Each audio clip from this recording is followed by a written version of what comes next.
Welcome to Discovery Tour by Assassin's Creed Ancient Egypt.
Welcome to the major regions of Egypt.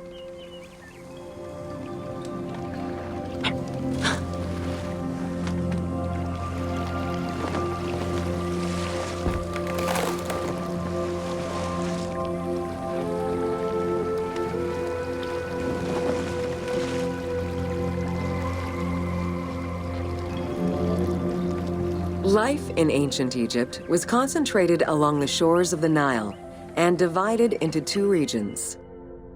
Lower Egypt was situated on the Nile Delta near the Mediterranean, and Upper Egypt was at the south reaching into Africa. Due to its proximity to the Mediterranean, temperatures in Lower Egypt were less extreme than in Upper Egypt.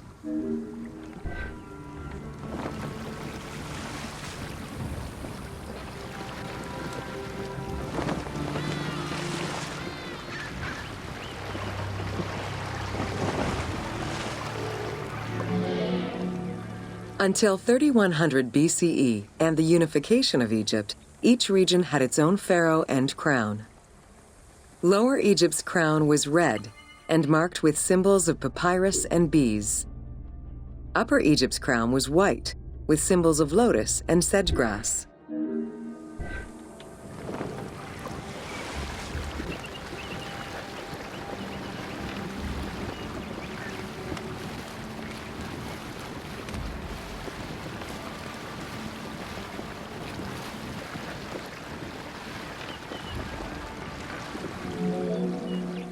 Both regions had competing major cities, most notably Memphis in Lower Egypt and Thebes in Upper Egypt. There were different religious cults in both regions, each worshipping their own major gods.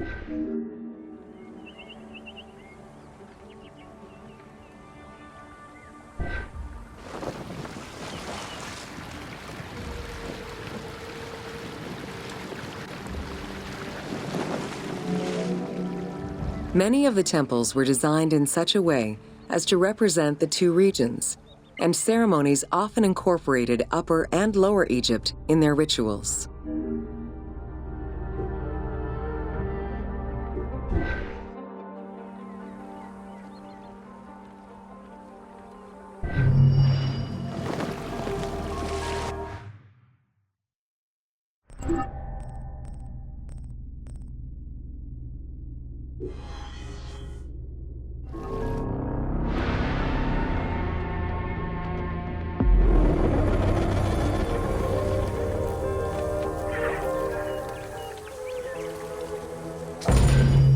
Welcome to Bringer of Life, the River Nile.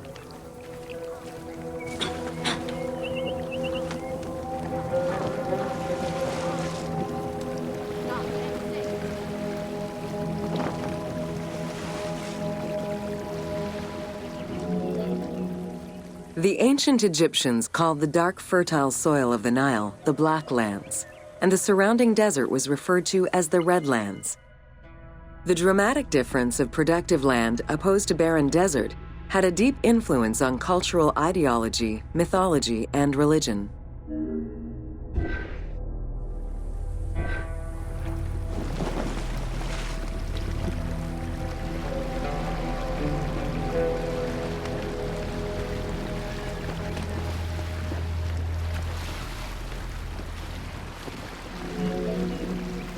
The Nile determined much of Egyptian civilization.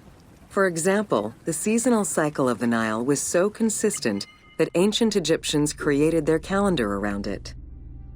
The flood season, or Akhet, was when the departing floodwaters left arable soil for crops. It was followed by the growing and harvesting seasons, known as Peret and Shemu. These regular seasons, along with abundant wildlife and rich soil, meant that Egypt's denizens were able to nourish themselves and ensure their country's strength in trade.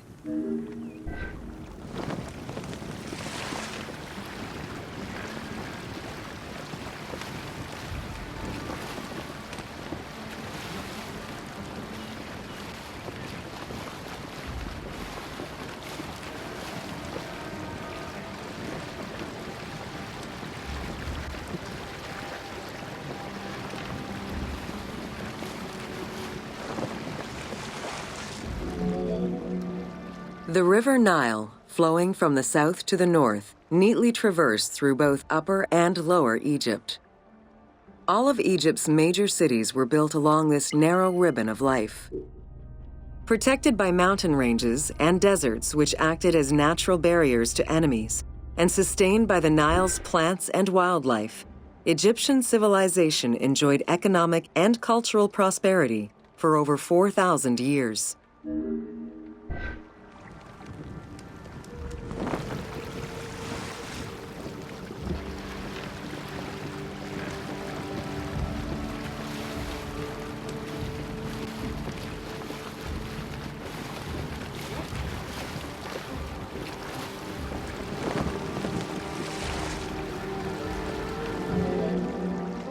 Both ancient Egyptians and ancient Greeks referred to the Nile as the river in their respective languages. Stretching a distance of over 6,700 kilometers, the Nile is one of the longest rivers in the world. It flows south to north, spanning 11 countries. The River Nile originates in the region of the Great Subequatorial Lakes, including one of the largest in the world, Lake Victoria near Tanzania.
The river flows through African equatorial forests, swamps, volcanic lands, steppes, and deserts, splitting apart for a while and picking up various sediments from each region and carrying them all the way to Egypt. Its main artery, known as the White Nile, rejoins with the Blue Nile in Khartoum. This is where it weaves through rich deposits of silt and nutrients, carrying them along in its wake.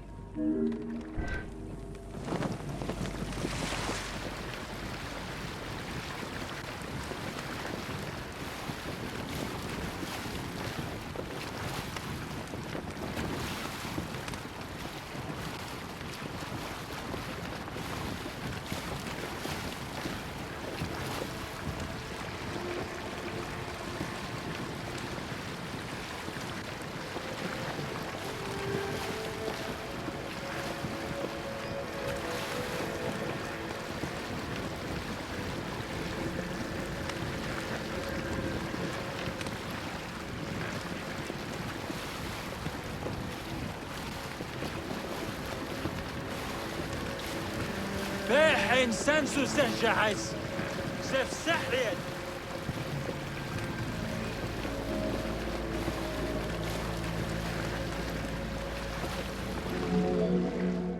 The Nile crosses 6 cataracts from the south to the north, creating natural obstacles between the various sections of the river. The cataracts are long zones of about 100 kilometers, where the bubbling and rapidly swirling waters advance tumultuously amid enormous heaps of rocks and benches of hard stone.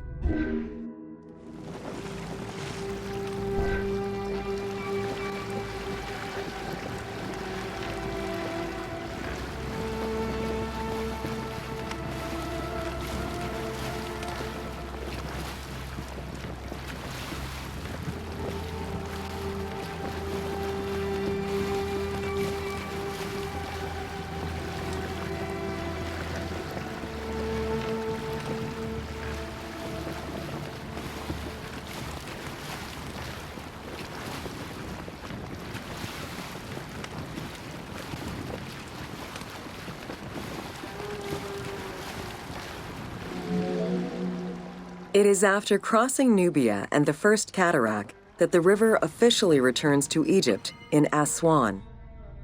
There are still 1,000 kilometers before it reaches Cairo and the Delta, bringing life to those living on its shores before it eventually empties into the Mediterranean Sea.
Ancient Egyptian irrigation and water use was centered around the Nile.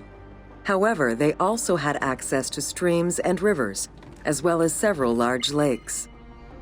The Delta, situated at the north end of the Nile, also known as Lower Egypt, is a large irrigated area where the river splits into several tributaries.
The Delta had several major brackish coastal lakes, bodies of water separated from the sea by thin strips of land. A mix of deep to shallow waters, salt swamps, and sand plains, these lakes were refuge to a wealth of species, as well as water and land plants. The occasional bandit could also be found sheltering within the denser reeds, waiting for the unwary traveler.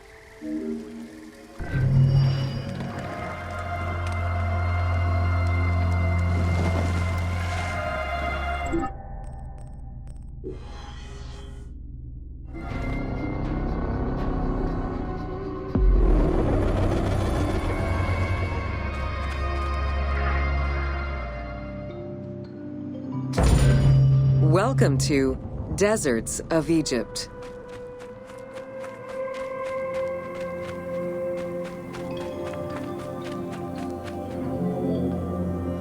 Reaching out on either side of the lush Nile are the harsh, arid Western Desert and the mountainous Eastern Desert.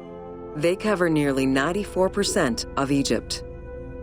Each of these parent deserts have their own microclimate and contain several smaller deserts with a distinctive fauna and flora. Whale fossils were discovered within the depths of the Sahara. Known as the Valley of the Whales, this location is evidence of the seas which once covered the area.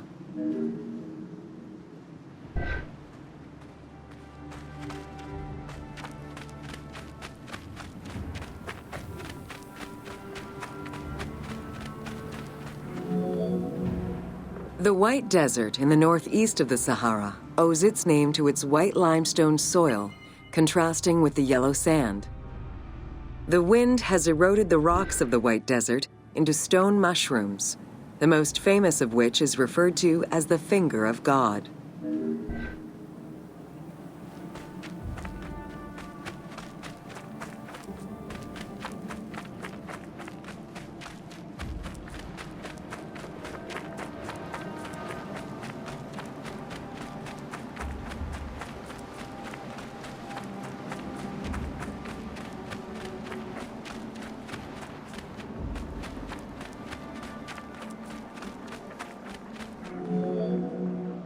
The Great Sand Sea is a large unbroken desert that reaches out through western Egypt and eastern Libya.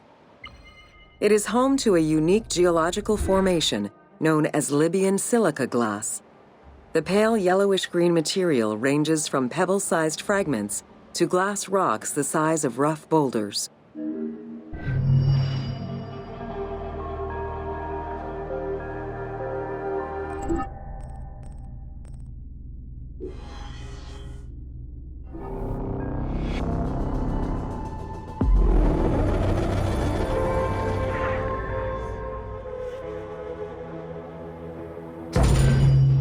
Welcome to the Qattara Depression.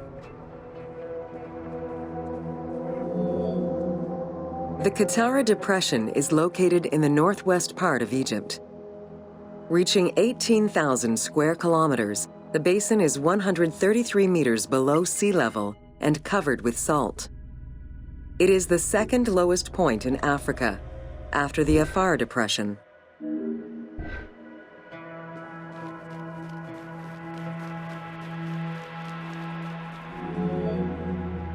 The climate is very arid, with average temperatures reaching 36 degrees Celsius. The famous Siwa Oasis is located on the protected southwestern region. Today, the Qattara Depression is utilized for oil exploration.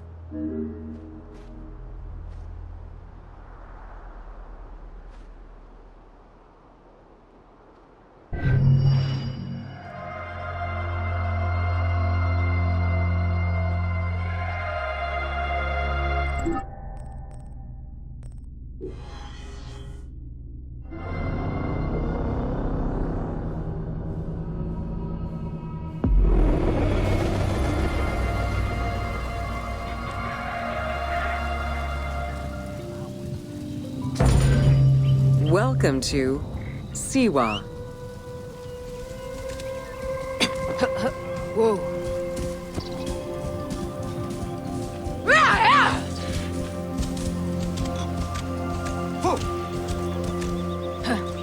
Whoa. We're innocent. The Siwa Oasis is in the western desert of Egypt.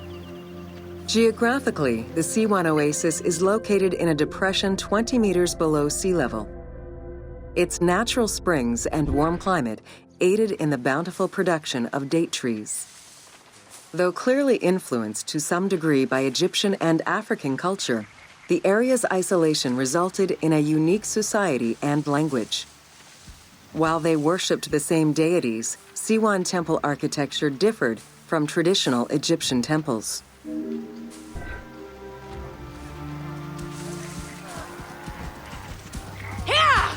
Whoa.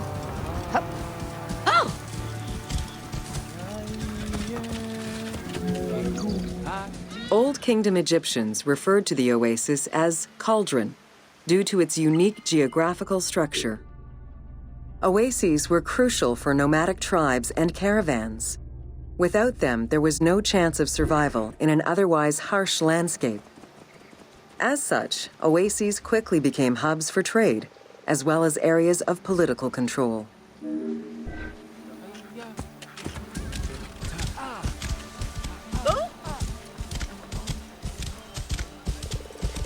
Whoa! Because of the dry climate, there is very little rainfall to sustain the oases. Instead, underground rivers flood the natural basins. Since many oases have a north-south orientation parallel to the Nile, some geologists suggest they were once tributaries of the mighty river.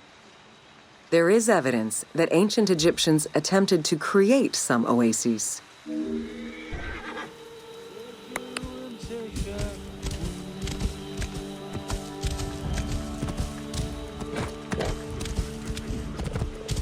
Whoa! The Libyan oases are the best known, as they are geographically and culturally linked to the Nile Valley and the Delta. These western oases have a distinct geology from the other regions of Egypt. The most famous and important oases are Karga, Dakhla, Farafra, Baharia, and Siwa. Whoa!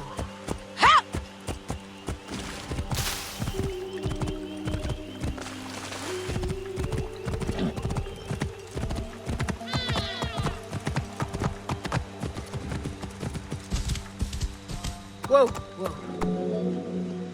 The Spring of the Sun is one of many thermal sources in Siwa, with the particularity that Cleopatra would have bathed in this one, giving it its name. The presence of the source beneath was attested already by Herodotus during the 5th century BCE, when the oasis was called Amuneion by the Greeks of Cyrene.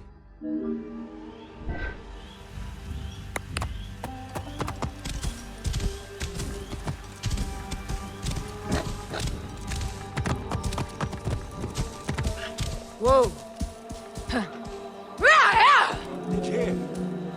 Oracles predicted the future, delivered omens that could be more or less obscure, and offered divine guidance. The Siwan Oracle was considered one of the 3 greatest of the ancient world, alongside the oracles of Delphi and Dodoni. Because of the Greek colonies in Cyrenaica, the temple associated Zeus with the worship of Amun.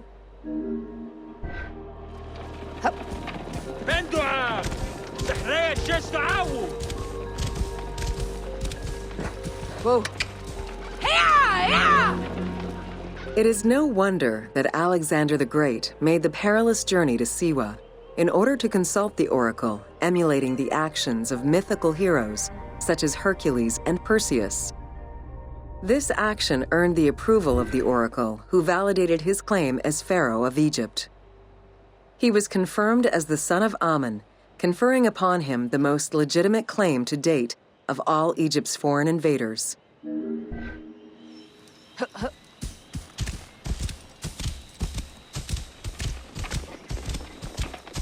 Whoa!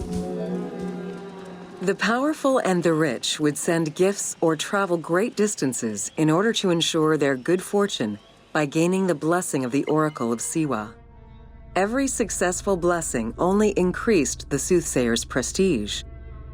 Runner Eubotus, a famous citizen of Cyrene, consulted the oracle in order to know if he would win the 93rd Olympic Games race in 408 BCE.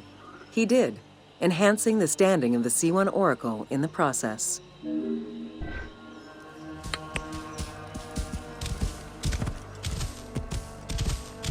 Whoa! The Temple of the Oracle of Amun was built in the 6th century BCE by Pharaoh Amasis. In the game, its entrance is guarded by ram-headed sphinxes, the animal representing Amun. They were inspired by similar statuary located at the British Museum. Another option would have a Greek-influenced representation of Zeus Amun, a human-headed sphinx with horns. This representation of Zeus Amun was very popular in Siwa.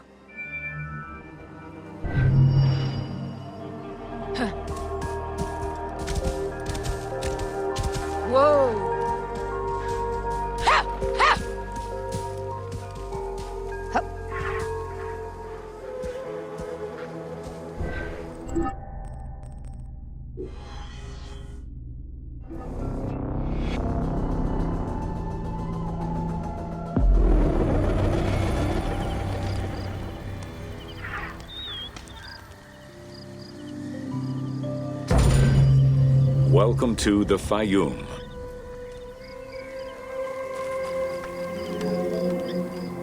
The Fayoum Oasis is an enormous basin in the western desert that formed from the Nile's overflow. As such, it is not considered a true oasis, though it gives its name to the region, which covers Lake Moeris. The oasis harbors some of the oldest archaeological artifacts of the region, indicating that the area has been inhabited by hunters and gatherers since the Neolithic period.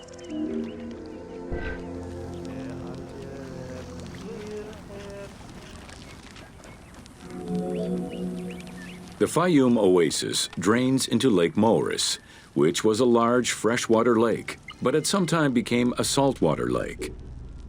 In the 12th dynasty, ancient Egyptians redirected the water flow with a dam and dug a supply canal using the lake as their reservoir. Irrigation enabled them to continue growing crops of figs, grapes, and olives year-round.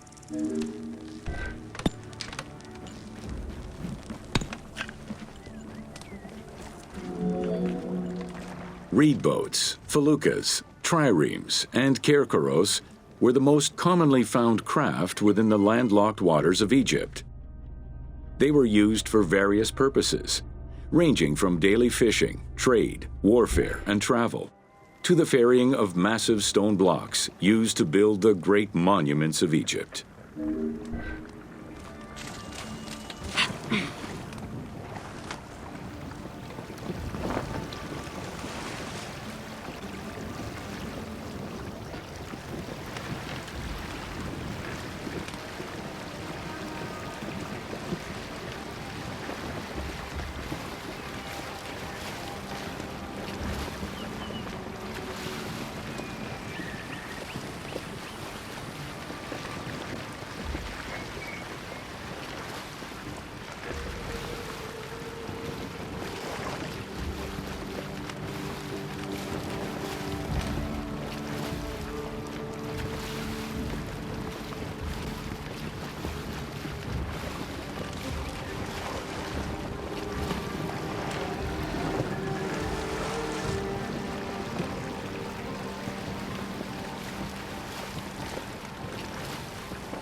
The most impressive pyramids of ancient Egypt date from the Old Kingdom and can be found on the sites of Giza, Saqqara, and Dashur.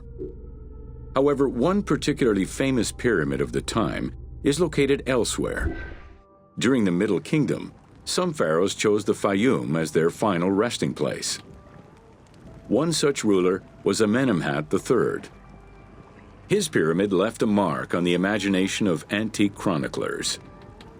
They refer to it as the Labyrinth, mostly due to the vast mortuary temple complex at the foot of the pyramid. Herodotus mentioned that he had visited 12 courts and over 3,000 of its chambers. But he was also well known for being prone to hyperbole.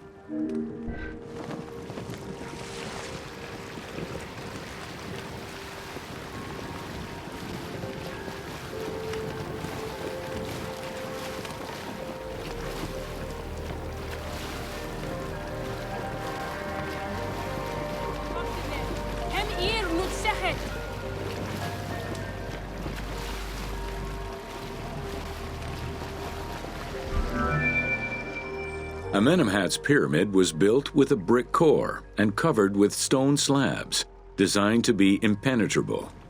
The burial chamber, made out of a single block of sandstone, is unique in its design. Richard Lepsius and Flinders Petrie both explored the pyramid site, measuring 385 meters by 158 meters, and identified it as the location of the labyrinth. Their research conditions were difficult, as most of the site had been submerged by the nearby canal.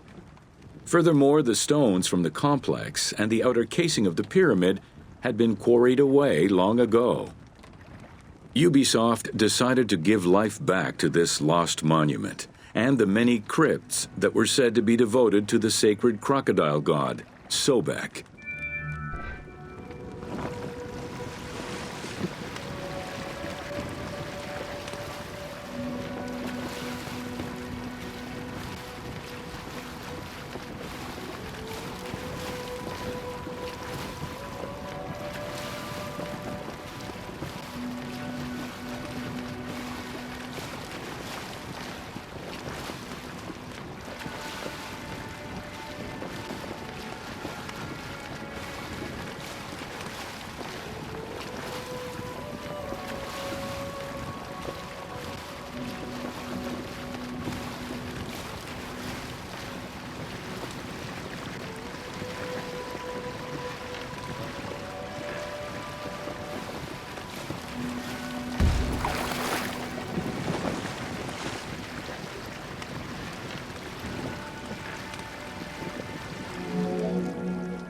Founded during the 5th dynasty, the site was popular during the 12th dynasty under the name of Shedet. During the Ptolemaic era, the metropolis was named Crocodilopolis by the Greeks, in honor of the crocodile god Sobek. During the Greco-Roman era, the Cleruks, soldiers of the Ptolemies, settled there after their military service and expanded the irrigation systems. Irrigation and water distribution tripled the arable land and turned the city into a lush and rich area. 27,000 inhabitants lived in its precinct at its height. The city's location was strategic in controlling the many small waterways connecting to the main canal, and thus the Nile.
The region's main cult was that of Sobek of Shedet, a divinity associated with water and fertility, both very important to an area that depended on irrigation. Many local villages had the title Town of Sobek added to their official designations. During festivals, ancient Egyptians recited hymns to Sobek, asking for his divine intervention. Greek settlers and later Romans would help the Temple of Sobek's economy to flourish by adopting the local embalming mortuary rites. Their sarcophagi were beautifully painted and adorned with amazingly realistic portraits.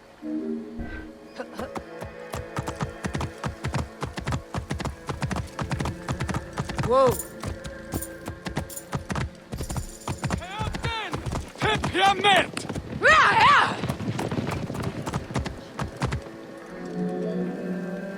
Very similar to the cult of the Apis bull in Memphis, a living crocodile was worshipped within the precinct of Crocodilopolis's main temple. Known as Sobek to the Egyptians and Sukkos to the Greeks, it was reported by Strabo that priests fed it with meat, wine, and honeyed milk. They covered its body with jewels and gold. After its death, it was embalmed and placed within the crocodile's grotto, alongside thousands of other mummified crocodiles.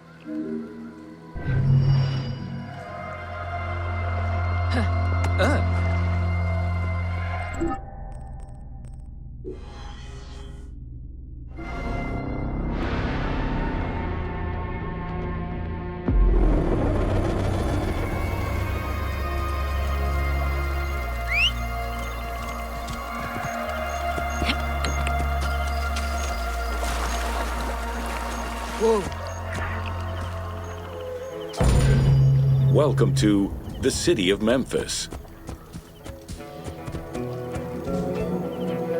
Throughout all ancient Egyptian periods, cities had one thing in common. They were situated along the Nile's shores. Cities were often designated for government or for worship. Major cities had several temples dedicated to numerous gods and goddesses. Egyptians referred to the organization of their cities as a sepat, or later on by the Persian term nome. There were 20 sepat in Lower Egypt and 22 in Upper Egypt. The capital city of ancient Egypt changed many times over the periods.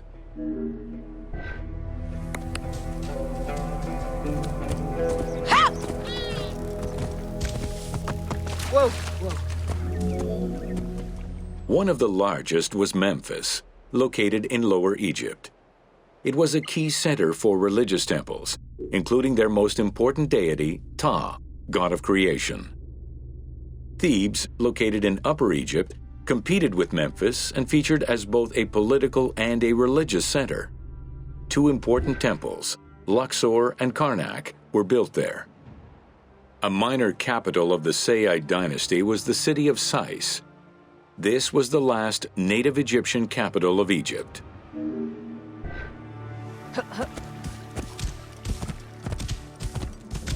Whoa. During the Third Dynasty, under Pharaoh Djoser, Memphis became the first religious and administrative capital of Egypt.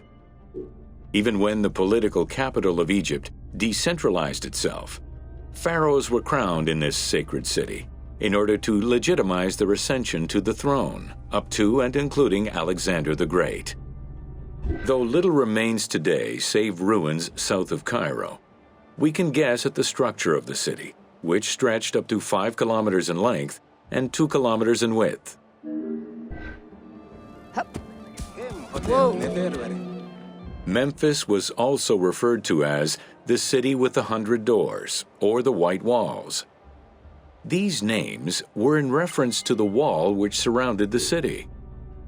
Under the protection of Ptah, god of craftsmen, the city was a thriving religious and economic hub.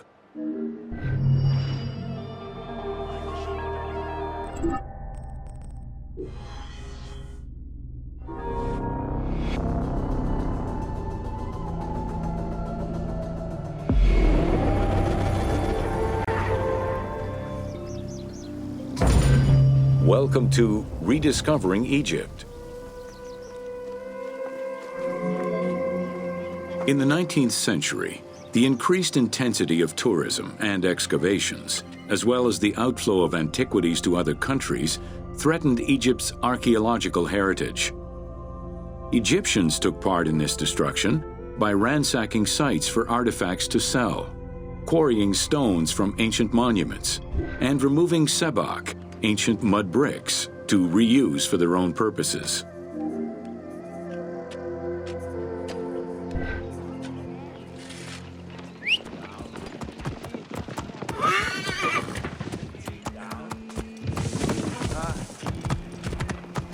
Whoa. A major step in conserving Egypt's heritage was taken in 1858, when the Viceroy of Egypt created the Antiquities Service. Supported by a team of foreign scholars, Auguste Mariette exerted an iron grip on the service. He carried out his work across Egypt and into Nubia, intervening on almost every major site. Aware of the necessity of keeping unearthed artifacts in Egypt, Mariette requested a museum be created for that purpose in 1858. This museum was the ancestor of the Egyptian Museum.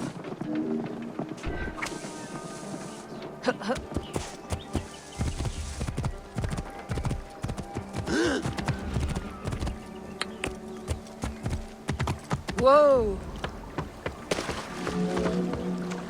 Gaston Maspero, Mariette's successor, expanded and reorganized the Antiquities Service and instigated laws regulating the export of artifacts. French scholars ran the service until it passed into Egyptian hands in the 1950s. As of the mid-19th century, Egyptology was fast becoming a recognized discipline, within both private institutions and learned societies.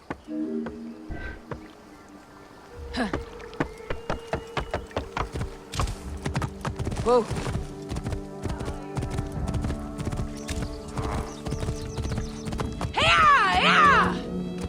A French architect, archaeologist, and former researcher, Jean-Claude Golvin, now specializes in the artistic reconstruction of ancient cities and monuments. To date, he has created more than 800 drawings, which include 3 volumes focusing on the reconstitution of ancient Egypt. His work is exquisitely detailed and can be found in books and museums around the world.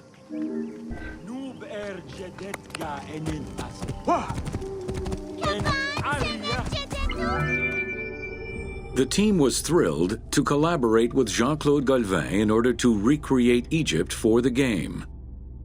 In the 19 exclusive watercolors he created for the team, Golvin used scientific data as the base and then extrapolated to provide a full interpretation of various locations and monuments in ancient Egypt. Both early sketches and fully rendered images were then used by the team as references while building the world of Assassin's Creed Origins.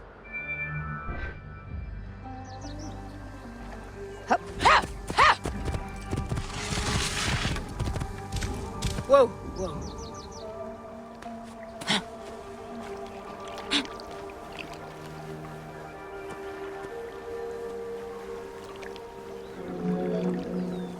Although ancient Egypt's rich religious culture and its mortuary monuments continue to be investigated, the modern discipline of Egyptology has shifted focus.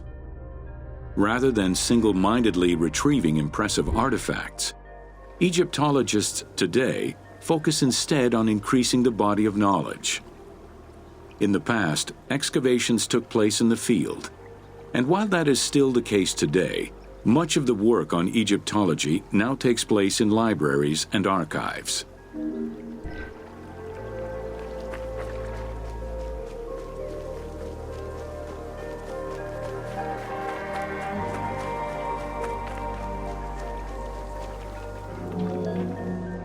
Today, archaeology in Egypt relies on an interdisciplinary approach, where traditional Egyptologists are helped by a wide spectrum of scientists from other disciplines and new non-invasive techniques. GPS data, satellite imaging, and ground-penetrating radar allow archaeologists to gain a sense of what lies underneath the ground before excavating.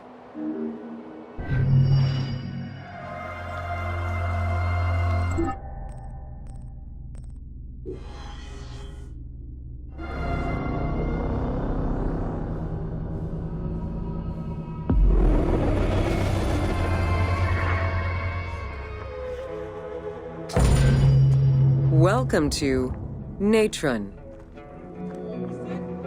Natron is a colorless salt that was used by ancient Egyptians for food preservation, cleansing products, and glassmaking. It was also used in the mummification process.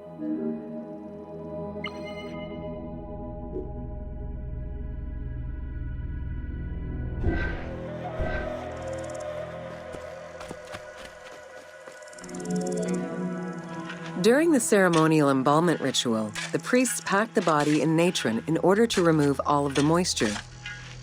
Once the body was thoroughly desiccated, they could begin the wrapping.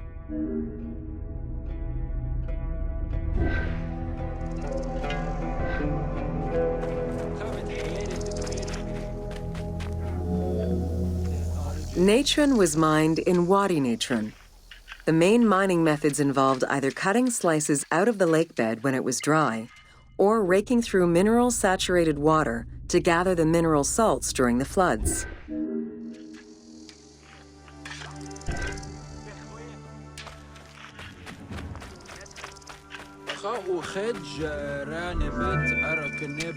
Both techniques are still used today and inspired the team in their recreation of the mines located in the mountains northwest of Memphis.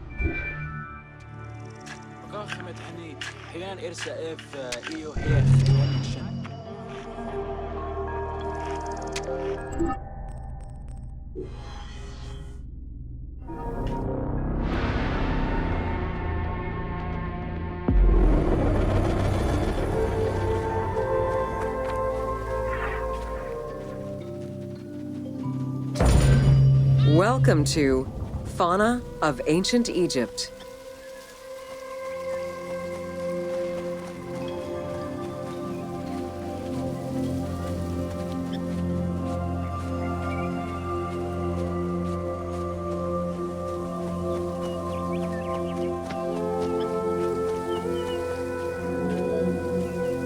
Both domesticated and wild animals were features in ancient Egyptian bas-reliefs as early as the First Dynasty. While the variety of wildlife served as a reliable food source, it also influenced both culture and mythology.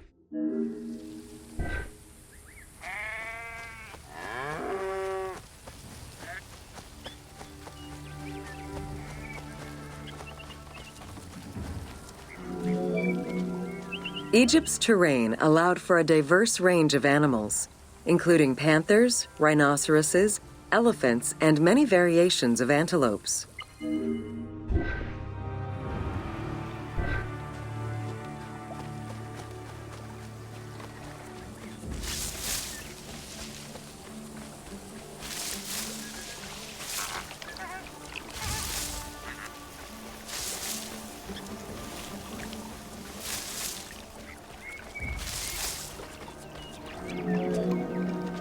The Nile was home to many species of fish, along with hippopotami and crocodiles.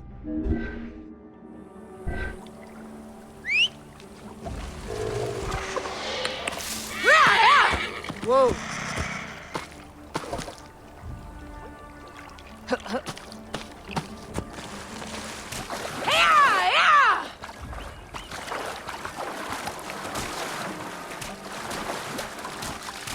Whoa! The wide variety of birds that populated the riverbanks, from raptors and waterfowl to songbirds, were all cataloged within Egyptian hieroglyphic signs. Encounters with reptiles and insects, such as cobras, scorpions, and scarabs, influenced hieroglyphs and art. Whoa!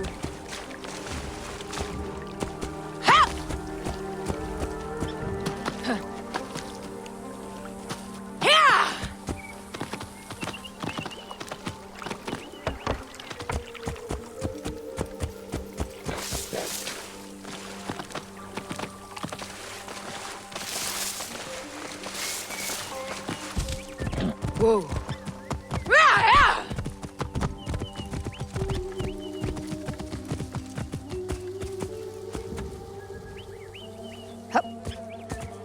Whoa! While all animals had sacred meanings, lions in particular represented power and royalty to ancient Egyptians. They were so prized by pharaohs that they were hunted to extinction within Egypt.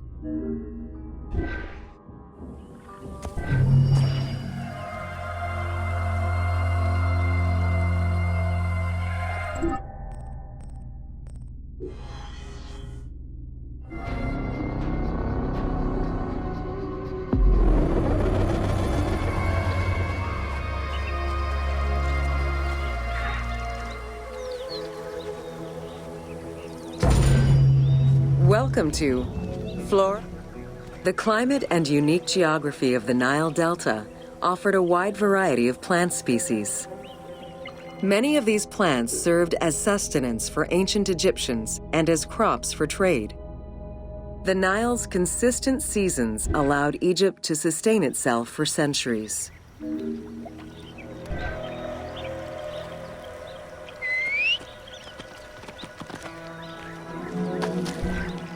The climate and unique geography of the Nile Delta offered a wide variety of plant species. Many of these... Possibly the most useful of the plants was the papyrus. This tall sedge plant grew in abundance along the water's edge of the Nile. Commonly known for its use as paper, the ancient Egyptians found many other functions for it, including rope, sandals, and mats. Papyriform boats made from the plant are seen in paintings and reliefs, and were used in ritualistic ceremonies. Whoa! There were many types of trees along the River Nile, such as the date palm, carob, and tamarisk. The earliest fruit tree cultivated was the fig tree, followed by apple, pomegranate, and eventually olive trees during the era of the New Kingdom. Mango cultivation was the result of a late import from Asia during the Middle Ages.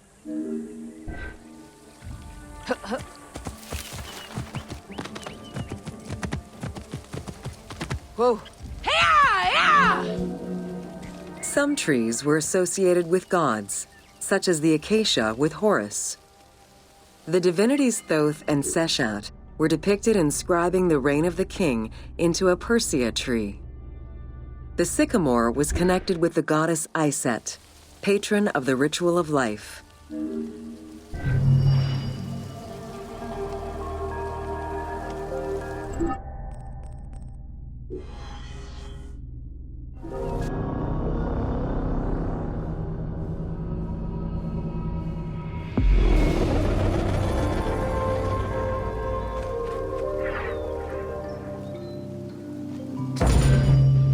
Welcome to Ancient Egyptian Hieroglyphs.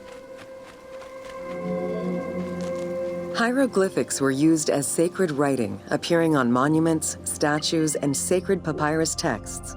The earliest symbols that resemble hieroglyphs were on pottery dating back to 4000 BCE. This stylized form of signs and drawings was the only writing used from its ancient origins to the end of pharaonic history. Ancient Egyptians referred to hieroglyphs as the writing of the gods.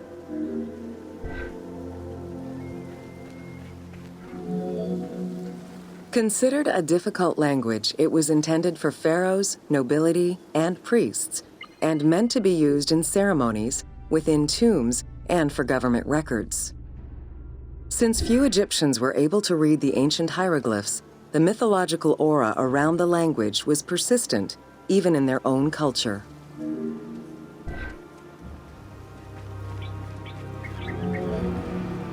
The structure of hieroglyphs offers insight into Egyptian culture, not just in what the translations say, but in the structure of the symbols themselves.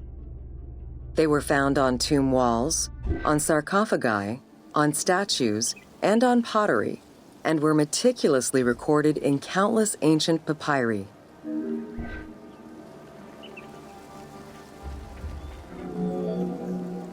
In many temples, priests would perform rituals and daily offerings. These were accompanied by hieroglyphs used as spells. In tomb paintings, the hieroglyphs are represented with formulas to recite. These spoken words were meant to be spells which would allow the deceased to benefit from the offerings for all eternity. Spells and offerings were also written for the living, to enhance medicines and cure illnesses.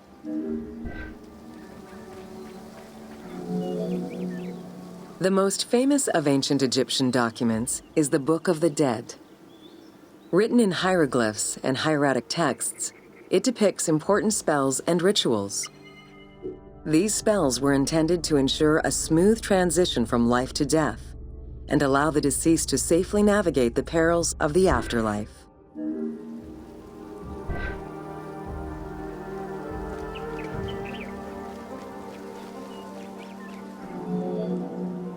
Even after it was deciphered, the reading of hieroglyphs remained difficult at times due to the many directions in which they can be read.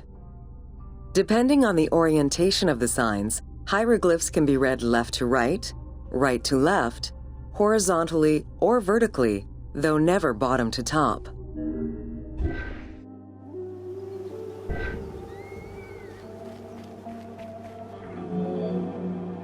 A clue on which way to read is to first notice which direction the figurative signs are facing. If a pictogram is looking to the right, then the reader is meant to start from the right and read towards the figure.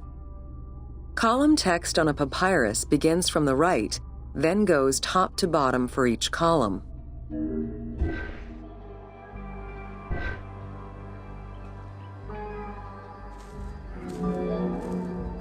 Text written on tomb walls resembles the structure of a page from a comic book. The text can be placed in front, behind, or above the character, and its symbols look in the same direction as the character.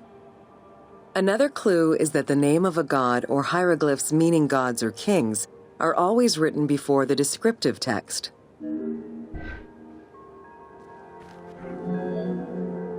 Compared to alphabetical languages, Egyptian hieroglyphs have more symbols.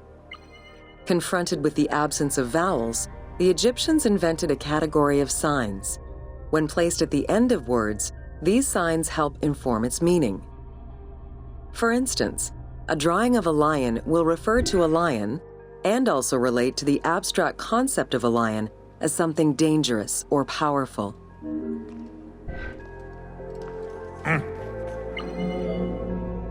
Middle Egyptian hieroglyphs contained a little more than 700 signs. By the end of the Greco-Roman period, there were 10,000 signs. Egyptologist Sir Alan Gardner created a list classifying common hieroglyphic signs and their variants. Ancient Egyptian languages have many similarities with Asian and African languages. They have evolved in similar ways to the various forms of written Egyptian. These languages belong to the Hemito-Semitic group.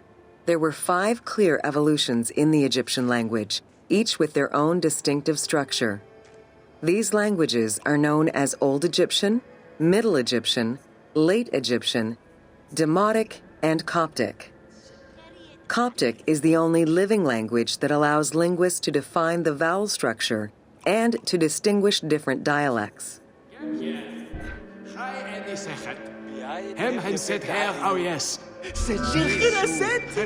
While hieroglyphs and hieratic script give us an idea as to how the ancient Egyptian language was structured and written, the way it was spoken is still up for debate.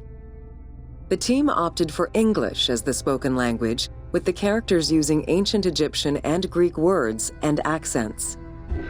The language that is spoken in the background by the crowds is largely based on Sir Alan Gardner's Egyptian grammar.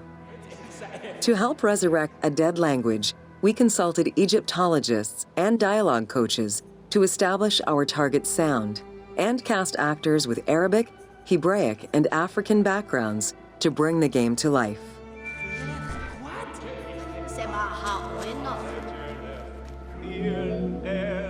After Alexander the Great's arrival in Egypt and the establishment of his reign, Greek became the language used by the governing bodies.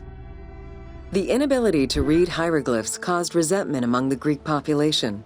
It's from this tension that the Rosetta Stone was created.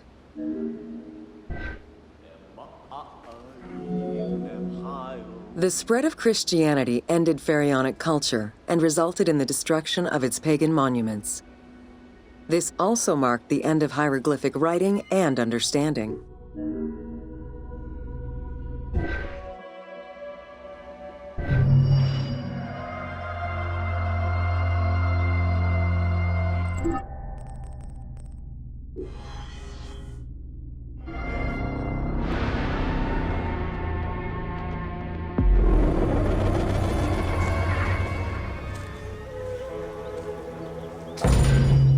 Welcome to Jean-François Champollion. Between the 5th century CE and the Renaissance, knowledge of hieroglyphs was entirely lost. Many enthusiasts tackled the challenge of deciphering the language with little success.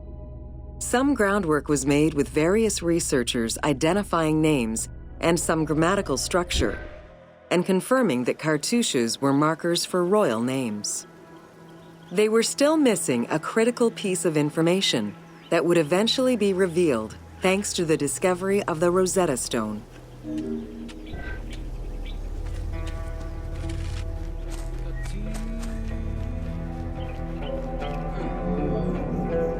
The Rosetta Stone was found in 1799 by Bouchard, a soldier in Napoleon's army. The stela dates from 196 BCE, written in ancient Egyptian and Greek with 3 scripts: hieroglyphics, Demotic, and Greek alphabet. Following the defeat of Napoleon Bonaparte in 1801, the English took possession of the stone. It has been at the British Museum since 1802 and remains the most visited object. The first translation was of the Greek section only in 1803. It detailed a decree of Pharaoh Ptolemy V, reminding the citizens that their pharaoh had led Egypt to prosperity. It was fully translated 20 years after by Jean-François Champollion, who was working with a facsimile.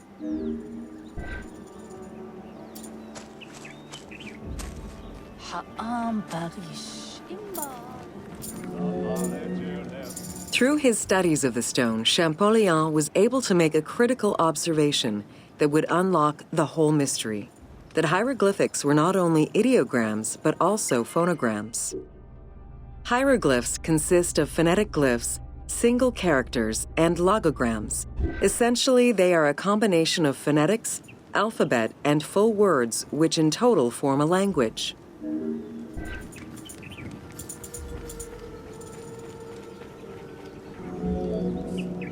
While studying the stone, Champollion realized that there was a difference in the number of hieroglyphic characters in relation to the number of Greek characters for the same word.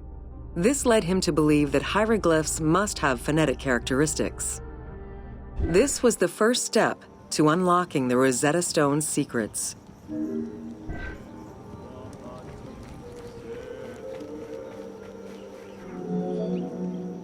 To prove this theory, Champollion began identifying Egyptian rulers' names and then compared their phonetic pronunciation to the Greek version. For example, Cheops had been the Greek name given by ancient chroniclers to the owner of the Great Pyramid, Khufu.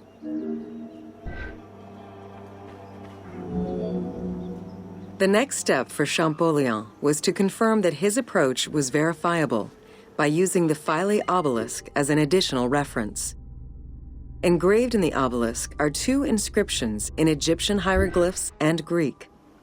Once he confirmed the names of Ptolemy and Cleopatra within these texts and confirmed the same phonetic patterns as on the Rosetta Stone, Champollion knew he was on the right track.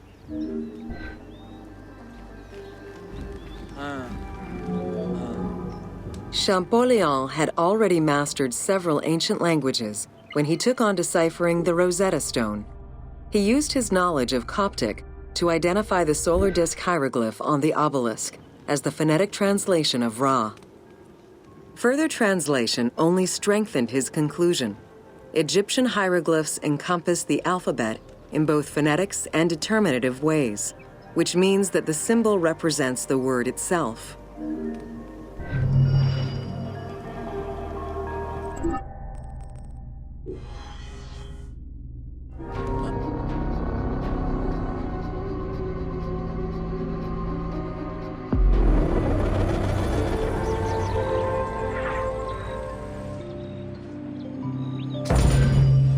Welcome to Cyrene.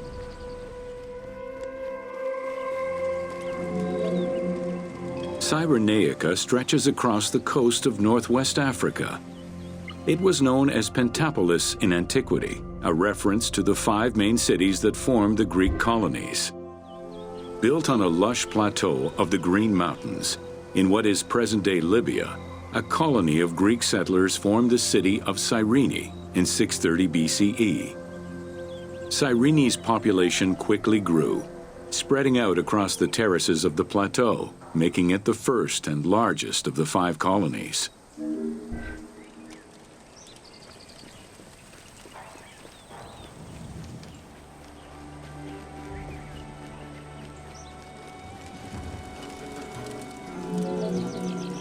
The city of Cyrene was founded by Batos Aristotle, guided by the Oracle of Delphi. Overcrowded and suffering from drought, Batos's home island of Thera could not sustain its citizens.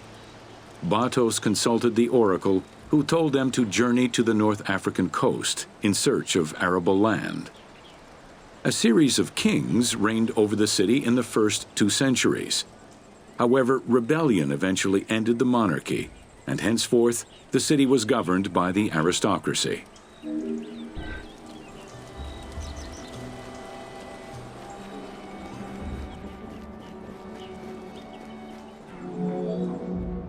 The key features of Cyrene were temples dedicated to gods: Apollo, Demeter, and Zeus, alongside Ptolemaic gods such as Isis and Serapis. A large agora defined the city's center, and on the western edge, the famed Acropolis was built. A fortification wall was added around the harbor at the end of the 2nd century CE. As the city grew, more buildings were constructed beyond the walls.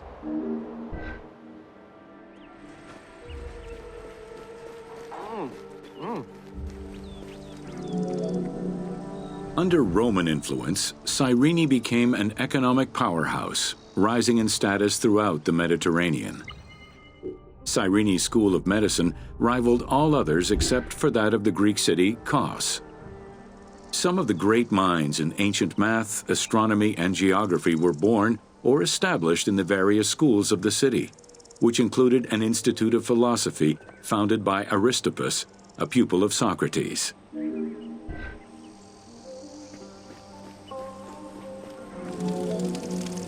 From 115 to 117 CE, there was a revolt in the Jewish quarter that greatly damaged the city of Cyrene. Over time, a succession of battles, poor management of its silphium crop, and earthquakes eventually took their toll on the city. It was completely abandoned in 365 CE.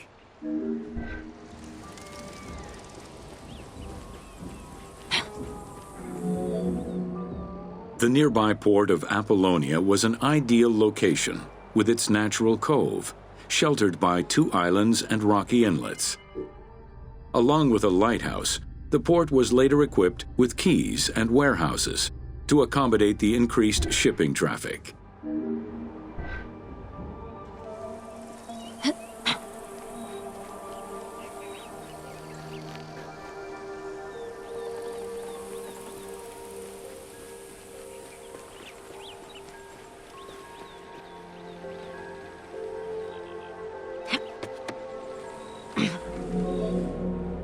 With its success as a commercial trading port, Apollonia surpassed Cyrene to eventually become the capital of the Pentapolis. A number of earthquakes gradually shifted the city, causing many of its original structures to sink. Some of its ruins can still be seen underwater.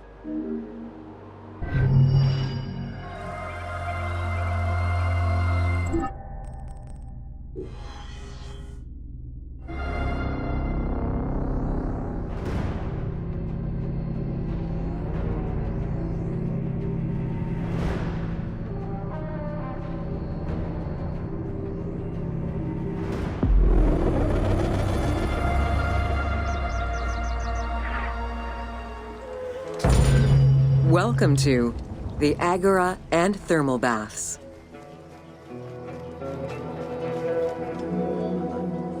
Cyrene's Agora was the public marketplace and political hub of the city. Its central courtyard was open to the sky, while market stalls and shops ran along the sides, some neatly tucked away under long-roofed colonnades. As in other Greek cities, the Agora included a central hearth, known as a prytaneum. This place served as Cyrene's official embassy where guests were welcomed to the city.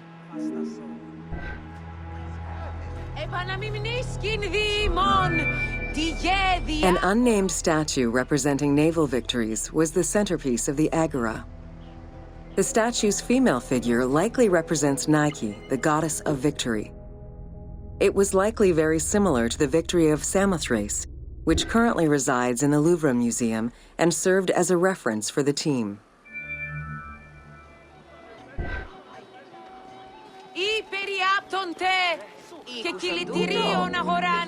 The Cyrene Agora also displayed many temples and monuments celebrating its founding king, Batos, and the city gods. There were 2 altars associated with the Temple of Apollo and a marble statue base dedicated to the goddess Libya.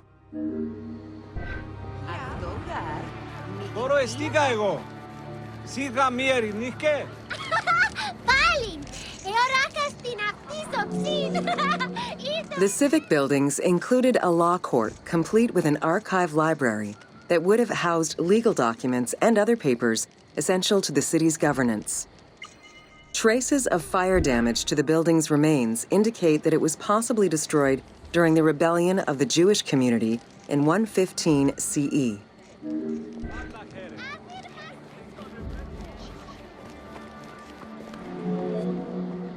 Public baths were common in Roman and Greek cities, and Cyrene held true to this tradition. 2 thermal baths from different eras were discovered among the ruins. An inscription at the entrance of one of the baths is presumed to be attributed to the owner. It dates the building to the Hellenistic period.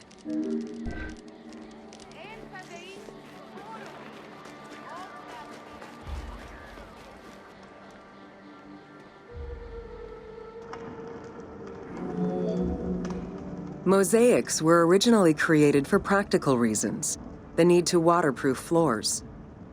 Imported by Greeks in Egypt and Cyrenaica, the designs represented either scenes from daily life, marine fauna, or mythological figures. In addition to traditional Greek motifs, they also integrated concepts specific to Egyptian culture, such as the Nelumbo. The best examples of mosaics recovered to date, however, come from Alexandria.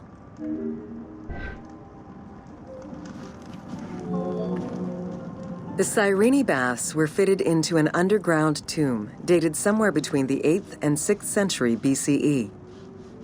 Bath seats were carved directly in the rock, allowing for more comfortable ablutions. As with many of the public buildings, the thermal baths were elaborately decorated. Statues such as Aphrodite and Eros the Archer were discovered within.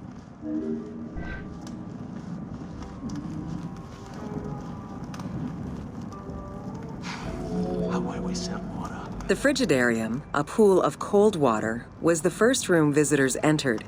It was followed by the Tepidarium, or tepid water area, and then the hot water room called the Caldarium. Water for the thermal baths was sourced from a natural spring. Burning stones were deposited into the water to create steam as required. The flowing water of the spring ended in a cistern and fountain referred to as the Aqua Augusta.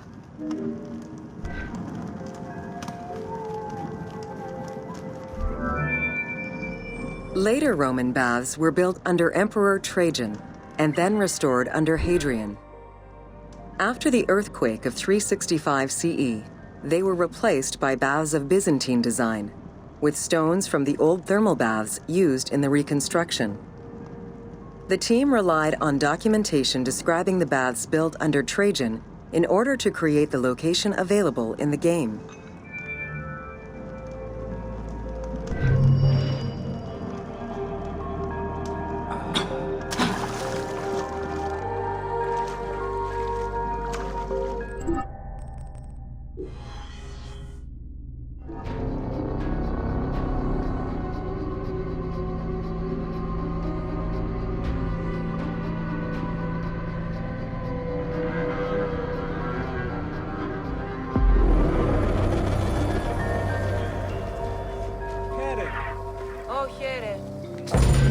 Welcome to the Temple of Zeus in Cyrene.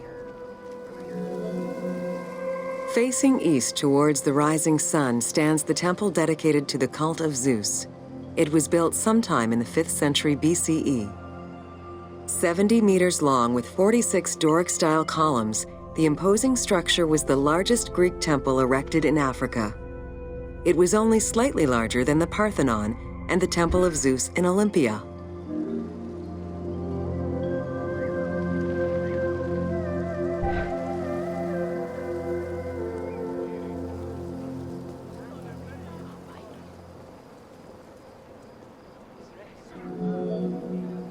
The exterior was designed with the decorative elements common to Doric architecture. The dimensions of the columns were different, giving visitors an impression of uniqueness when viewing each facade.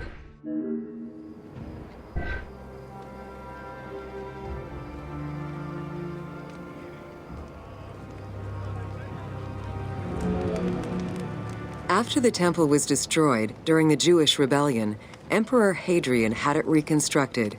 He chose not to rebuild the outer portico, but did restore the new Corinthian columns in marble. The temple was later completed under Marcus Aurelius.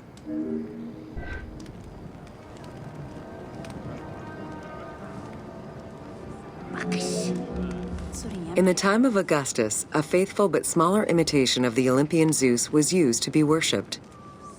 Hadrian then installed a new 12-meter-high statue matching the Zeus in Olympia. It was made of chiseled marble with the head, arms, and feet carved in the round.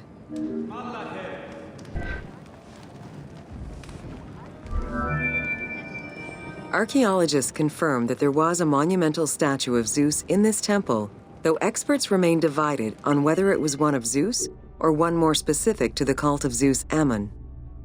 The team elected to place a statue of Zeus Ammon in this location, knowing that Cyrene was central to the spread of this cult in the Greek Mediterranean area.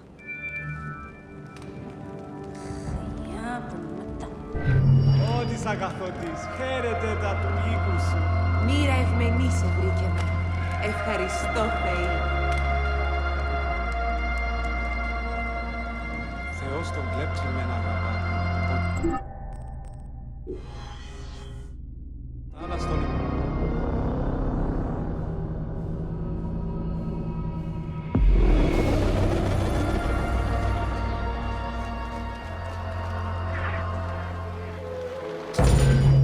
Welcome to Important Monuments of Cyrene.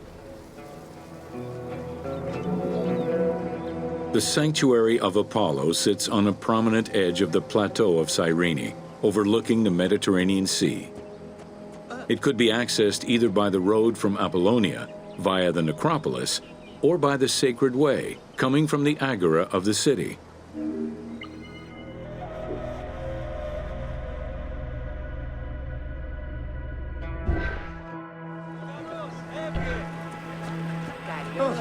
Ευχαριστώ τον Θεό. The abundance of temples and statues throughout the city reflect the various Greco-Roman and Egyptian cult influences over the centuries.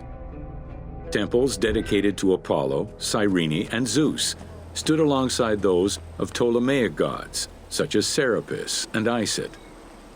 Numerous fountains were decorated to represent other gods, including the city's namesake, Cyrene.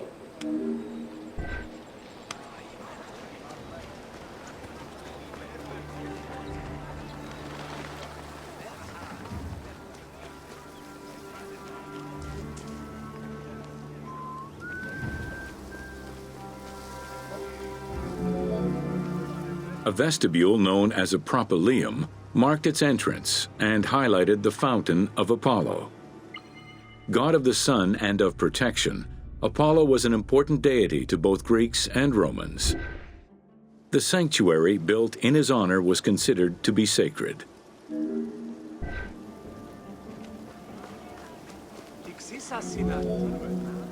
The imposing temple was built on a natural cornice, stretching more than 200 meters in length and roughly 50 meters in width, and was surrounded by a vast Doric colonnade. Sections uncovered by archaeologists indicate restorations to the columns were made between 115 and 116 CE.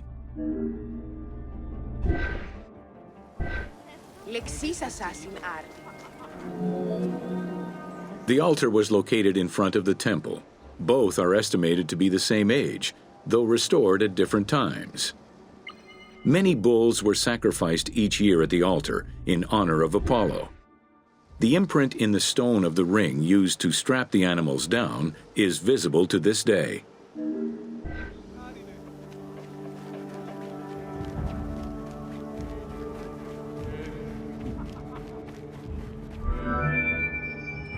Carved during the Roman era, the Apollo cithareed was discovered near the temple.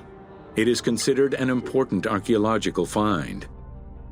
The statue of Apollo was in pieces when it was uncovered. Remarkably, most fragments were found, and the restored statue is currently at the British Museum. The team extrapolated the statue's final look based on the current partial reconstruction and placed it inside the temple to reflect the patron deity of the area.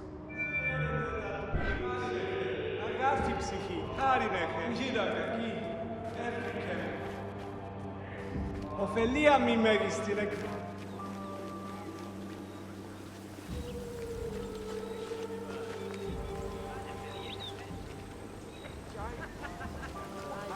Πάση διγάρια γυμνοσκένε, αυτή είναι γυμόνη τέκνο. Χαίρε, τι πράτσις.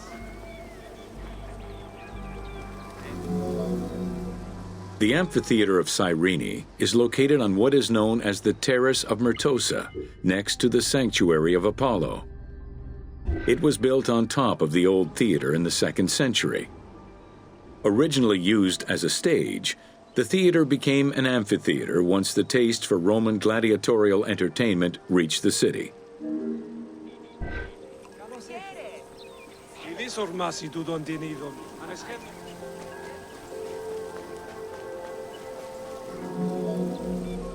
Entrances were placed at both ends of the amphitheater. A wall replaced the first 2 rows of bleachers as protection from the array of wild animals in the ring.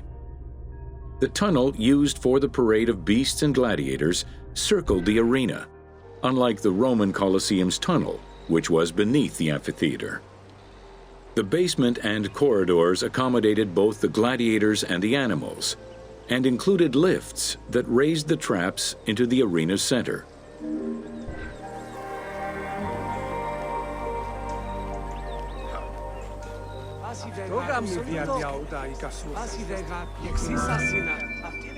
Since the original theater was close to the cliffside, the expansion didn't allow for a perfect circle. Instead, junctions of the semicircle formed the arena into an oval shape. This elliptical formation still ensured an excellent view from all angles. The team decided to create a perfectly round theater for technical reasons and used the structure of the Roman theater as their reference.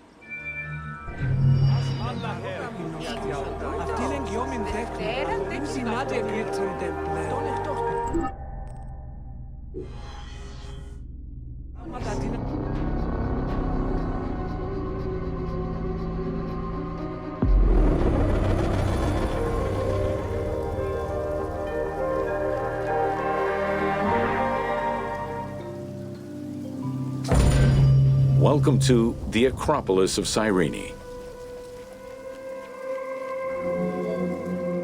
Located on the western edge of the city, Cyrene's Acropolis was smaller than the one in Athens, though its high vantage point provided protection for the city. At its entrance was a single door, flanked by 2 towers. An inscription, legible to this day, states that the walls and the citadel were restored in the time of Augustus.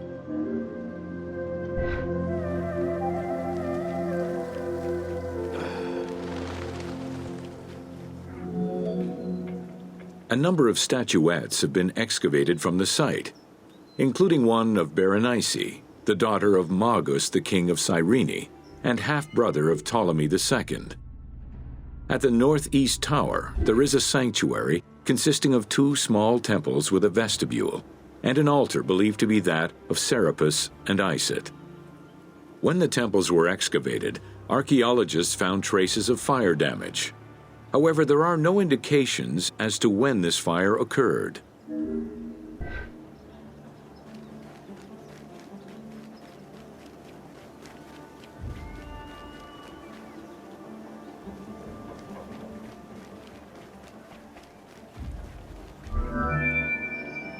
In the 20th century, a fortification was built above the ward to defend against an invading army. It covered the ancient remains of nearby Roman houses entirely, and archaeologists have yet to fully excavate them.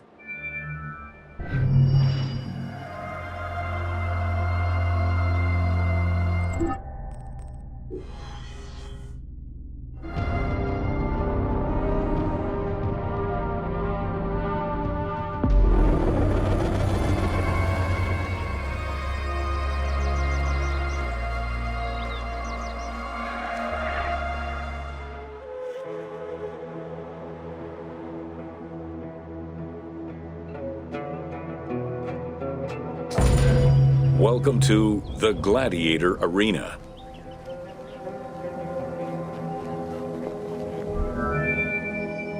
While gladiators would not perform in Cyrene until later in the Roman era, the team decided to include a gladiatorial arena for two reasons. First, they believed it was important to portray this aspect of Roman life. And second, they felt it would add interesting gameplay possibilities.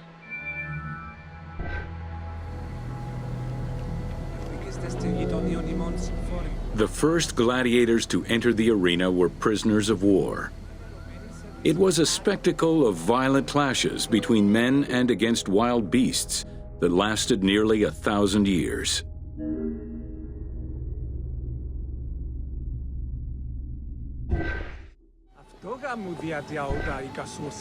Λεξίσασας άρτε. Να. Γιγνώμην τον ίσα τον γέλο τα έξω με. Eventually, volunteers began to enter the ring. For status and money, many of the more skilled combatants increased the quality of the entertainment. Thus, the profession of gladiator came to be. Bound by contract to the master of the gladiators, the fighters were fed, trained, and guarded in barracks.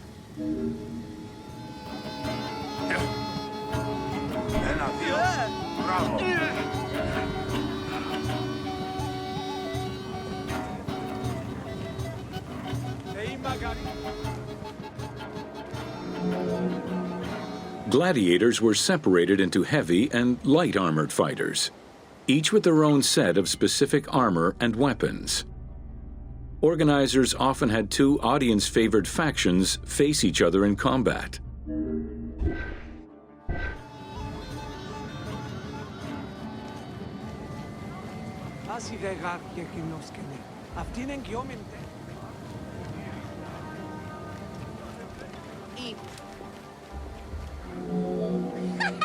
The events were highly organized. Fights were held with a background of music and supervised by a referee.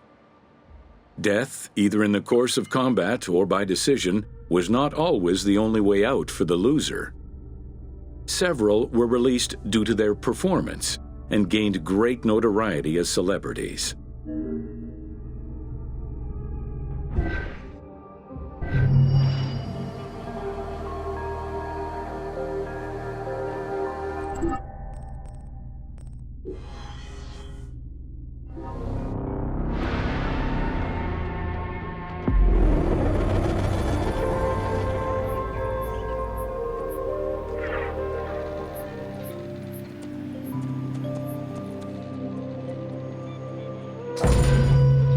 Welcome to Major Exports of Cyrene.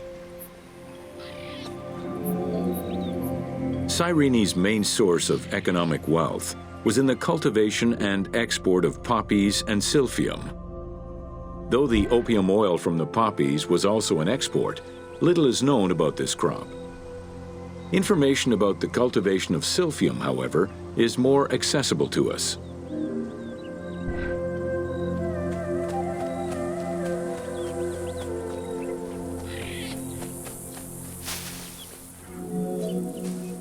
Silphium, with its yellow flower, was considered a gift from the sun god. Grown solely in this region near the Mediterranean Sea, silphium extract was exported at high prices and was so crucial to the wealth of Cyrenaica that it was depicted on their coins.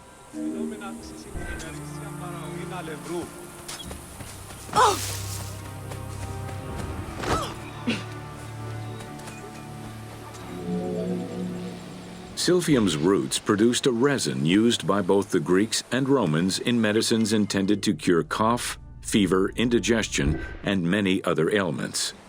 It was also used as a contraceptive.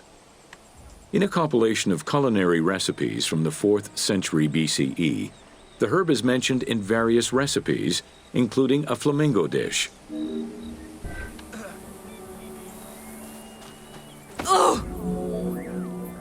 High demand, overexploitation, and possibly a shift in climate all contributed to the eventual extinction of silphium. The last mention of it dates from the 4th century CE, and to this day, no traces of this plant have been identified.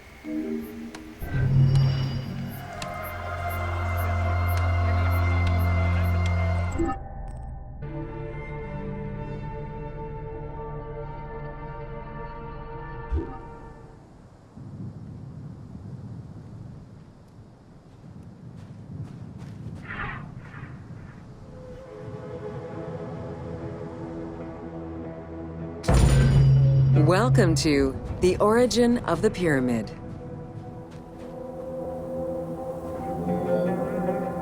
The origin of the word pyramid is controversial. Most believe that it originates with the Greek word pyramis, which referred to a bread of conical shape. Life and death in ancient Egypt were modeled on the cycle of the sun. The perfect shape of the smooth-faced pyramid became associated with the metaphor of the pharaoh transformed into one of the sun's rays in death. Pyramids represented the Benben, the primordial mound of the Heliopolitan creation myth. These stories permeated every aspect of Egyptian life to a greater or lesser extent.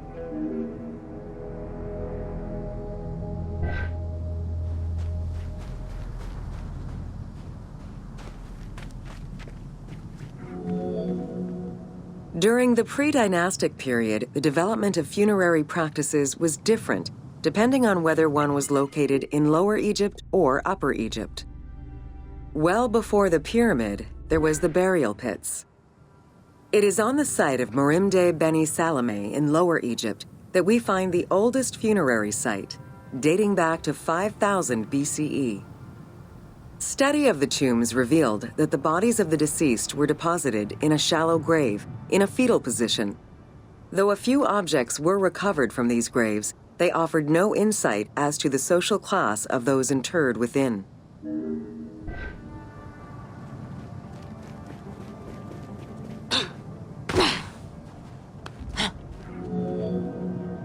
In Upper Egypt, pre-dynastic practices are easier to study, but reveal more complex funerary rites. They are divided into two cultural phases, Badarian and Nagada. The Badarian phase ranged from 4400 BCE to 3800 BCE. Small necropolises were discovered on the outskirts of villages, revealing the emergence of a funerary cult. The bodies of the deceased were lowered into an oval grave and covered with goat or gazelle skins. Items needed in everyday life were added alongside the body.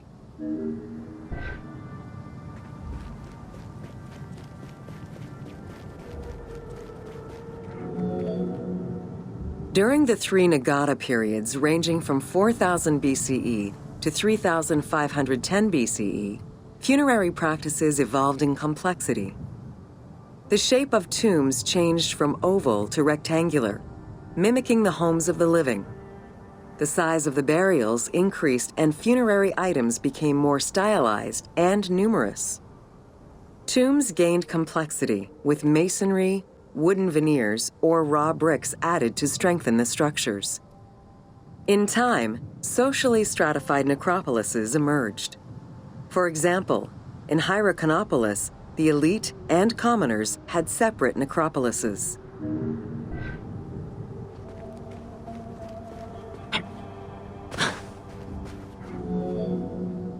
The term mastaba, meaning massive bench in dialectal Arabic, refers to a form of funerary architecture that was present in Egypt from the Archaic period to the Middle Kingdom. An evolution of the burial pit, mastabas were generally composed of two parts. A structure was built above the ground in the form of a massive rectangle with stepped walls, and a subterranean burial chamber was located underneath. Smaller mastabas often surrounded the much larger tomb of the king. These generally held the remains of the king's relatives and courtiers.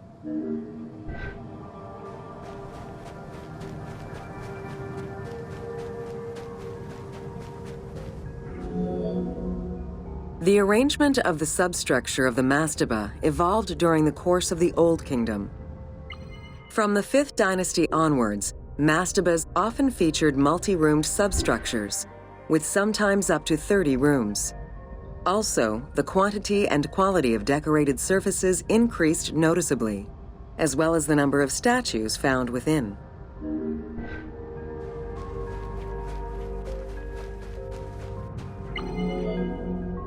The 6th dynasty would see art used to its utmost. The entire surface of a mastaba would be covered in scenes of daily life, illustrating the prosperity of those lucky enough to comfortably spend eternity near the pyramid of a pharaoh. The best example of this type of mastaba is the tomb of Mereruka in Saqqara.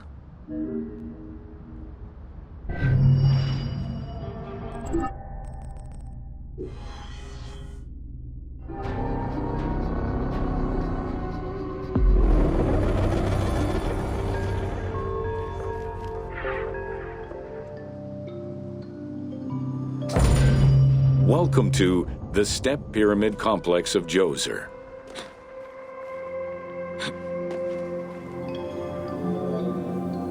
The Step Pyramid is at the center of an enclosed complex, comprised of temples, models of palaces, and artificial constructions, all built for the afterlife of Pharaoh Djoser.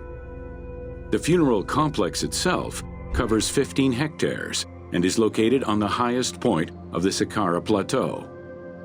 It's clear from the elaborate detail and scale of the complex that this was a technological marvel of its time. The only fragment of information regarding the design plans of the complex was discovered on a section of stone containing an architectural sketch of a vault.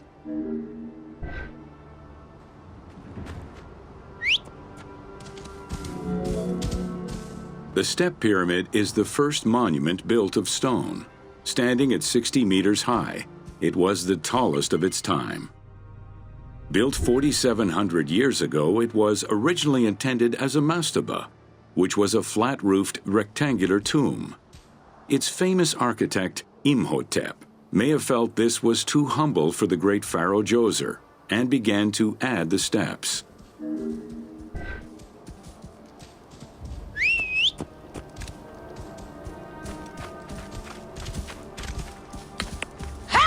Whoa, whoa.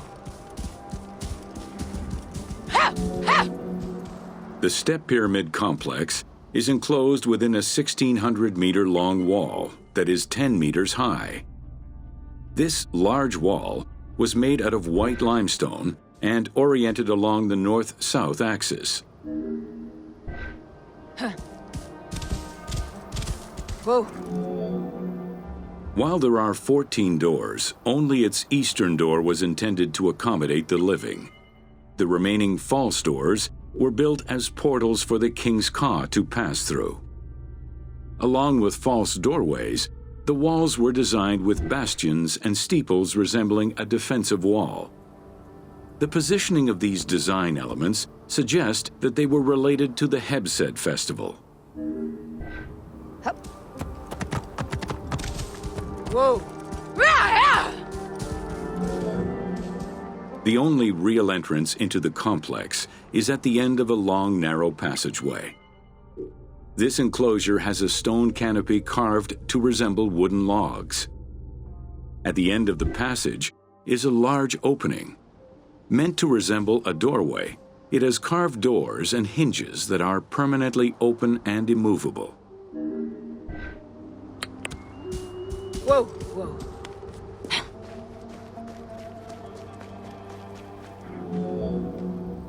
The corridor is lined with 20 pairs of columns up to 6 meters high, built by stacking stone drums. The completed facade was made to resemble reed stock bundles.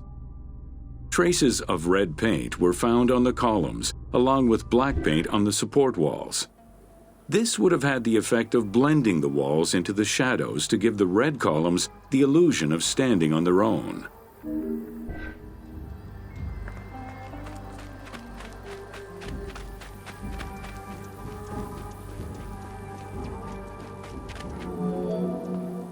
Chambers are located on either side of the columns and are thought to be chapels representing the provinces of Upper and Lower Egypt. According to some Egyptologists, the arrangement of the rooms may be symbolic of jurisdiction and judgment.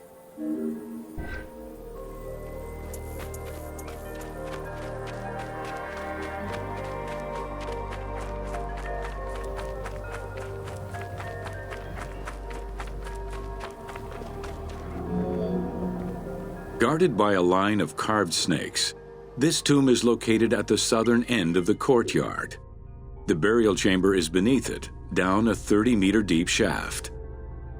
The low-ceilinged chamber resembles a mastaba and is relatively intact compared to the later burial chamber.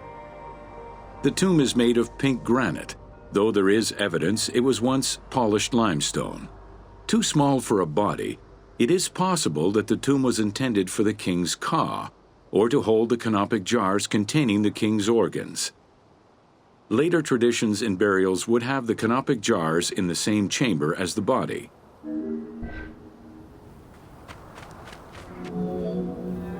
A polished limestone staircase leads west from the tomb to underground apartments. Some of these rooms were intended to accommodate the king and his family in the afterlife. Many large jars of pottery were found, including some that still had deposits of beer, milk, and oil inside them. The false doorways are decorated with reliefs of the king taking part in rituals. In these reliefs, he is seen carrying agricultural tools, running, and performing a ritual for the reanimation of the deceased.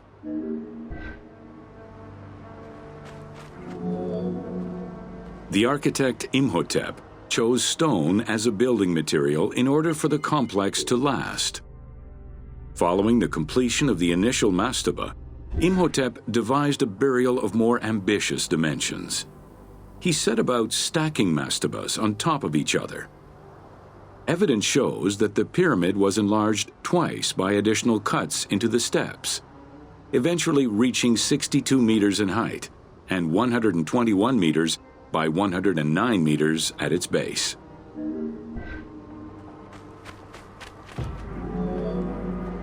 A staircase allowing the pharaoh to enter the divine world was represented by a tiered pyramid, oblong in shape, completely enveloping the original mastaba. The pyramid itself is a solid structure. All of the chambers and tunnels are beneath the structure.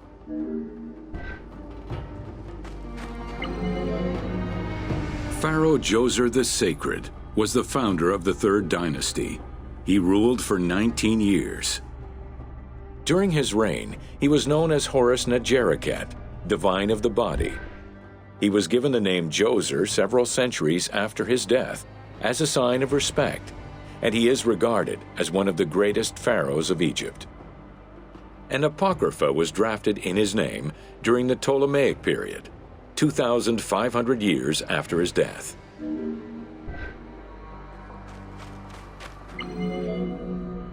Djoser was associated with the sky god Horus in his human form. A plinth near the step pyramid is inscribed with his name and associated with Horus. He was the first to reside in Memphis, making it the central hub of government for the region. Djoser was known to have built many temples and monuments before the complex at Saqqara. The funerary complex was the first of its kind, and would mark Djoser's greatest architectural achievement.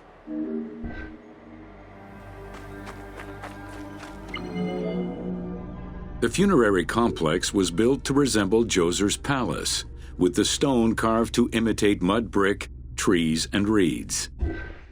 Creating these details and softer textures in hard stone would have been a time-consuming, labor-intensive task. Much of the complex is designed to accommodate the Hebsed festival, allowing the king the ability to affirm his rule even in the afterlife.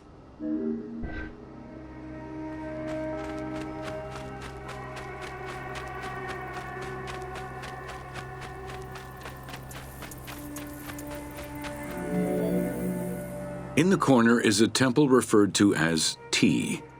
This temple is among the most mysterious structures in the complex. Its outer facade is plain, while inside it is decorated with intricate jed pillars and carvings. It's possible that this place was intended to be where the Ka of the king materialized, symbolically visiting the platform of the Hebsed courtyard from the afterlife.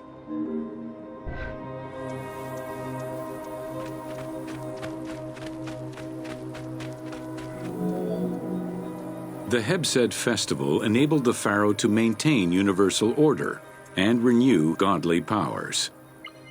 Through a series of trials and religious rites, such as dance, offerings, and visiting the sanctuaries of various deities, the ruler's vital force and divine nature was confirmed. The celebration was meant to represent the ruler's jubilee and would take place every 30 years, though the deadline was not always followed. The earliest known ritual dates from the First Dynasty.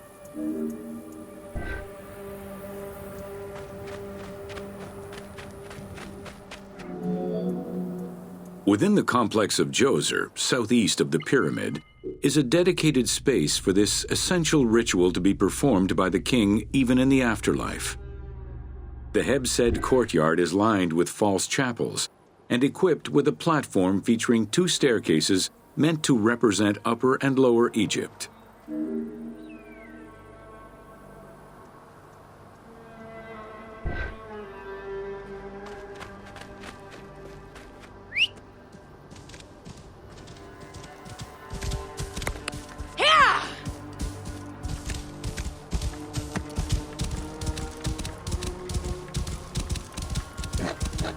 Whoa. Located in the courtyard, the 2 pavilions are believed to represent the palaces of Upper and Lower Egypt.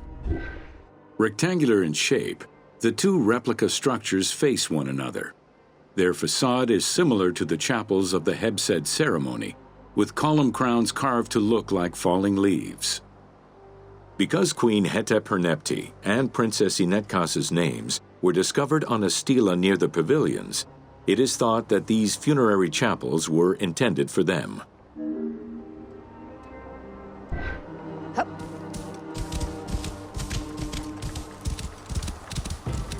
Whoa! The funerary temple is on the north side of the complex, facing the stars where the deceased ruler was believed to travel after death. Within this temple was the pharaoh's serdab, or cellar. It is a small, enclosed space with one wall sloped to match the first step of the pyramid.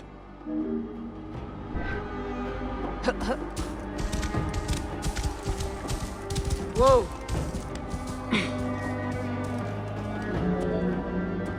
The north wall has 2 observation holes. A statue of Djoser is seated on the throne, wearing a mantle and a tripartite wig with a crown known as a Nemes.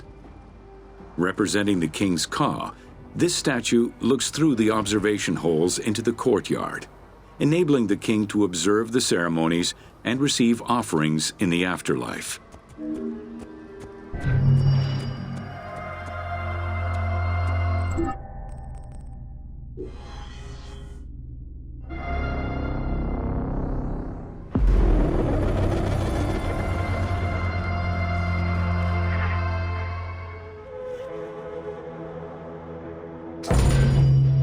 Welcome to Inside Djoser's Step Pyramid.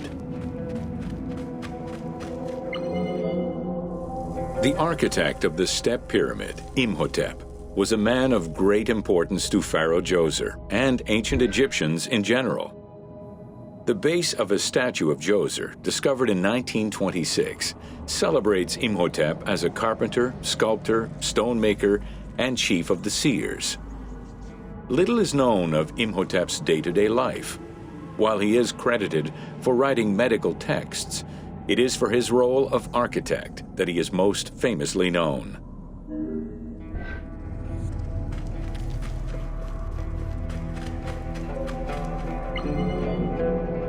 From the design of the pyramid to the elements within the complex itself, Imhotep set out to create something that would immortalize his king.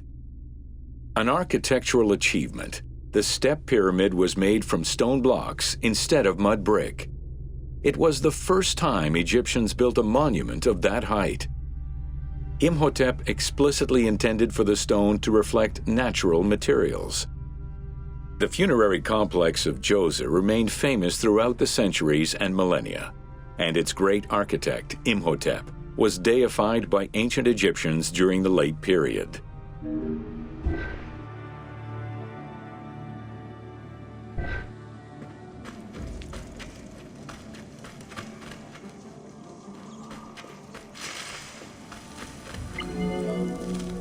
In addition to the central subterranean palace built for Djoser, 11 wells were dug.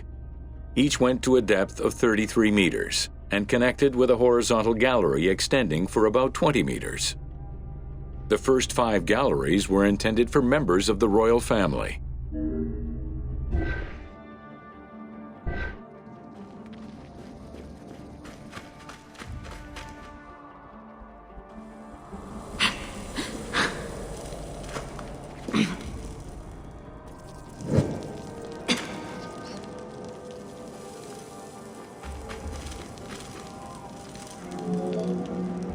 Two passages lead underground and branch off in 3 directions to various magazine galleries.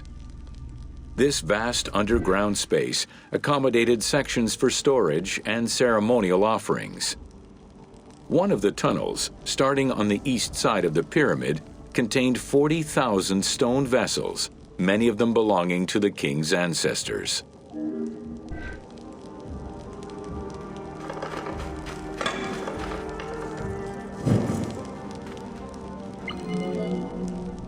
The burial chamber of Djoser is located at the bottom of a 28-meter deep central shaft.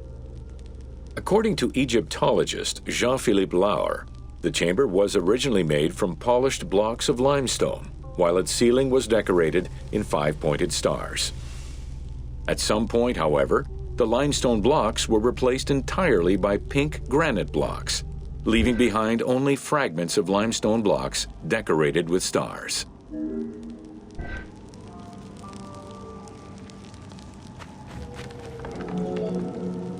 At the foot of the chamber are many tunnels going in all directions. This maze of tunnels, galleries, and chambers stretches over 5 kilometers. There are a number of dead ends and false doors. They may have been intended for the afterlife, rather than to fool thieves.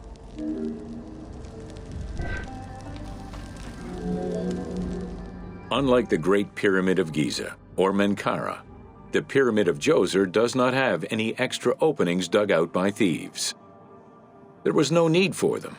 Because of the easy access into the tunnels and along the corridors, thieves had little trouble clearing out the temples once inside. It is unknown when the mummy of Djoser was stolen. All that remained was a left foot, found by French Egyptologist Jean-Philippe Lauer in 1934. This architect, who devoted his whole life to meticulously exploring the complex, believed it belonged to Djoser.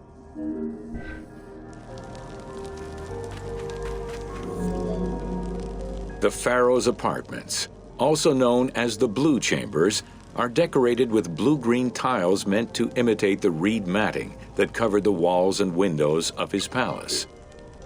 The stone is carefully curved and painted to look like the rolled mats of open doorways and curtains.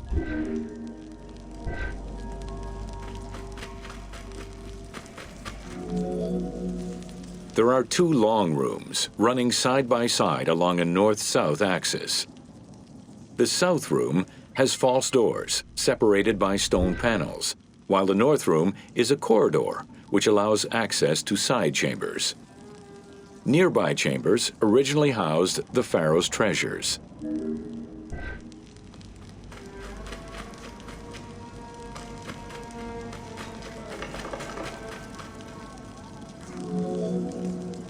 The door frames are made of fine limestone and carved with the king's name. As in the south tomb, reliefs are carved into the doorways. These reliefs show the king performing rituals and visiting divine sanctuaries for all eternity. Their interiors are fictive additions made by the team to add to the wonders of the tomb. It is clear from the elaborate detail and scale of the complex that this funerary monument was a technological marvel of its time.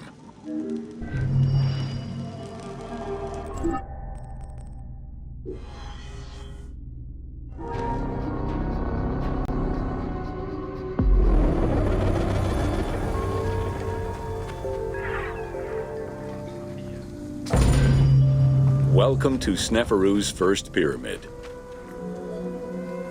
With the long reign of Sneferu, the first king of the 4th dynasty, the most brilliant and creative period began for the construction of funerary monuments in Egypt. Funerary monument design moved from the step pyramid to the smooth-faced pyramid, testament to the evolution of the practices of construction. The first attempt at this design was the Pyramid of Meidum.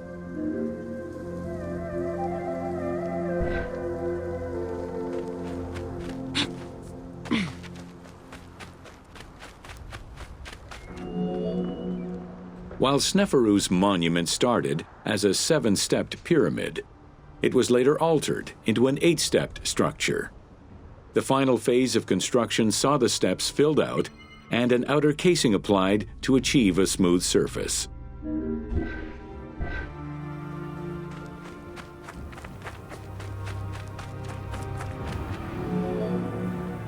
The smooth dressing of the walls did not provide sufficient bonding, however, and the outer casing did not rest on sound foundations. As a result, the bases of the 4 outer buttress walls gave way, causing the walls to slide down and collapse. While the Meidum Pyramid was abandoned due to design flaws, it showcased other innovations that would impact all future pyramid designs.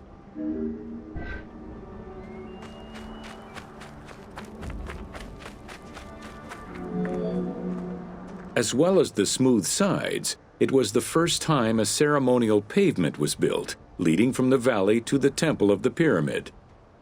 Another innovation was that of the funerary chamber, which was no longer at the bottom of a well, but rather above ground level. This change signaled the beginning of the 3-bedroom system.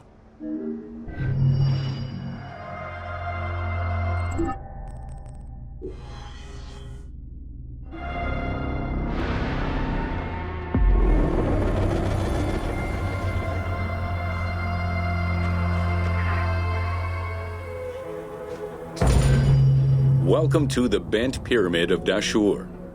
After the construction of the Meidum Pyramid failed, Sneferu transferred his residence and the official necropolis to Dashur.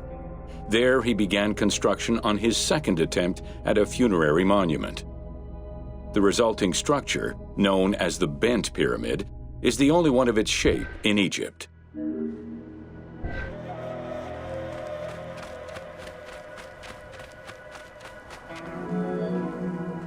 Though the pyramid also proved unstable and was abandoned, it marked a technical and architectural breakthrough. Heralding an important design transition, the Bent Pyramid displays a shift from the step pyramid to a functional smooth-sided pyramid.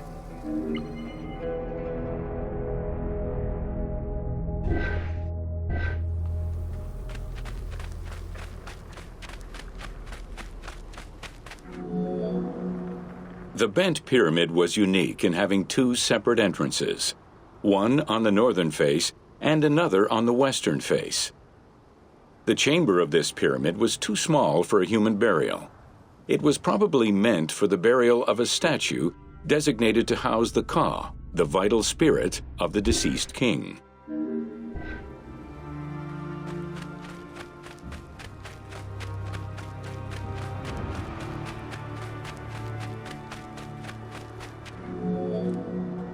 With the Bent Pyramid, architects successfully experimented with a completely new idea: to build the pyramid with a core of huge stones settled on a progressive horizontal design. This way, each construction phase could be completed in a single stage, allowing the architect complete control over every design element. Unfortunately, these precautions did not prevent sagging or cracks in the interior rooms of the pyramid. Sneferu abandoned the monument and began the construction of yet another pyramid.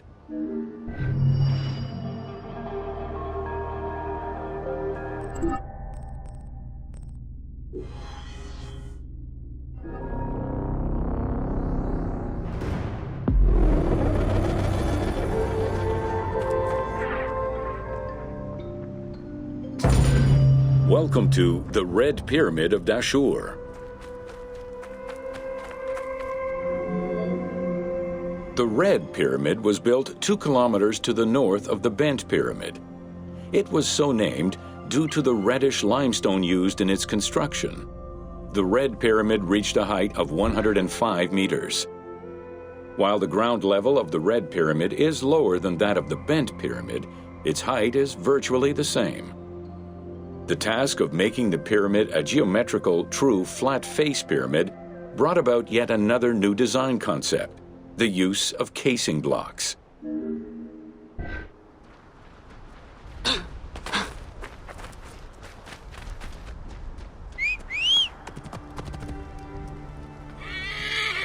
Whoa.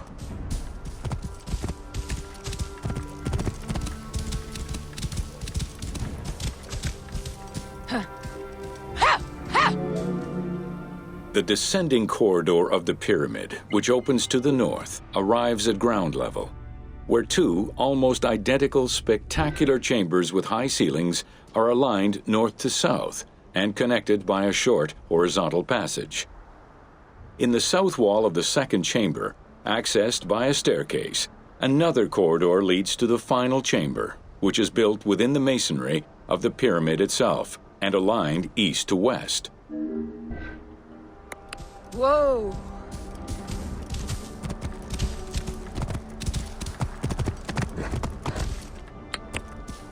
Whoa. The annexes of the Red Pyramid consist of a small funerary temple located to the east. A causeway presumably ran due east from the temple, but it has yet to be excavated.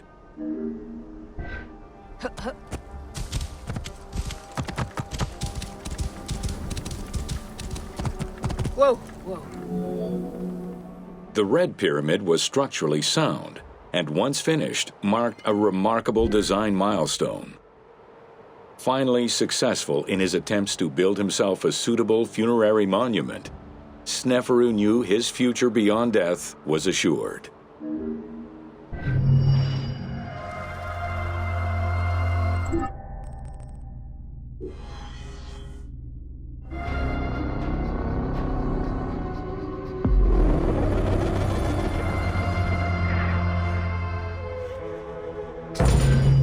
Welcome to Pyramids of the Middle Kingdom. During the Middle Kingdom era, the powerful rulers of the 12th dynasty resumed the tradition of elaborate pyramidal tombs. For example, Amenemhat I built a funerary complex in Lisht, and Senusret II selected the Elahun site in the Fayum. Amenemhat II and Sesostris III, however, cast their favor towards Dashur. Amenemhat III built a pyramid there as well before moving to Hawara in the Fayum.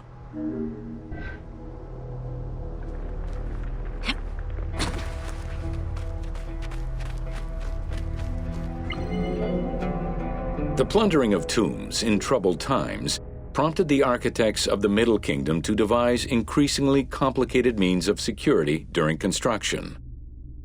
As such, while the architectural plans of the Hawara pyramid were simpler than the one at Dashur, the means used to protect it from looters were much more elaborate.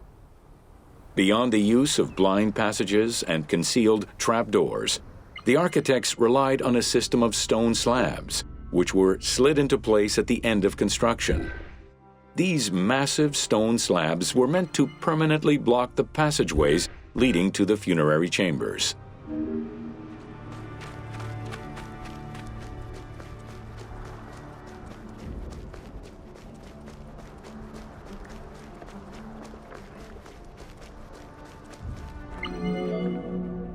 The kings of the 13th dynasty began building their pyramids at Mazguna, south of Dashur, then moved on to Fayum and Abydos. The kings of the 17th dynasty, however, satisfied themselves with crowning their cave tombs with small pyramids of raw brick. The kings of the 18th dynasty gave up the shape of the pyramid as a royal tomb entirely. They chose a mountain with a pyramidal shape in the Valley of Kings and dug their graves there.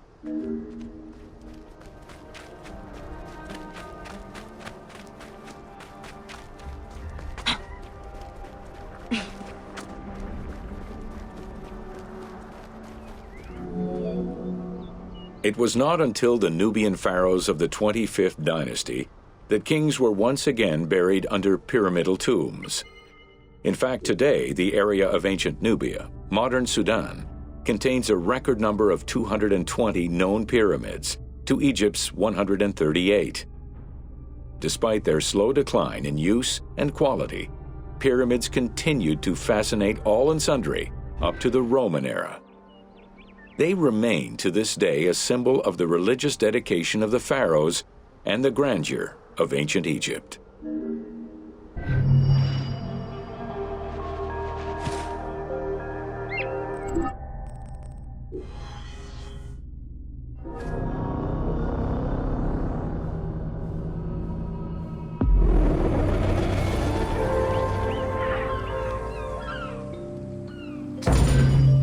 Welcome to an overview of the Giza necropolis.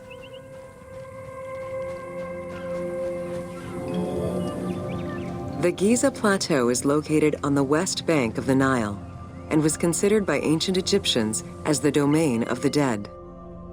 The pyramidal complexes found there were built over the span of 3 generations, during the reign of Khufu, Khafre, and Menkaure.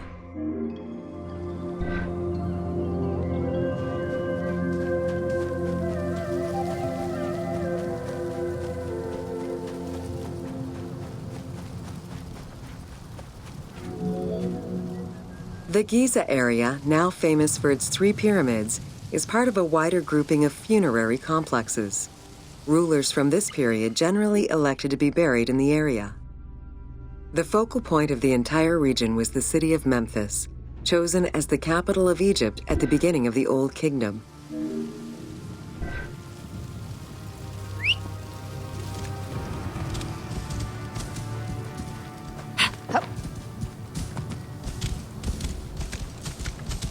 Whoa. The placement of the Giza monuments, and particularly that of the pyramids, followed a practical yet strict alignment. First, they focused on cardinal points, and then they accounted for the natural geology of the plateau.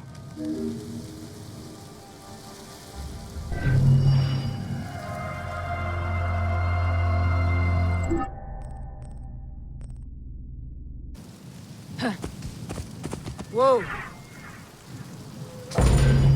Welcome to the riddles of the... A sphinx was originally meant to be a personification of the king. The human head, wearing pharaonic regalia, was fused with the body of a lion, thus sharing the qualities the powerful animal possessed, namely its power, the swiftness of its attack, and its majestic authority. By these very virtues, it was also considered a symbol of protection.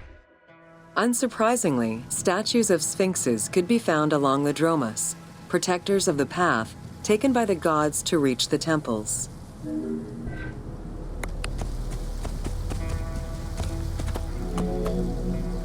Over the centuries, enthusiasts and historians alike have wondered, who built the Sphinx? For what purpose? And who does it represent? These questions remain unanswered. Several theories do exist, however, some more credible than others. One theory supposes that Jetafre chose to pay homage to his father Khufu by building the Great Sphinx of Giza. The stone temple on the eastern face of the Sphinx would have been added later on by his brother and successor, Khafre, in order to strengthen the divine worship of their father. It would be the first Egyptian temple oriented with the sun.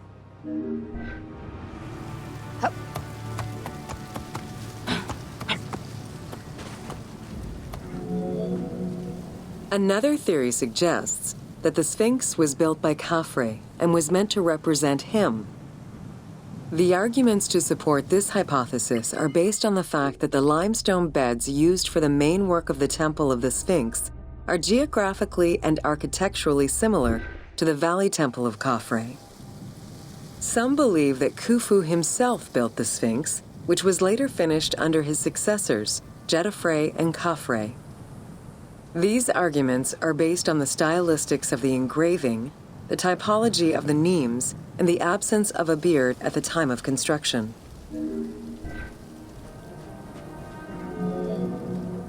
While ancient Egypt as a whole leaves a rather monochrome vision of its monuments and statuary, it is vital to understand that in ancient times, absolutely everything was painted.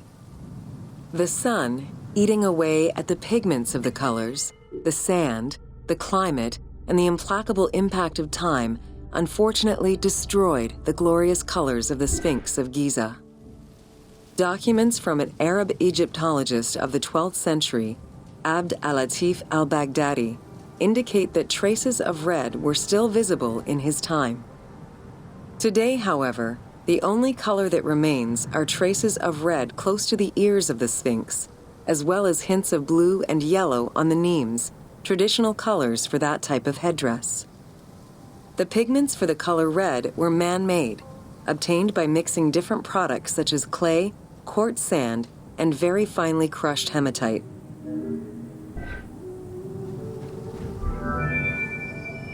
Red had a strong symbolism in ancient Egypt.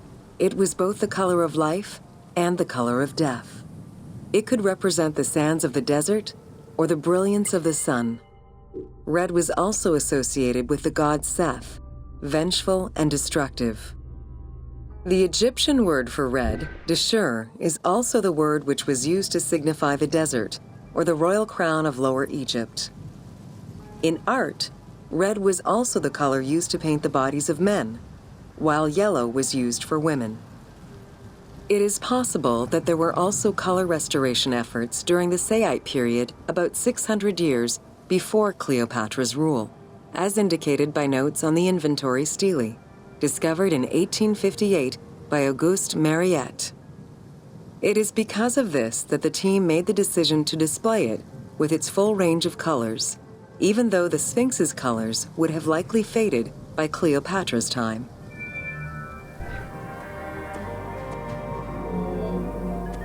Dating from the 4th dynasty, approximately 2600 to 2500 BCE, the Great Sphinx of Giza is the oldest and largest sphinx that we know of.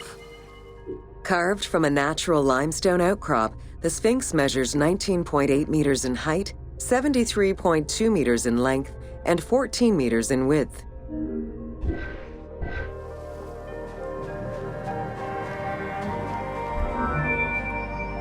In order to bring polish to the imposing monument, several blocks of limestone were added after the initial construction phase. Since then, there have been numerous attempts at preservation. The polish present in the game integrates some aspects of modern restoration attempts. The team made this choice to present a more iconic version of the Sphinx of Giza to the player. Today, the Sphinx is called the Terrifying One. This appellation is translated from its Arabic name, Abu al-Hal, which in turn was derived from Baluba in Coptic.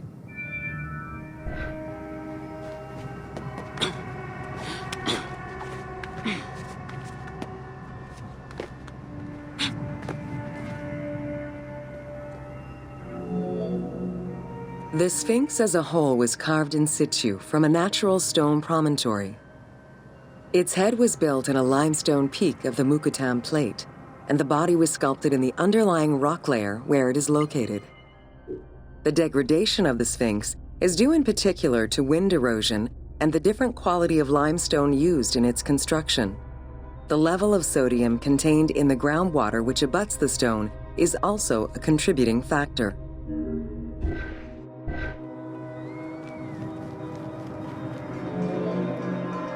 The natural bedrock is seen through the oblique natural strata of the Sphinx's body that are similar to the surrounding limestone.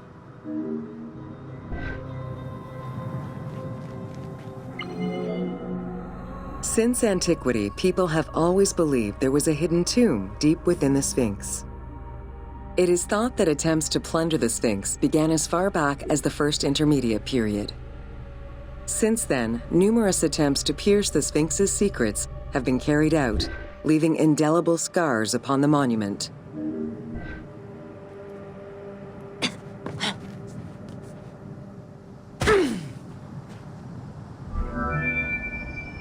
"12 meters long and cut during pharaonic times, another entrance in the back of the Sphinx aroused curiosity. Although Thutmose IV attempted to seal it off, it was possibly reopened by treasure hunters. It was rediscovered by Howard Vyse and mapped more recently by Mark Lehner. This entrance at the back of the Sphinx leads to different cavities of a few meters each, in directions going inside the statue's body and under the surface. The team has used this opportunity to extrapolate a little more.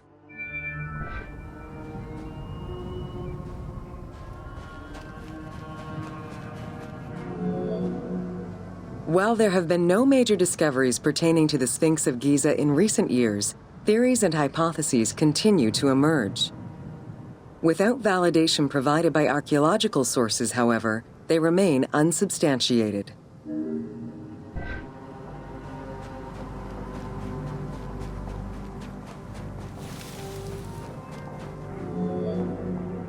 The first of the main theories as to the Sphinx of Giza's meaning posits that the Sphinx was originally a massive representation of the god Anubis. Its principal arguments are that the head of the Sphinx is disproportionate compared to the size of its body. The second theory believes that the representation of two sphinxes on the stela of Thutmose IV would indicate that another stone sphinx had existed on the site itself, possibly even in paired symmetry on the other side of the Nile. However, neither of these theories can be verified in any way.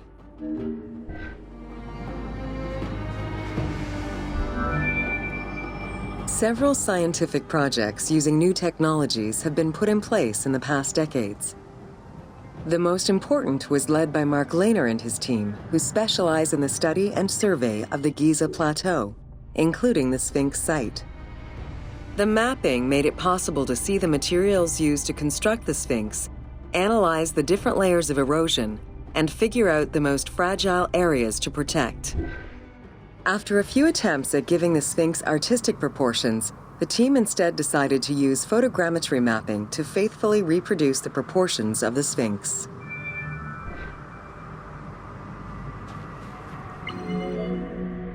What the Sphinx of Giza represented during its construction and how the Sphinx was perceived by the Egyptians of the New Kingdom are two very different matters. Originally a representation of the king imbued with the power of the lion, the Sphinx was eventually viewed as a direct representation of the Most Divine. It is theorized that kings of the New Kingdom believed that the Sphinx of Giza was the one who recognized and legitimized the ruler of Egypt. Thus, despite the fact the Sphinx of Giza was partially buried under the sand during his reign, Amenhotep II knew that the monument was of great importance. Amenhotep II built a second temple dedicated for the Sphinx as Horemakhet to pay homage to Khufu and Khafre, his predecessors. It became a common habit for this dynasty to spend time with their royal courts at the Sphinx. Its sanctuary became known as Setepet, the Chosen.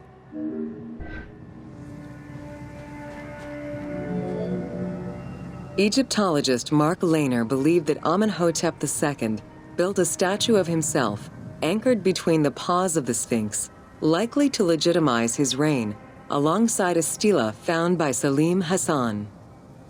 Many other pharaohs of this dynasty, such as Tutankhamun and Ramses II, also left marks of their passage in a similar fashion, sometimes even stripping the stones of nearby temples and pyramids to do so.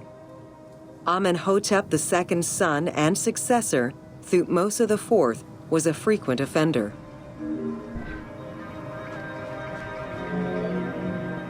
While sleeping between the Sphinx's paws, the future Thutmose IV saw in a dream the god Horemakhet proclaiming his coming accession on the throne of the two lands. This was, of course, on the condition that he remove all of the sand covering the Sphinx, which stood guard as the personification of the god, and should thus never be engulfed by the sands of the desert.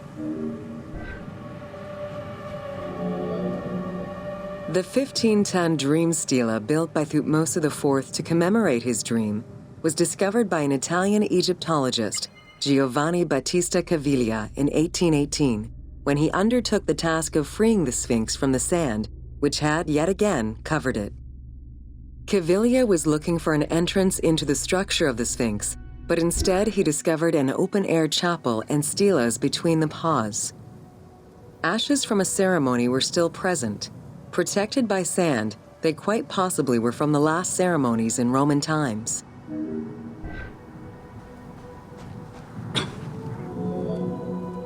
That same year, Caviglia discovered fragments of the Sphinx's beard that had probably been added during the New Kingdom.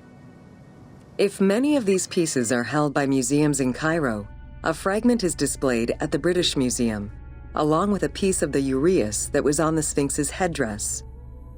It is believed this fragment of beard was possibly kept in place thanks to the statue of Amenhotep II, which was supposed to be located under the head of the Sphinx. A popular cultural legend purports that the nose of the Sphinx of Giza was lost during the time of Napoleon Bonaparte to the cannon fire of French soldiers in training. However, engravings from before the time of that campaign already depicted the Sphinx without a nose, indicating that it had been removed before the French campaign.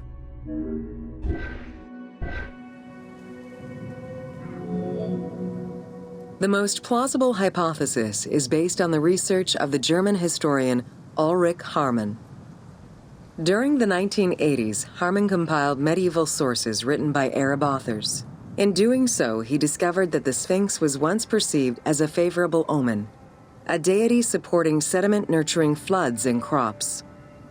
Around 1378, a Sufi by the name of Muhammad Sa'im al-Dar could not stand this vision of the monument, and in an iconoclastic act, broke the nose of the Sphinx. According to the texts, he was then hanged and burned between the legs of the Sphinx for his crime.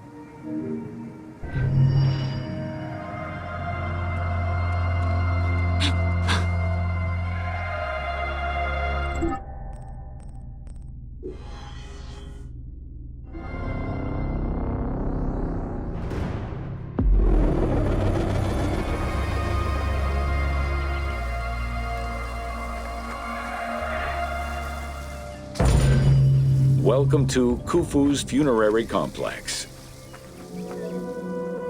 The Valley Temple was the first architectural component encountered when one entered the funerary complex. It was considered the official entrance of the tomb and mixed the structural components of both a temple and a portico. Khufu's Valley Temple shows evidence of a basalt pavement, letting us know where the portico portion of the structure was located. Such a partition is believed to symbolize both the subterranean and solar aspects of the afterlife.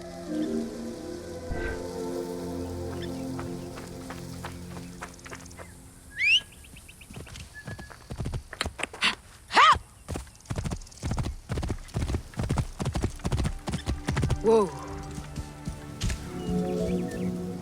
Khufu's causeway ran from the floodplain up to the plateau, linking together the Valley Temple and the Mortuary Temple. A traditional causeway presented itself as a paved path, enclosed by walls and often roofed.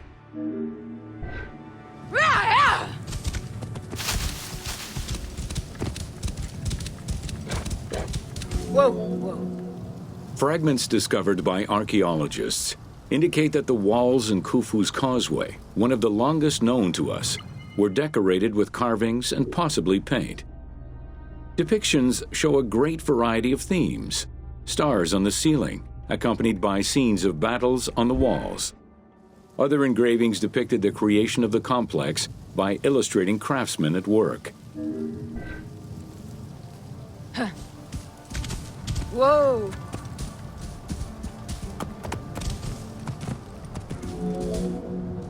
The most impressive private cemeteries of Giza are located east and west of Khufu's pyramid. The Eastern Cemetery was reserved for members of the royal family, while the Western Cemetery was mostly set aside for various court dignitaries. In both areas, private tombs, also known as mastabas, were aligned and laid out methodically in streets and avenues. This arrangement was probably an attempt at recreating the king's court for the afterlife.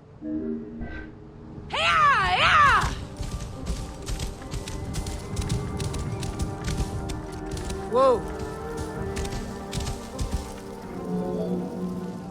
To the east of Khufu's pyramid reside three smaller constructions, the three Queen's Pyramids.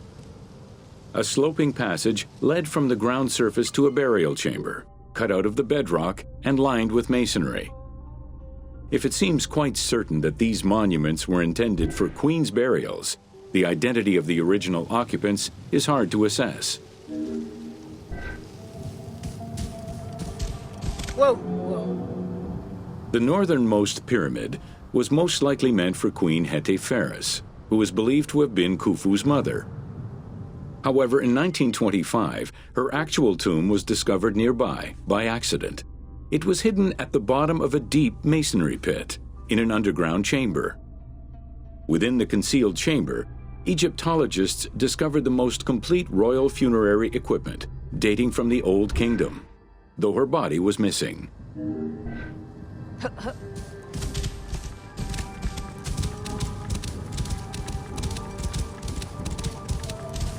Whoa!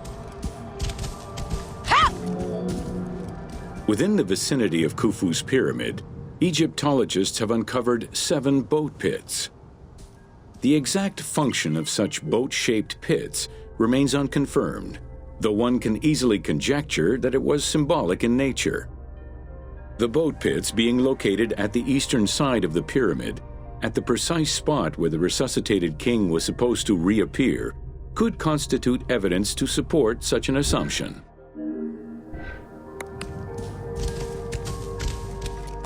Whoa! The 2 southern boat pits, each covered by a roof of huge limestone slabs, were discovered in 1954 by Kamal al-Malak, an Egyptian Egyptologist. Only one of them had been opened. 1,224 boat parts made of cedar wood were retrieved one by one and patiently reassembled by the master restorer Ahmed Youssef. This process took 28 years. Youssef worked by following lines of mortise and tenon joints and by stitching parts together with vegetable ropes, all in order to keep the design as authentic as possible.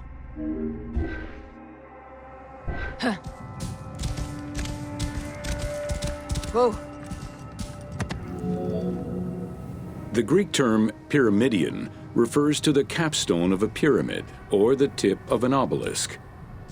In ancient Egyptian, both components were called benben. This word was also used for a specific kind of food, a cone-shaped offering made of bread.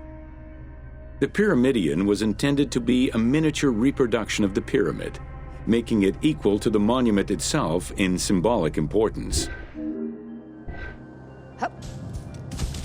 Whoa!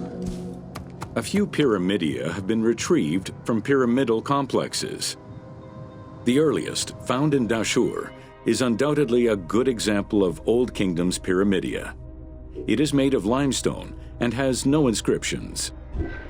Some engraved pyramidia were recovered from private funerary chapels. Their inscriptions all related to the solar symbolism of the benben.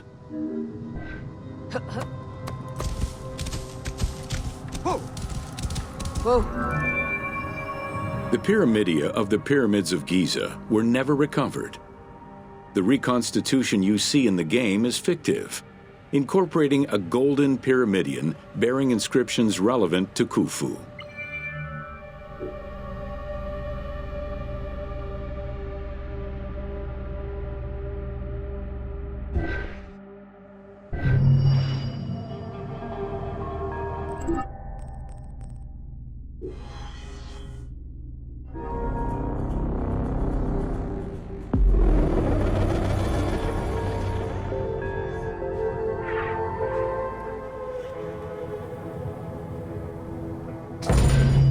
Welcome to Secrets of the...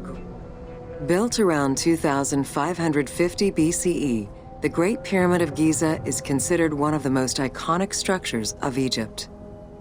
It is the biggest of the pyramids and the only one of the 7 wonders of the ancient world still standing. The numbers associated to the Great Pyramid of Giza are impressive. A workforce of over 20,000 people, 6 million tons of stone, and 20 years of construction. It was a massive undertaking for a pharaoh's tomb.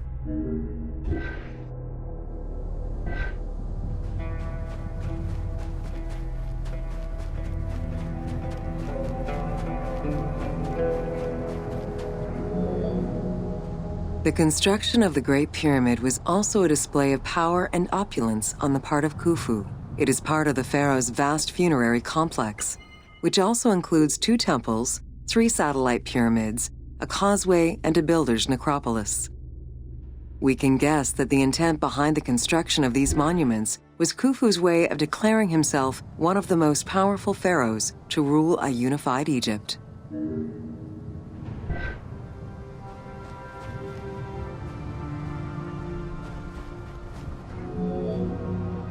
New insights into engineering and ancient Egyptian culture are still being revealed over 4,500 years later. For example, a recently unearthed papyrus offers a glimpse into the life of a tradesman at the time of the pyramid's construction. Also, a logbook belonging to a team leader during the building gives details on the craftsmen, their work schedules, and the raw materials required.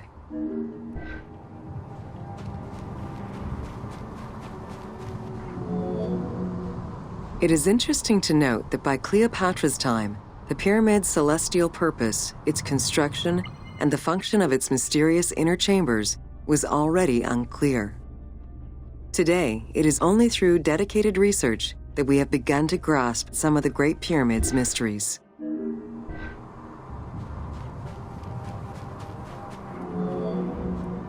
The Egyptians had polished their design for centuries by the time work on the Great Pyramid began. Intended as a tomb for Khufu, the Great Pyramid's structural design has been considered to be nearly perfect by engineers and historians ever since.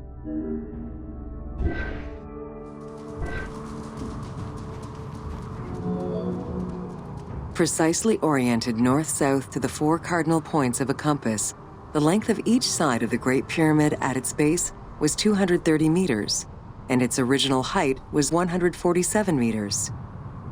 The pyramid is a mere 0.05% error away from being a perfect square.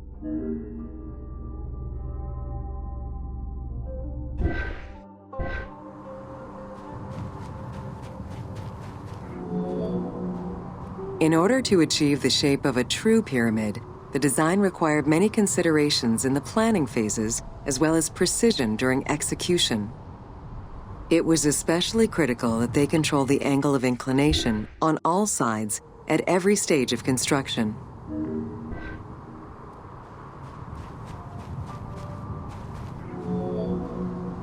Materials for the Great Pyramid consisted of quarried limestone blocks, weighing between 2 to 15 tons each. The methods of moving these blocks into place is still debated by architects and Egyptologists. The precision of its design in an age with only soft metal tools, as well as the enormous scale of its construction, make the Great Pyramid one of the most impressive feats of human engineering.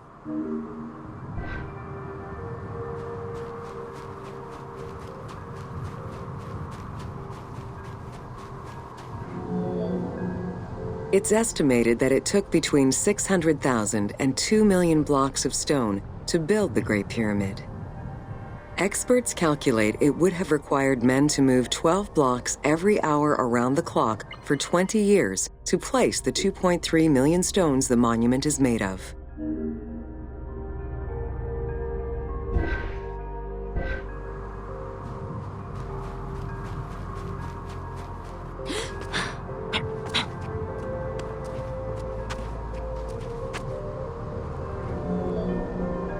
While the interior chambers were built with red granite from Aswan, most of the pyramid was made from local limestone, weighing between 2 to 15 tons per block. There is debate on how the pyramid stones were moved into place. Recent research is exploring the idea that it was built around a large interior ramp.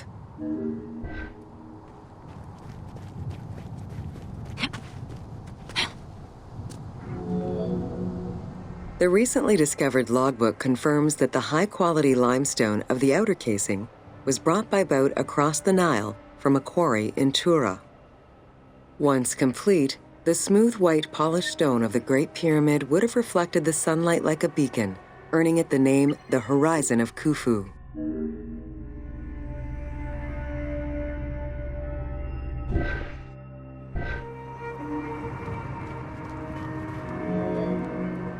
Over the centuries, thieves and travelers attempted to access the Great Pyramid numerous times. Ancient writings describe details of its interior, proof that some made their way within, though who gained entrance first and when is unknown.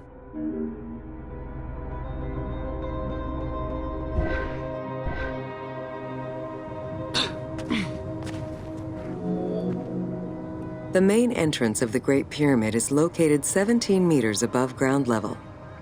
It faces north, likely in order to align with the North Star. Though the entrance passageway had been discovered in antiquity, any further access into the Great Pyramid was stopped by massive vertical slabs of rock. As such, present-day visitors to the pyramid must use the robber's entrance.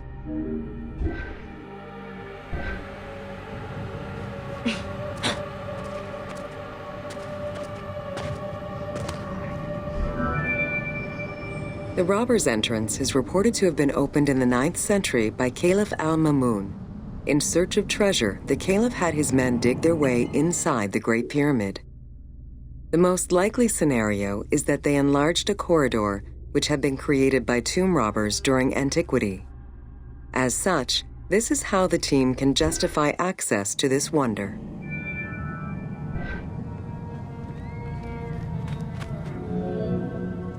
Attempts to gain entry to the Great Pyramid and uncover its potential secrets continued throughout the centuries.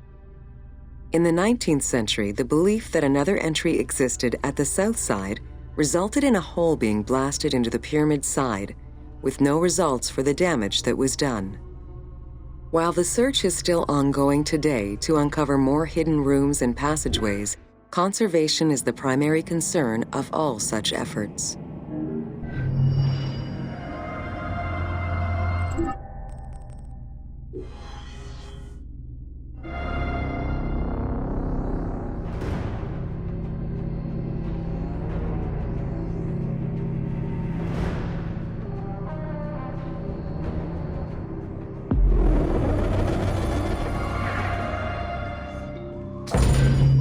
Welcome to the Great Pyramid, Subterranean Chamber.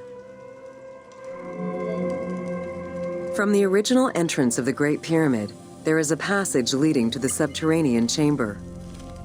Its walls were carved out of the existing rock of the plateau and then covered in a fine, unmarked limestone. The descending passage has a steep 26-degree downward slope. Narrow and with a low ceiling, this pathway is long and challenging.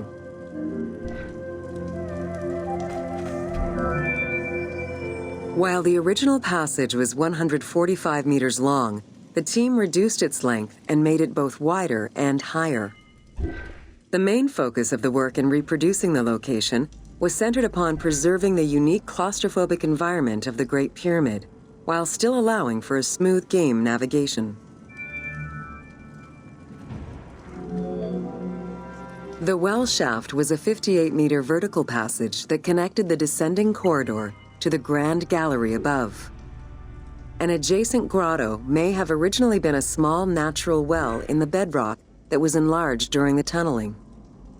Whether the grotto was intended for another purpose is uncertain.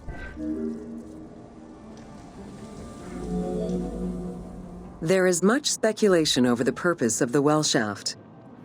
One theory is that the channel was cut or enlarged to supply air to workers in the descending passage. Another is that it was meant to provide an exit route once the work was done in the heart of the pyramid. Without the well shaft, workers would have been trapped inside forever when the Grand Gallery was sealed.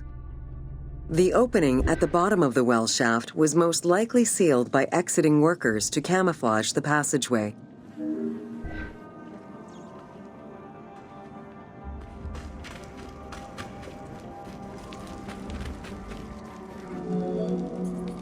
There is a subterranean chamber at the end of the descending corridor, 30 meters below the Giza Plateau surface. Dug directly into the bedrock, the space is wide with a ceiling 3 meters in height. Its floors and walls are rough and uneven, indicating that it was never completed.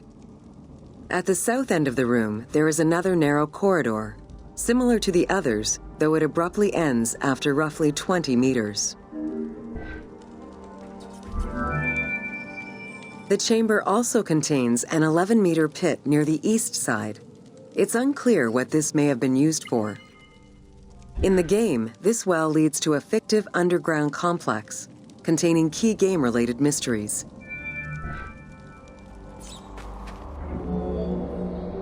The subterranean chamber's original purpose remains a mystery. One popular theory is that it was originally meant to be Khufu's burial chamber, but the pharaoh changed his mind, preferring to be buried higher up in the pyramid, which would explain the chamber's unfinished state.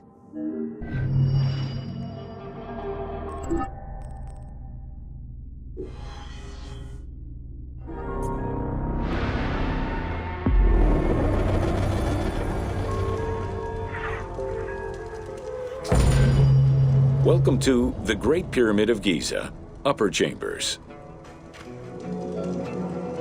At the entrance of the ascending passage are 3 granite flagstones estimated to weigh up to 25 tons each.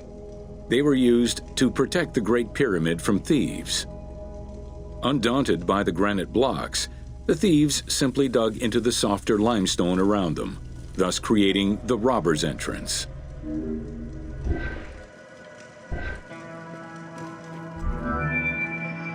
While in reality the robber's entrance is one single cavity which leads to both passages, in the game, the team created individual accesses to either passage. As such, in the game, one entrance leads to the ascending passage, while another leads to the descending passage.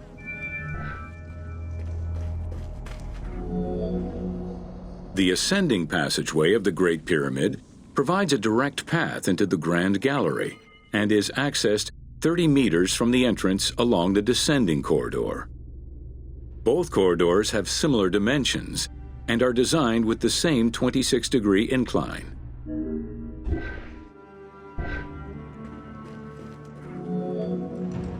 The ascending corridor has smooth masonry on its walls, and the layout includes many trapezoidal stones. Both the floor and ceiling of the passageway indicate that the passage was enlarged, possibly during or after the funeral, to allow workers room to move granite blocks meant to plug the corridor.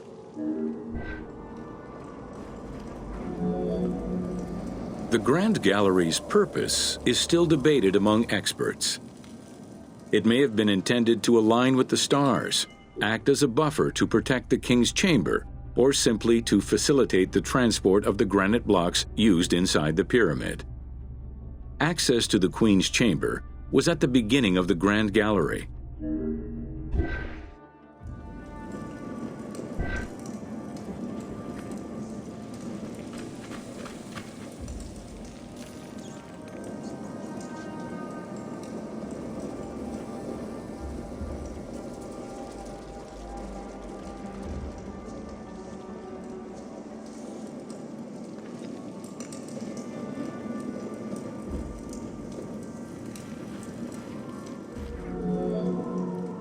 Though this room is referred to as the Queen's Chamber, it is believed that there was no queen buried here. Based on their knowledge of earlier pyramids, Egyptologists believe it was more likely intended as the king's serdab, a chamber meant to contain the Ka statue, which would in turn house the king's spirit.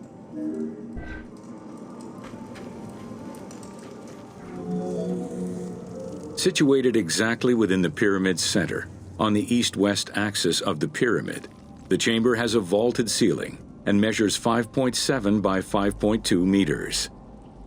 In the eastern wall, there is a niche tucked away in a small corbelled archway, which may have originally held the Ka statue. Behind this niche is another smaller hole, possibly dug out by thieves in search of further treasure.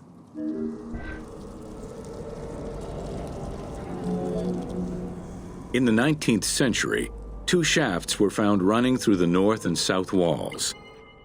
They each run in a horizontal line for 2 meters before sloping upward, and both are closed off with limestone blocks fitted with copper handles. Whether they were intended as ventilation shafts for workers or a celestial connection for the pharaoh's spirit is unconfirmed.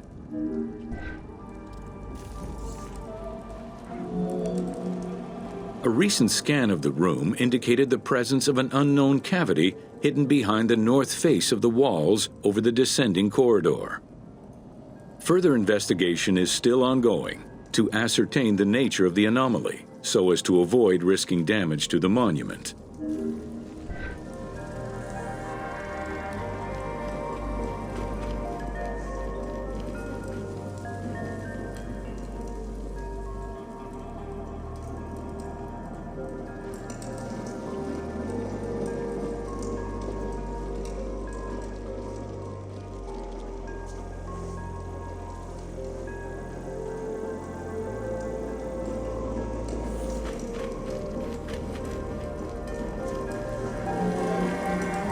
Khufu's architects were possibly influenced by earlier rhomboidal pyramids when designing the gallery.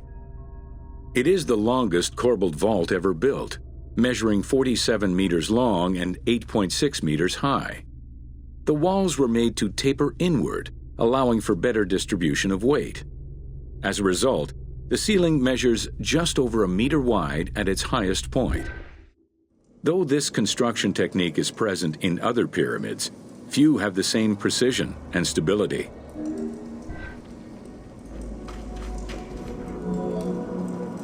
While the space is visually dramatic, the gallery seemed to serve a practical function, though what exactly remains uncertain.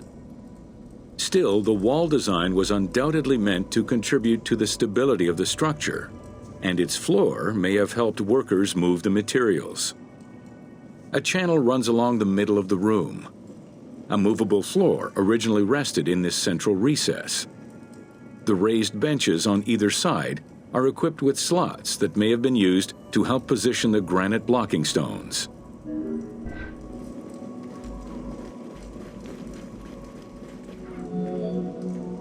At the end of the Grand Gallery is the entrance to the antechamber leading to the King's Chamber. Directly above, there is another narrower horizontal passage that connects to the top of the King's Chamber and allowed the workers access to the weight relief rooms.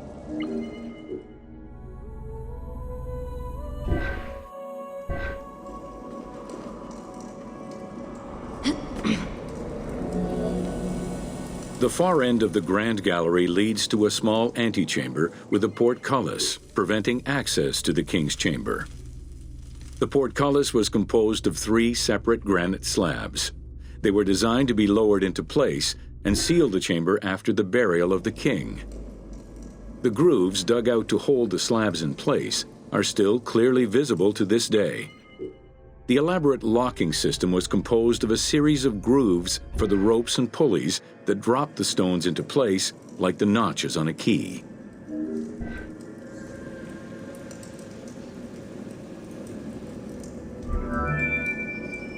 For the purposes of the game, the team elected to remove the portcullis slabs in order to grant the player access to the King's Chamber. In reality, workers would have backed out of the room after the funeral, lowering each slab into place behind them one at a time. Each of the 3 stones were smashed by... The King's Chamber is built entirely out of red granite. The King's Chamber measures 5.8 meters in height. It has an imposing cover of 5 stacked levels above, with granite beams weighing 25 to 40 tons each. The uppermost level is surmounted by a vault of stones, arranged in chevrons to bear the enormous structural load.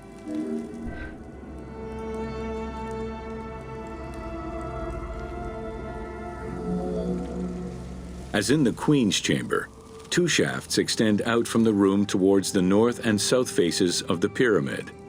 They measure nearly 64 meters until they are blocked by copper-handled granite plugs.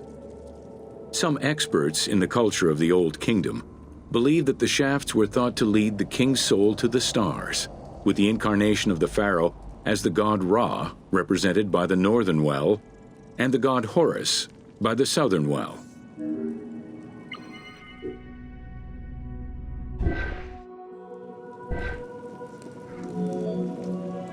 There is a granite sarcophagus at the west end of the room, but it is the concealed construction inscriptions left by workmen on the roof's stones which verify this as the resting place of Khufu.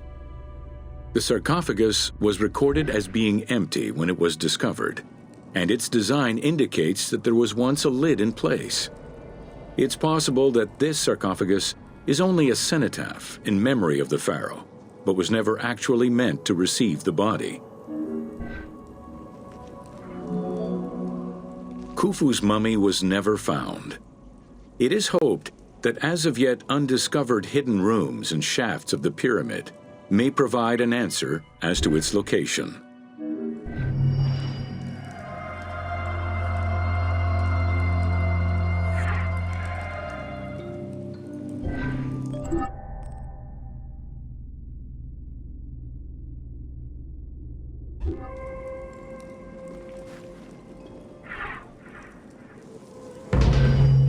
Welcome to Jean-Pierre Houdin's Theories.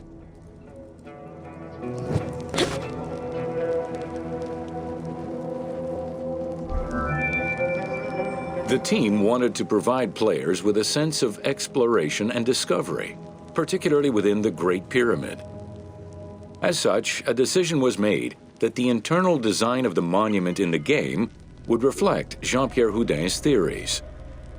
While the antechambers of the king's tomb have yet to be discovered, Houdin posits that this is merely due to a unique design, placing the pharaoh's tomb at the center of the pyramid.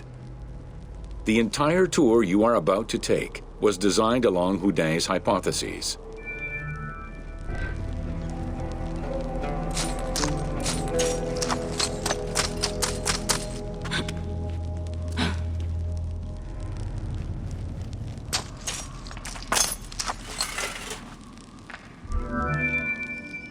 While respecting Houdin's hypothesis as to the general layout of the antechambers, the team wanted the contents to enhance the game experience.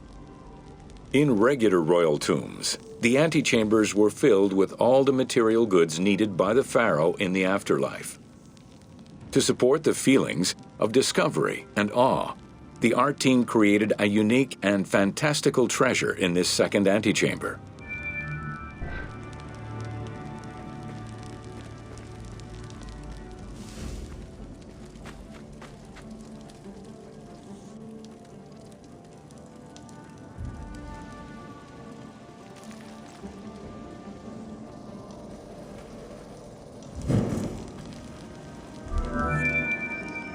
Houdin theorized that the ascending corridor and the Great Gallery were used by the workers to haul hoist the heavy beams above the king's chamber.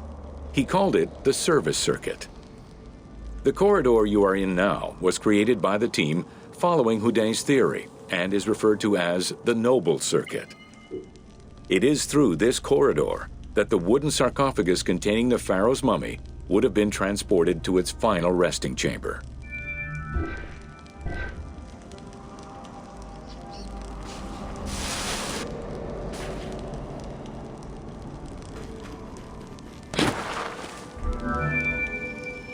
With this structure in mind, one can easily assume that the pyramid's entrance would have been connected to the two antechambers. Modern research has revealed that a cavity might be located behind the north face chevrons of the pyramid. As such, the team chose to create this area for the player to explore. Here is where Houdin believes that the priests and nobles would have exited the pyramid after the burial ceremony.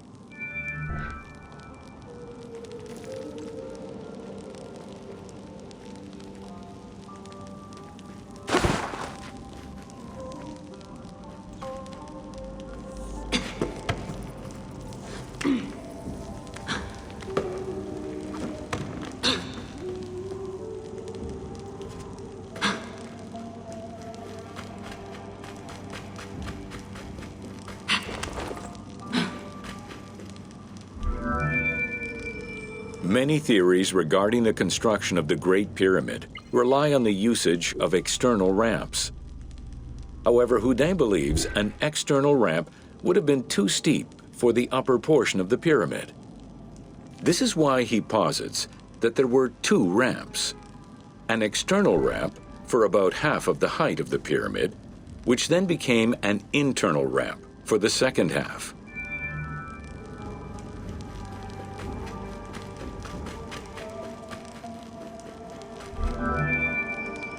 Houdet's theory states that this internal ramp followed the sides of the pyramid in an ascending spiral pattern.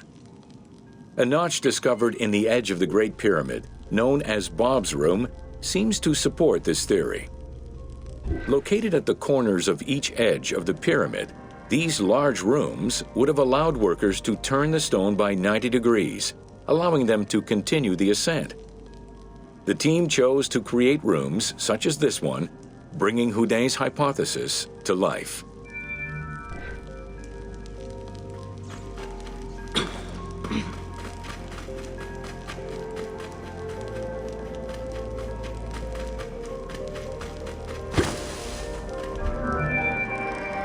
This long corridor was the first section of the ascending internal ramp.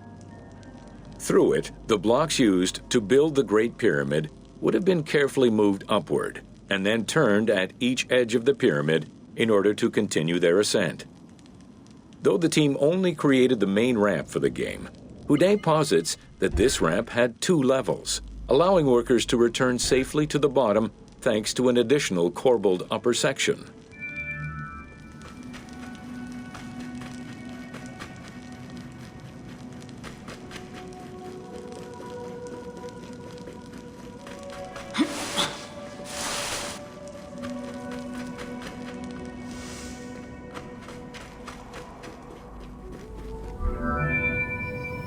According to Houdet, the start of the inner ramp was located at the base of the southeastern face of the pyramid. This location would have been the junction point of the external and internal ramps. Below us, workers would have built the lower part of the pyramid with the external ramp before eventually switching to the internal ramp for the middle and upper sections of the pyramid. At that time in the process, they could have reused the material of the external ramp to fill the center of the pyramid, hauling the stones in through the internal ramp.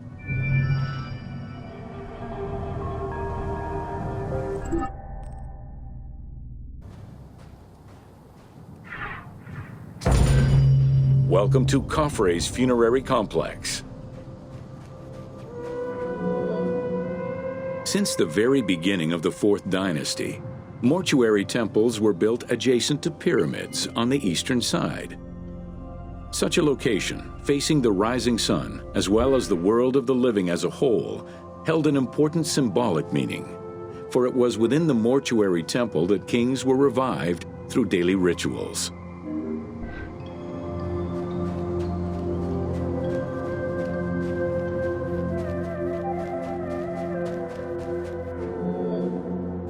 In its standard form, a mortuary temple was divided into two parts: a front area which consisted of a vestibule and a courtyard, and an area in the back, where all sacred elements were located. The back of the temple incorporated several essential features, including an inner sanctuary with a false door, which allowed the soul of the pharaoh to travel between the world of the dead and the world of the living.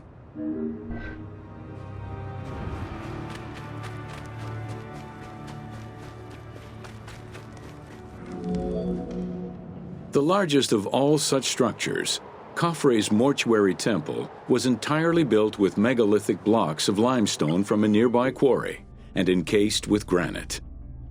Parts of Khafre's mortuary temple, particularly the courtyard walls, are thought to have been decorated with splendid reliefs. However, not a single image of the king has been discovered inside the mortuary temple.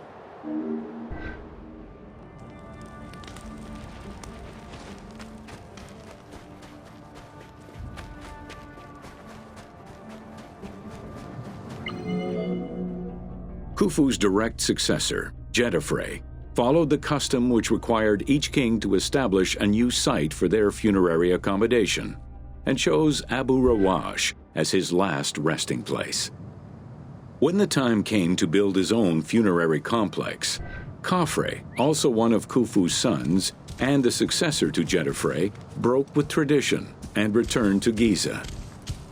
Not only did Khafre thumb his nose at tradition, but he did so in a way which he hoped would allow him to overshadow his father's most important monument.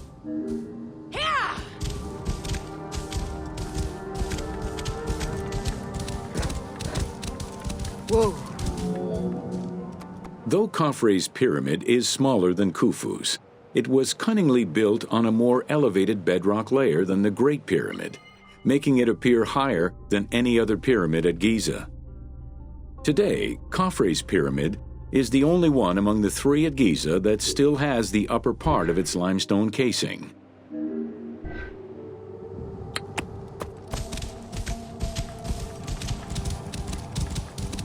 Whoa. Considered a most sacred area, the Giza necropolis was strictly defined, both geographically and physically. An 8-meter-thick Tura limestone wall completely surrounded the Great Pyramid. The only way inside would have been through the mortuary temple. Whoa. From the reign of Sneferu and onwards, the subsidiary pyramid became a common feature within the pyramidal complex. The function of the subsidiary pyramid, however, smaller in size and in height than the royal tomb, remains unclear, though some believe that it was meant to house the ka of the pharaoh. Whoa. In mainstream media, the ka is often defined as the soul of the deceased. The truth is a bit more complicated. Within the ancient Egyptian funerary belief system, the ka was a component of a living person, which separated itself from the body at the time of death.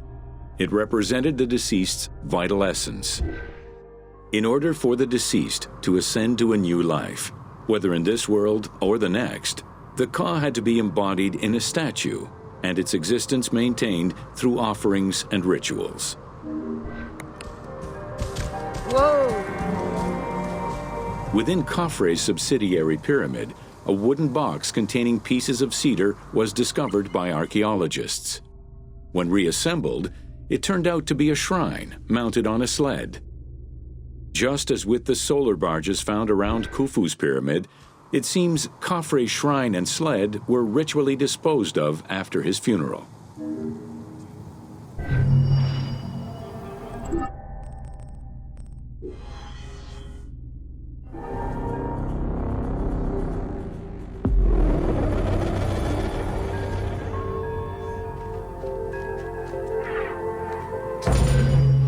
Welcome to Menkaura's funerary complex.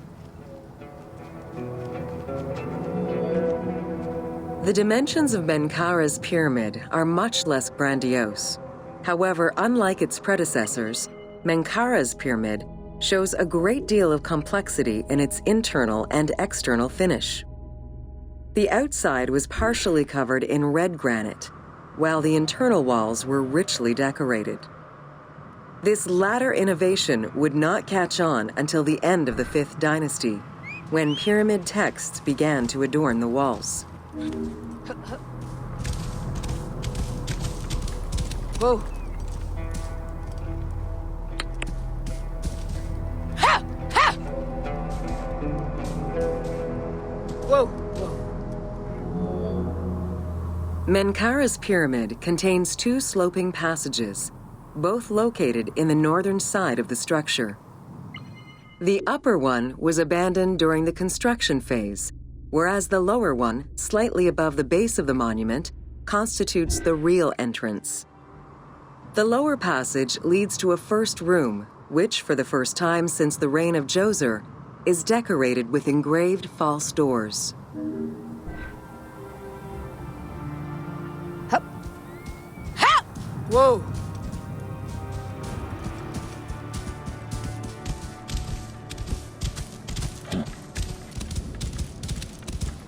Whoa, whoa.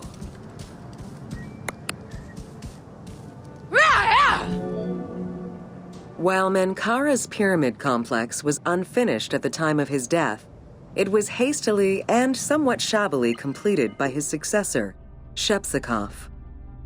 Even so, this funerary structure marks a watershed in the history of this kind of monument.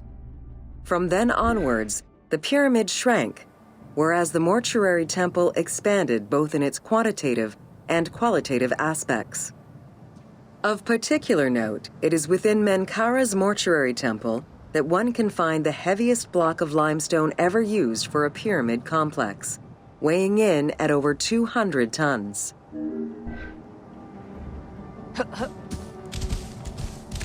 Whoa.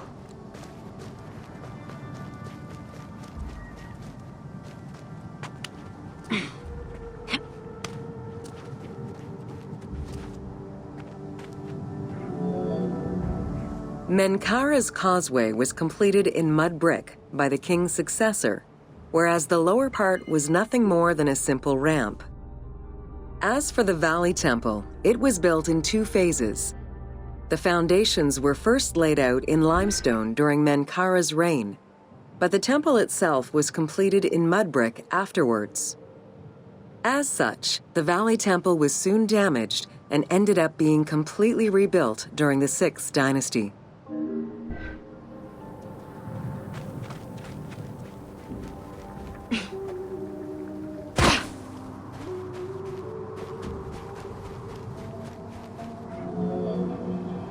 Three small structures, referred to as Menkaura's Queen's Pyramids, were erected along the southern side of the main pyramid. One of them was a smooth-faced pyramid, while the other 2 were more basic step pyramids. It is difficult to assess whether the latter were designed as such or were left unfinished with no casing to smooth out their surfaces.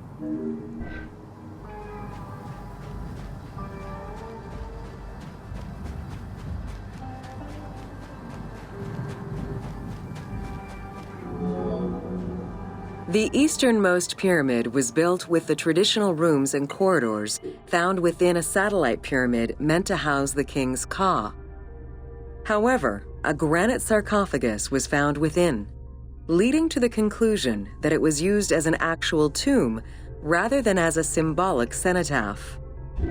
Drawing on these observations, some assume that this pyramid was first built as a satellite pyramid for the king's ka, before seeing its purpose change to that of a queen's tomb. Which queen, however, remains a mystery.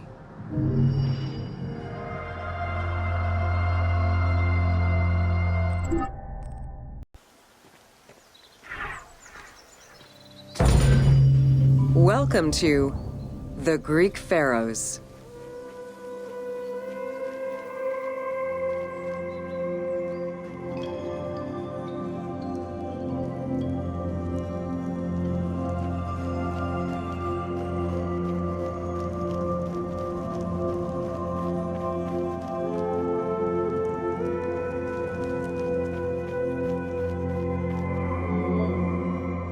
Pharaohs were considered divine incarnations of the gods.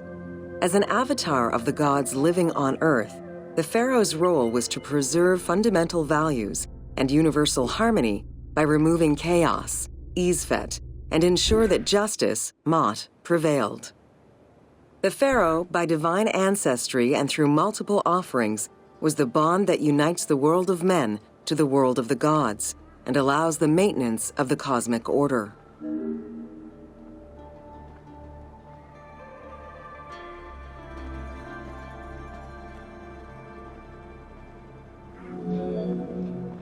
The Ptolemaic dynasty reigned over Egypt from 305 BCE to 30 BCE. The dynasty was called the Ptolemies of the Lagids, in recognition of the founder of the dynasty, Ptolemy Lagos, a Greek general and close friend of Alexander the Great. While Macedonian, Ptolemy Lagos understood that to be accepted by the Egyptian people, he would have to adopt their traditions. Upon assuming the title of pharaoh, he changed his name to Ptolemy I Soter, meaning savior.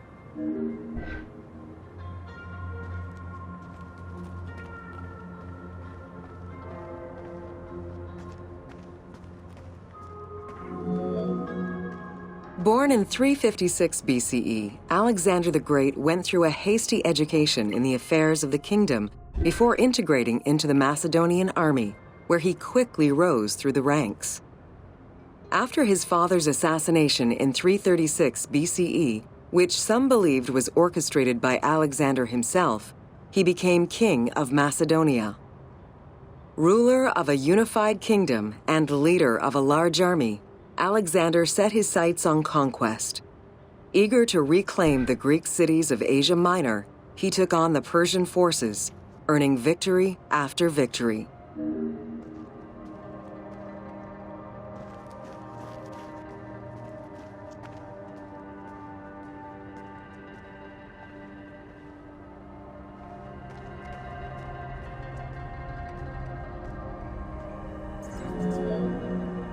Ever victorious, Alexander the Great marched on, laying siege to city after city until he reached Egypt, where the Persians were defeated yet again. Viewed as a liberator by the Egyptian people, Alexander decided to become pharaoh in due form. He traveled to Thebes to make a sacrifice to Apis, then went to the oasis of Siwa, where he was proclaimed son of Amun. Officially pharaoh of Egypt, Alexander spent much of the winter there and founded the city of Alexandria. Perhaps not coincidentally, being pharaoh allowed Alexander to spread propaganda to prepare further conquests. He resumed his military campaigns in 331 BCE.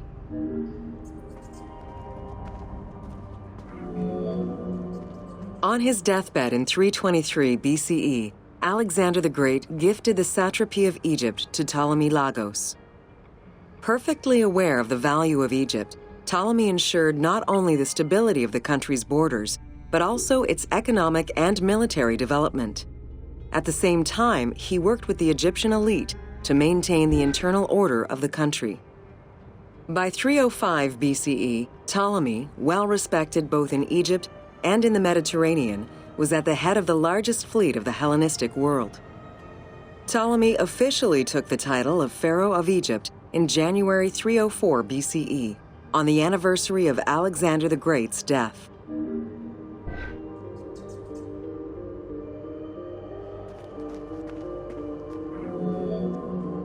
Alexander died in Babylon in 323 BCE. His remains were placed first in a solid gold sarcophagus, and then within another. The casket was carried in an ornate custom wagon, gilded and set with precious stones, and pulled by 64 mules crowned with gold. The funeral procession was diverted to a grandiose temple in Alexandria, built in the conqueror's honor under the orders of Ptolemy I.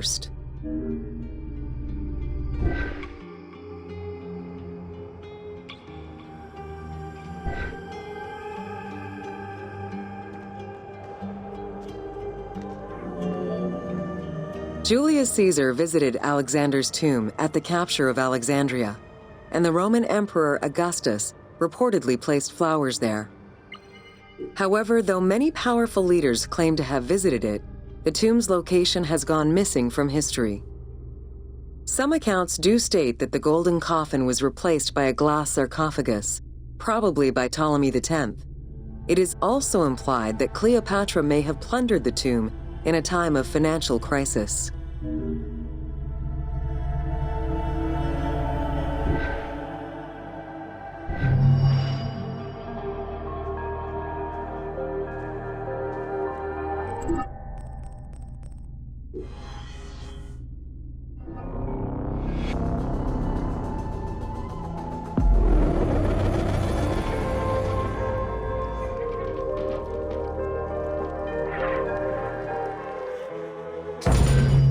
Welcome to Cleopatra, Queen of Egypt.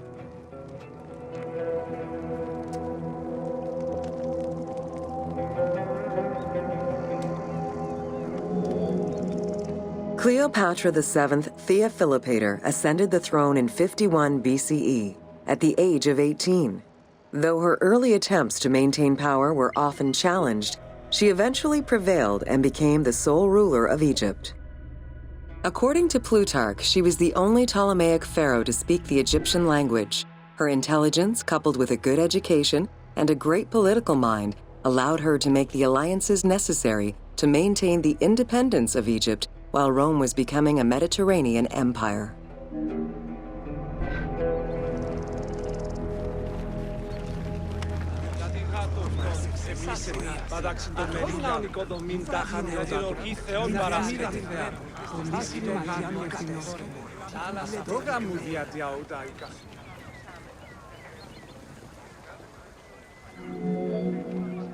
It is important to understand that Cleopatra's knowledge of Egyptian language and keen understanding of the culture allowed her to make powerful ideological referents that resonated with ancient Egyptians. By associating herself with the goddess Isis, the divine mother, great of magic, and repository of divine essence, Cleopatra firmly established herself as the protector of the two lands and legitimized her place on the throne.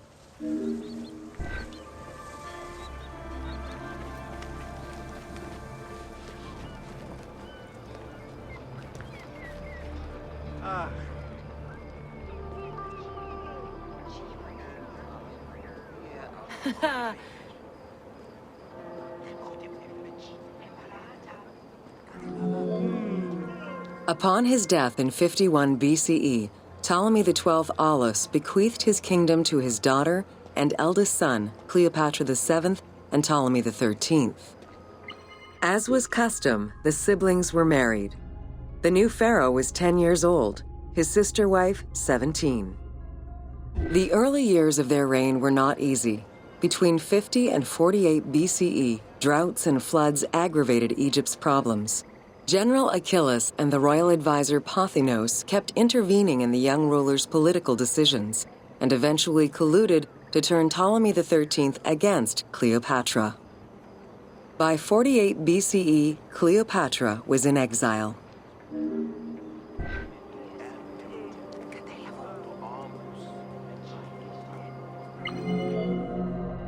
During Cleopatra's exile, the Roman Empire was not without its own internal conflict.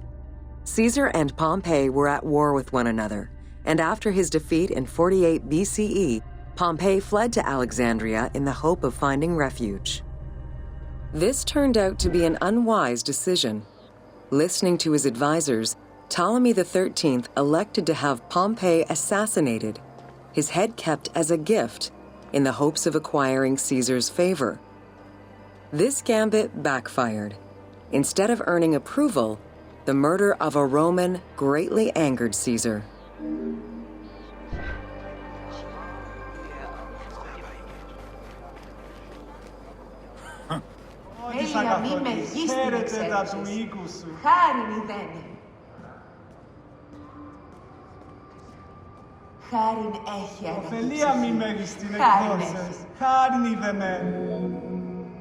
Cleopatra, aware of Caesar's anger against Ptolemy for the murder of Pompey, decided to take advantage of the situation.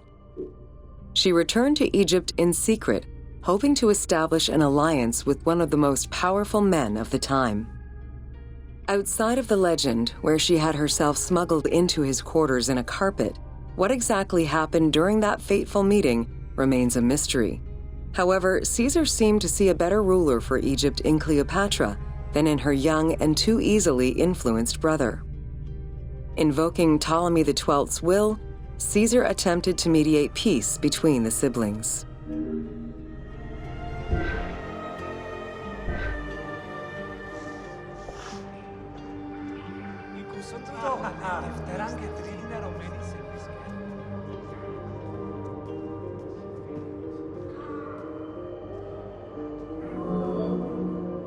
Ptolemy XIII was enraged by the turn of events, and his advisors were none too happy to see Cleopatra return. Urged on by General Achilles and Pothinos, the young pharaoh plotted against Caesar and Cleopatra, resulting in the siege of Alexandria in 47 BCE. It was in March 47 BCE that Caesar defeated Ptolemy XIII's forces. The young pharaoh drowned in the Nile after having fled the battlefield. With her opponents dead or powerless, Cleopatra married her other much younger brother, Ptolemy XIV, and finally claimed the throne of Egypt for good. The end of the Alexandrian War also cemented the romantic and political alliance between Cleopatra and Caesar.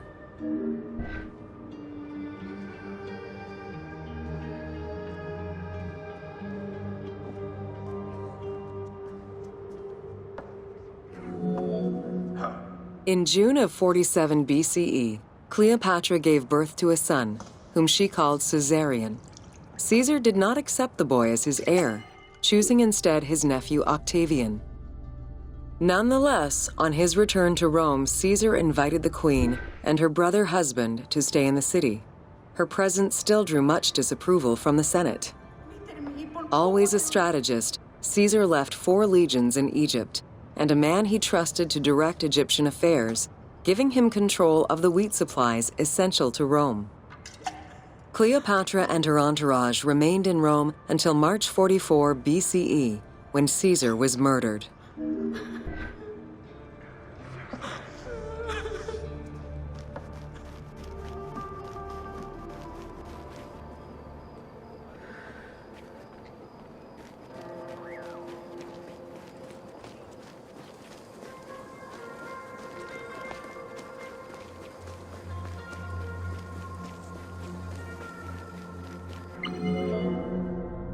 Caesar's most faithful ally, Mark Antony, often visited the Queen of Egypt during his stay in Rome. Unlike most, he recognized the legitimacy of Caesarion, the natural son of Caesar. Antony knew he would need the riches of Egypt in order to fight Octavian and claim the Roman Empire. Cleopatra, in return, saw a powerful ally. In the winter of 41 BCE, she arranged a sumptuous tour of Egypt by boat to show Antony the wealth of her country and the power she held as its ruler. A romantic and political relationship followed. The Roman Senate was once again most displeased. To calm spirits in Rome, Antony married Octavia, sister of Octavian.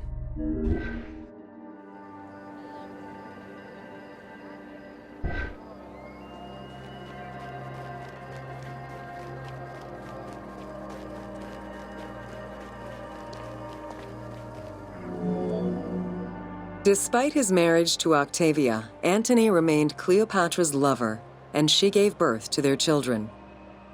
Cleopatra increased her kingdom's territory and started a political propaganda alongside her lover in Egypt and beyond. She hoped to create a Ptolemaic federal empire with Alexandria at its center. Antony eventually repudiated his Roman wife for the Egyptian queen, much to the dismay of the Roman elite. However, while Mark Antony focused on Egypt, Octavian carefully gained military and political ascendancy over him in Rome.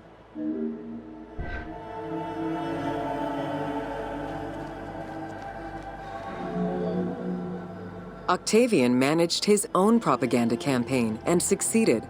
The Roman people hated Mark Antony and Cleopatra.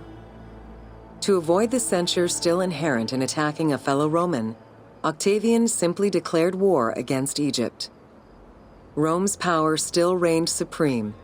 The powerful Egyptian fleet, led by Cleopatra as well as Mark Antony's forces, were defeated in 31 BCE in Actium. Octavian arrived in Egypt in 30 BCE to formalize his victory.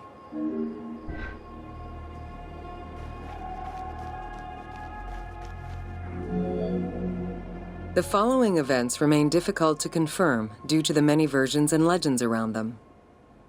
It is believed that after hearing a rumor about Cleopatra's suicide, Mark Antony committed suicide himself. He was brought to the queen as he slowly passed away. Knowing that Octavian would have her chained and paraded through Rome in defeat, Cleopatra planned her own suicide. She most likely killed herself with arsenic, though admittedly, the version where she uses an asp to deliver a fatal bite may be considered more dramatic. What happened to the body of Cleopatra is still a mystery.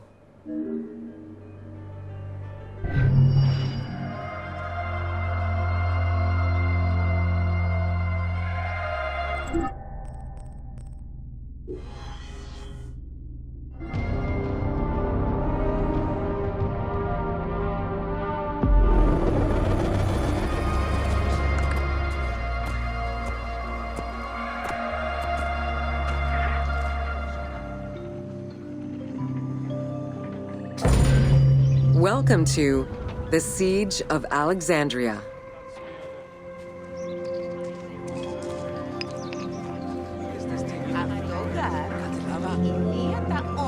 Among the collection of writings attributed to Julius Caesar are his descriptions of the Siege of Alexandria, the Gallic Wars, and the commentaries on the Civil War.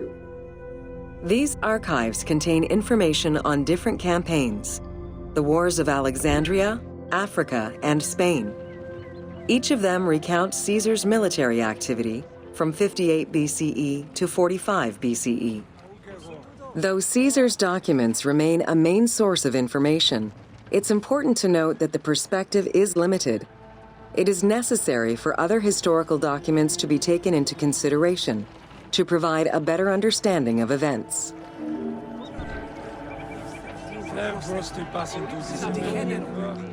The Siege of Alexandria closely relays the events of the Civil War that led up to the event and describes how Caesar was besieged in the palace of the Ptolemies. Other ancient authors have left equally valuable and sometimes contradictory information.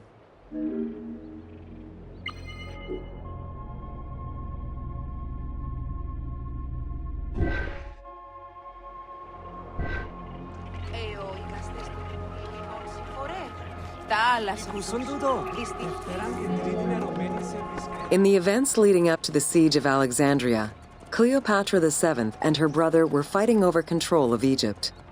Young King Ptolemy XIII's regent, Pothinus, had firm control over the young pharaoh, and an outmaneuvered Cleopatra soon went into hiding.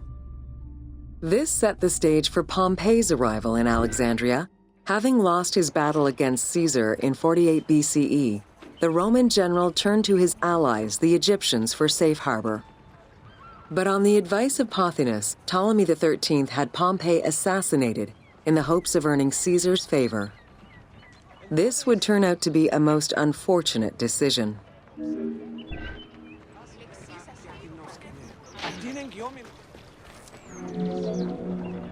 Upon his arrival in Alexandria, Caesar was presented with Pompey's head. The sight of a Roman murdered by Egyptians did not sit well with him. Caesar made his displeasure clear, ordering the return of Cleopatra and for the siblings to resolve their differences and resume their co-rule of Egypt as per the will of their father. Neither Pothinus nor Ptolemy XIII wished to accede to this demand. While doing his best to aggravate Caesar, Pothinus secretly plotted against the Roman ruler and sent word for Egyptian general Achillas to bring his 20,000 men to fight on his behalf. While Pothinus plotted against Caesar, Cleopatra made a bold move. Φωνή μου εμού ανήρκεται. Σημάντε δουνε.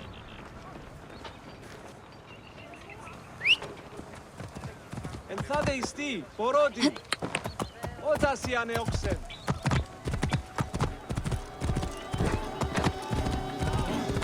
Σι ελάβδη χθίου γιγνέστε. Wow.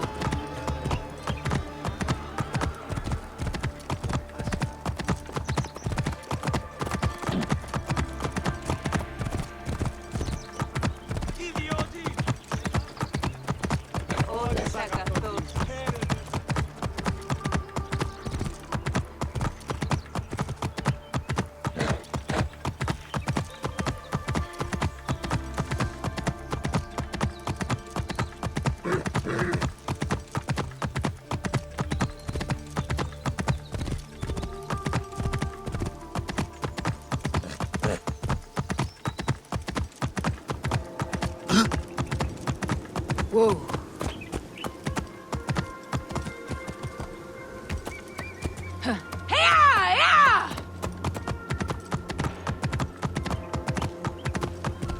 Whoa.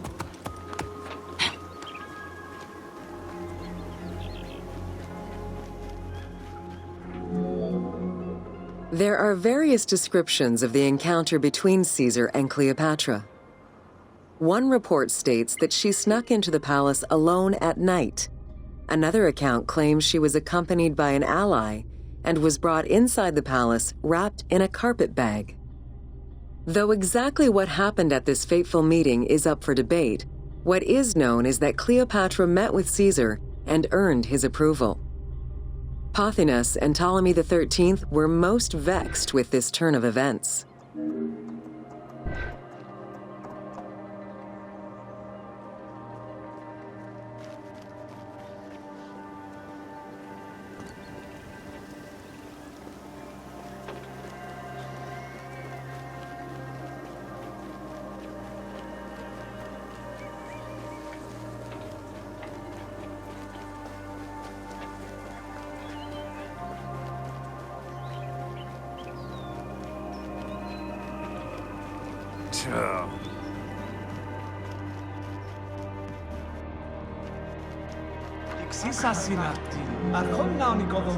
With Cleopatra finally present, Caesar chose to act as mediator between the siblings in the hopes of a peaceful resolution. It did not take long for things to sour. During a banquet given to celebrate the reconciliation, there was an assassination attempt on Caesar. It was the Roman leader's own barber who thwarted the attack. Once it was revealed that the king's regent, Pothinus, had ordered the attack, Caesar had him executed. He then placed the young king under guard.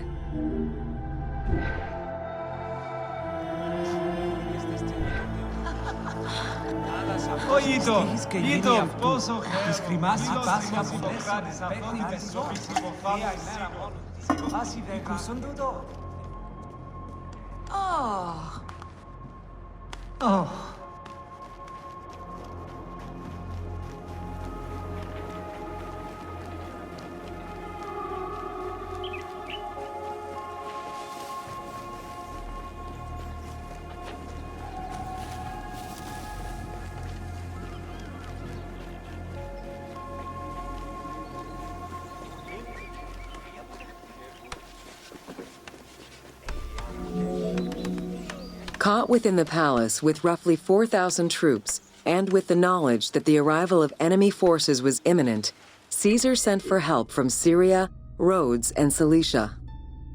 He ordered his men to dig a ditch around the palace and build a wall leading to the harbor. This would ensure Caesar's access to the sea.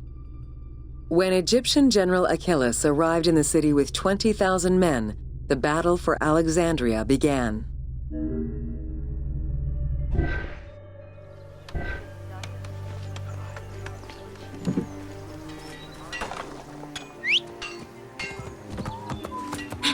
Oh!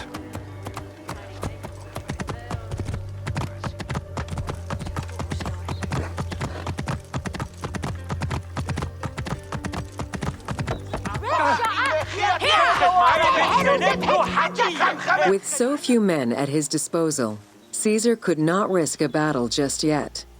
He sent ambassadors to Achilles in the name of Ptolemy to propose a truce. Knowing that the orders did not come from the young king, and angered by the pharaoh's imprisonment, Achilles had the messengers assassinated. With Caesar confined within the palace, Achilles positioned his troops around the city. Skirmishes broke out throughout the streets of Alexandria and went on for several days and nights. Though they were outnumbered, Caesar's men were able to hold the enemy back. This prompted Achilles' next move: capture the Roman fleet stationed in the harbor.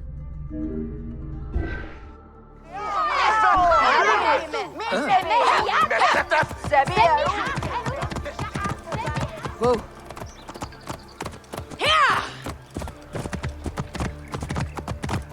Αμάξα ελάβνης κακίστεως, αμέλισσον, ιδιότην, ελάβνην ούκη γνώστης.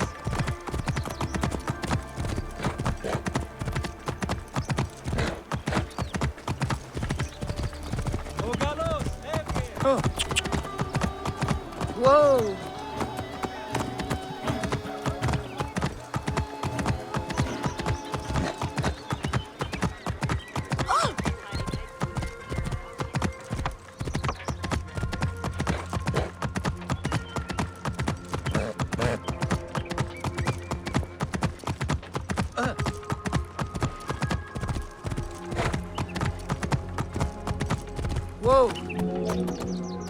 Although the palace offered protection, losing the port meant the end of help and supplies. Caesar knew he had to protect the fleet. While he and his troops succeeded in regaining control of the port, he knew it would be impossible to sustain. Caesar ordered the burning of the ships. With passage back to the palace closed off, he headed for the lighthouse of Alexandria.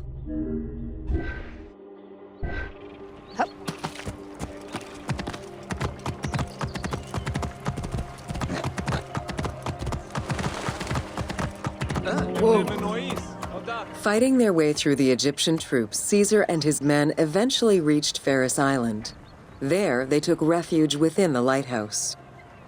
With easy access to the open sea, Caesar was able to send messages to his allies requesting reinforcements and more supplies. The island fort also allowed him to control access to the harbor by relying on the chains used by the Egyptians to control ship traffic to and from Alexandria's docks. The exact chronology of events during the war in Alexandria remain imprecise. Conflicting accounts raise questions as to when, and even if, the Great Library of Alexandria was burned down at all. One account states that during the fighting, docks and warehouses were burned, and this was the fire that spread to the library. In another account, when Achilles cut off the harbor, Caesar had to leave the safety of the palace to defend his ships. As the enemies battled across the port, their arsenals set ships ablaze, and this destruction spread to the library.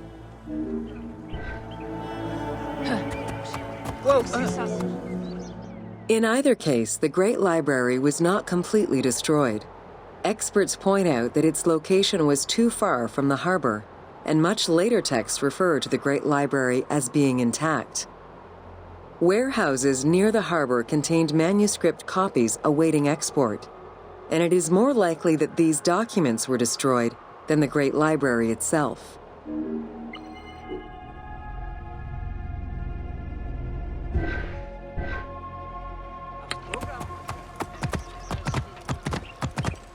Whoa!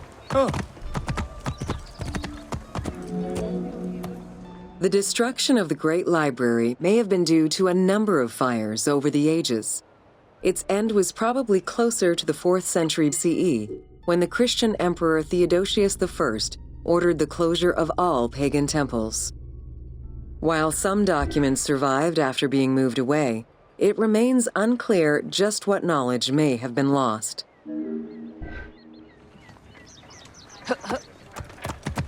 Whoa! Where there are accounts of Achilles being in control of the battle against Caesar, it appears that instead Cleopatra's sister, siding with her brother, had him killed and put her ally Ganymedes in his place. Ganymedes proved a valuable tactician for the Egyptian side. It was his idea to cut Caesar's access to the harbor, thus trapping Caesar at the palace.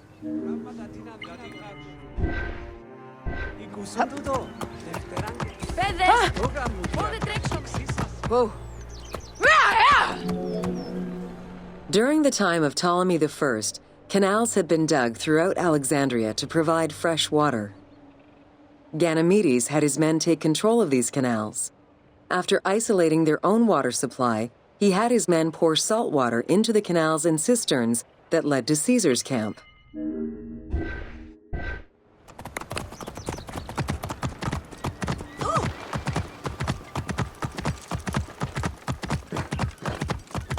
Whoa! Panic erupted in Caesar's men. They wouldn't last long without fresh water.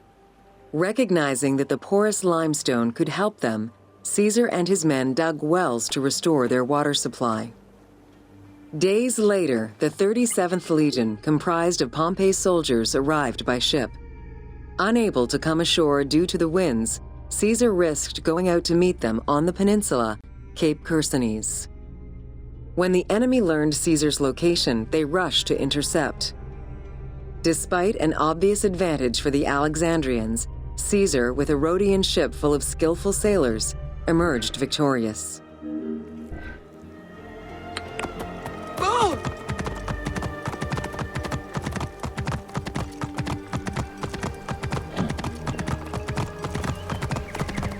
Whoa! With help from the Allied ships, Caesar's victory enabled him to push the Egyptians back and secure the lighthouse. Gaining control of Pharos Island sent the Alexandrians into the sea and swimming back to the city. However, Caesar's fortification of the island didn't last long. The enemy regrouped and were set to storm the island. Panic-stricken, in spite of Caesar's encouragement, many of his men then fled their posts, either by ship or jumping into the sea.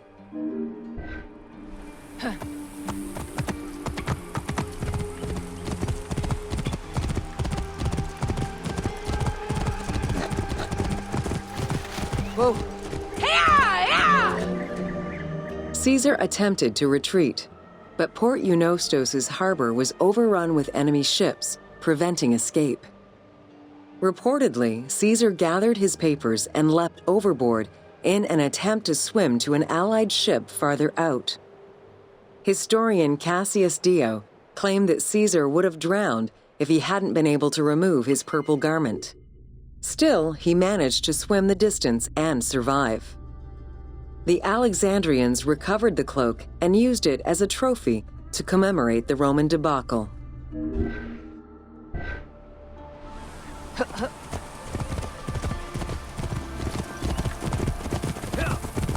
Whoa. Unhappy with Ganymedes and wanting their king restored, the Alexandrians approached Caesar with a compromise. Caesar agreed to release Ptolemy XIII after entreating him to spare the kingdom and remain loyal to Rome. Once freed, however, the king defied the agreement and continued the war.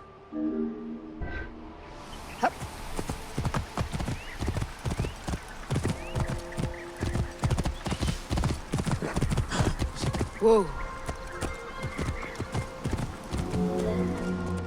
By this time, a faithful ally of Caesar's, Mithridates, arrived in Egypt, clashing with Ptolemy's troops at Pelusium.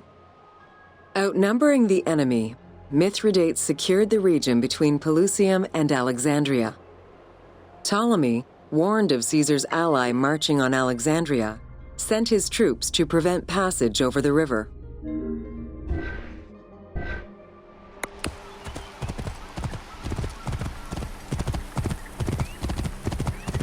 Whoa. Mithridates warned Caesar in time, and the two groups confronted the armies of Ptolemy in the Delta. In the Battle of the Nile, the Romans gained the upper hand, sending the Egyptians fleeing. In the tumult and panic, King Ptolemy XIII drowned in the Nile.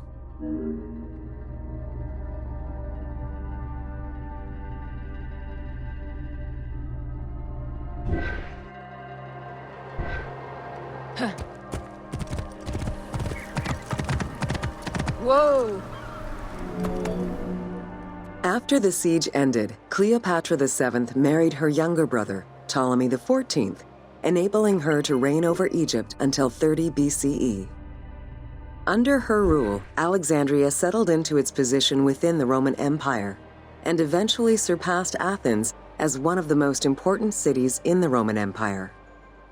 Julius Caesar remained in Egypt for a short time. He and Cleopatra would later have a son named Caesarion.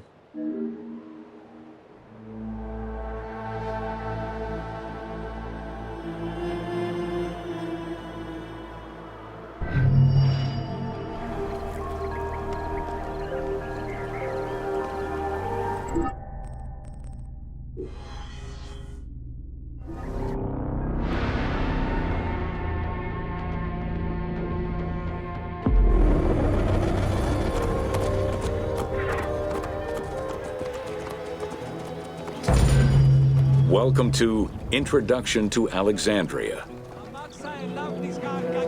After conquering Egypt in 331 BCE, Alexander the Great decided to build a new city, which, as per his habit, he named after himself.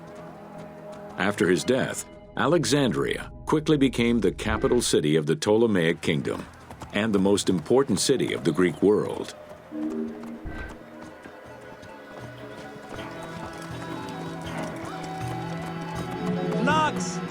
The city was built between the Mediterranean Sea and Lake Mareotis, which resulted in Alexandria becoming a crucial cultural hub and trading center.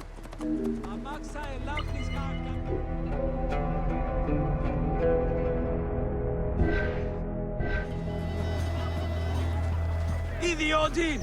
Elavni nuki gnostis!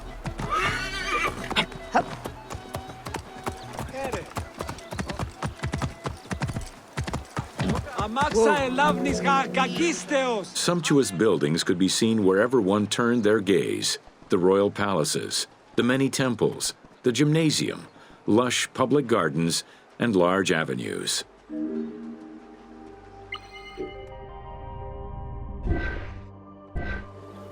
Ogalos, Evge!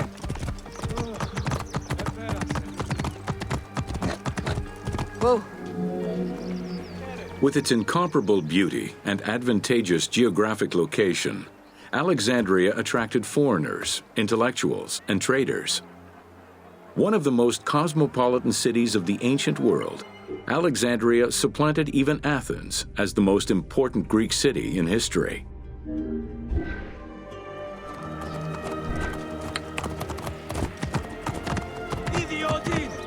Whoa. Egyptian obelisks were highly prized by Roman architects. While Roman design previously favored the use of a single monument, Egyptian obelisks tended to come in pairs and were generally located at the entrance of temples. Several ancient Egyptian obelisks are still in existence today, though many are spread out across the world in locations such as Paris, Rome, New York, and London. All of this shows that Alexandria was significantly influenced by the rich past of Egypt. Idiodin! Elavni nuki gnostis!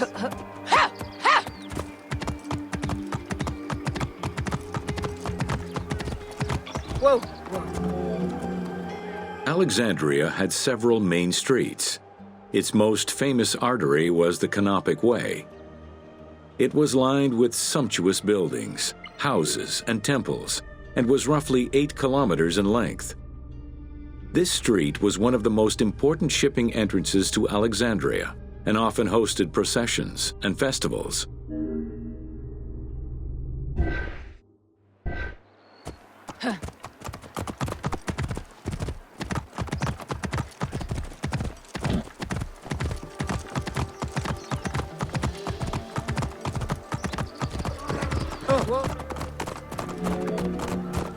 The width of the street, 30 meters, was abnormally large even by Greek standards. This is likely because the Canopic Way was made in a short span of time and based on an urban plan, as opposed to being slowly built over time, as was usual for the era.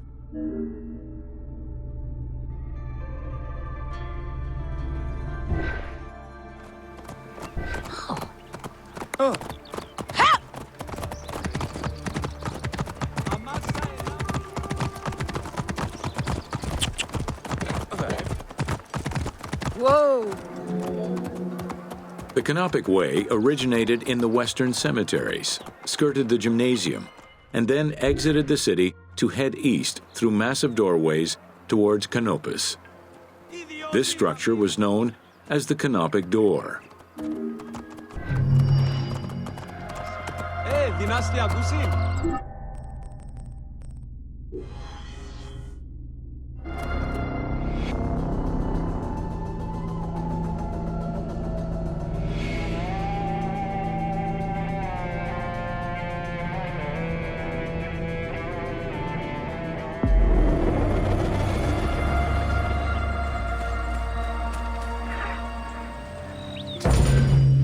Welcome to Alexandria, planning of the city.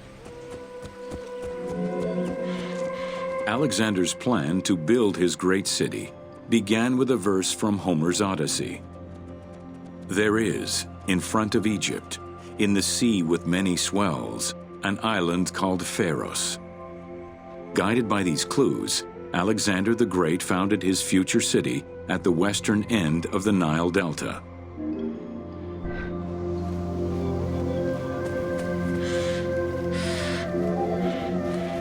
Though Alexander considered this location ideal for his great city, it presented considerable challenges.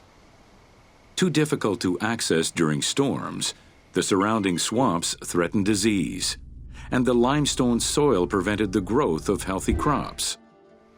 However, due to the influence of his mentor Aristotle, Alexander the Great recognized that the true value was its strategic emplacement.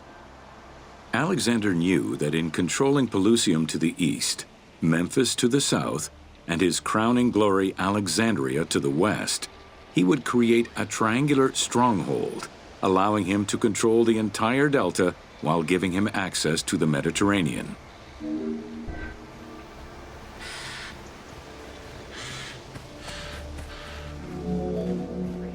The Great Walls of Alexandria had a humble beginning.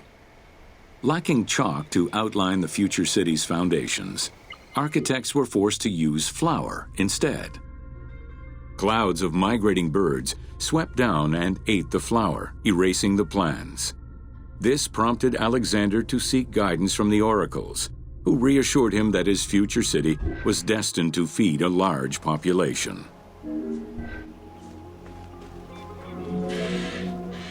Excavations led by Mahmud Bey al-Falaki in the 19th century revealed that the wall enclosure measured approximately 5.2 kilometers in length and 2.2 kilometers in width.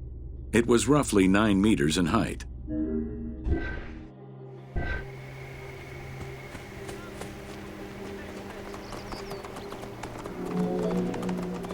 These formidable ancient walls would resist a number of attacks, including fending off the king of Syria in 169 BCE. It wasn't until 295 CE that they eventually fell to Roman Emperor Diocletian, and this only after 8 months of relentless assault.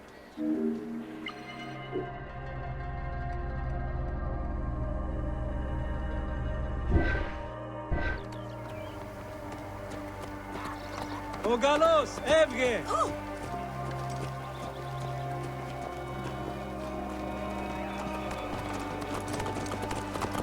Idiodin! And lavni nugi gnostis! Alexandria's principal architect, Dinocrates, chose a Hippodamian grid plan. The grid maximized functionality, with wide, straight roads and canals running beneath them. Alexander recognized the military value of the city's design. The wide, parallel streets gave him optimal surveillance of the city, while allowing the unobstructed flow of troops.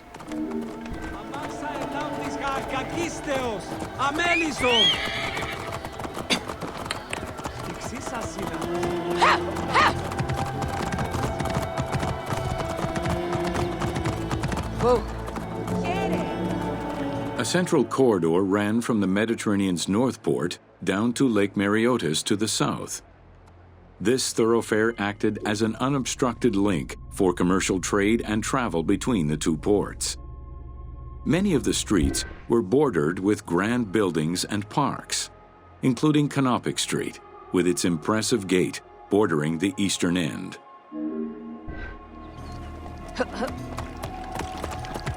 Whoa. Alexandria was most likely built upon an already existing Egyptian village. Upon its completion, the Egyptians reviled the city, refusing to call it by its founder's name.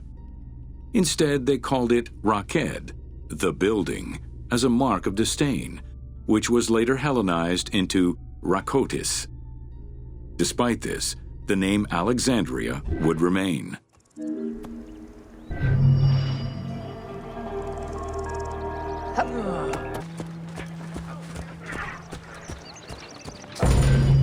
Welcome to Alexandria. The ports of Alexandria were a major commercial hub, effectively connecting Egypt with the Mediterranean regions and beyond. A tremendous amount of materials and goods flowed through the city on a daily basis. The large port market was called the Emporion. It was there that merchandise was traded by the ship owners, called nakliros.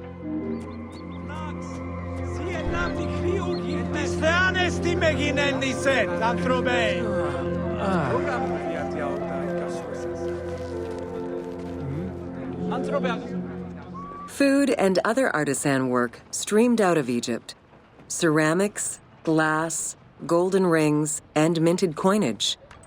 The local potters, using traditional Egyptian techniques, competed with those from abroad, and the textile industry flourished. What Egypt did not produce itself was acquired through trade, using local resources such as wheat and papyrus. Most sought after was pine wood from Syria, iron and marble from the Greek islands, gold from Spain, and exotic fruits from Europe. All this commercial activity contributed to the already decadent wealth of the city.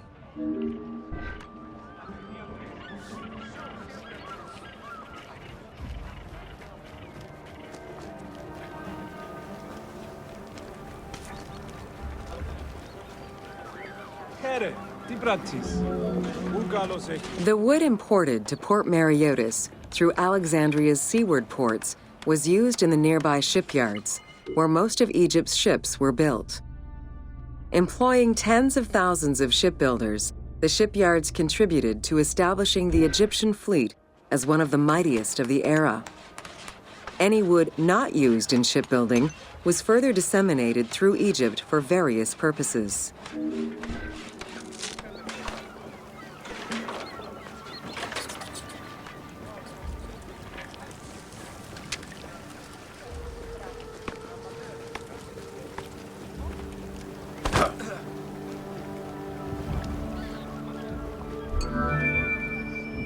The southern port of Lake Mareotis was the biggest in Alexandria.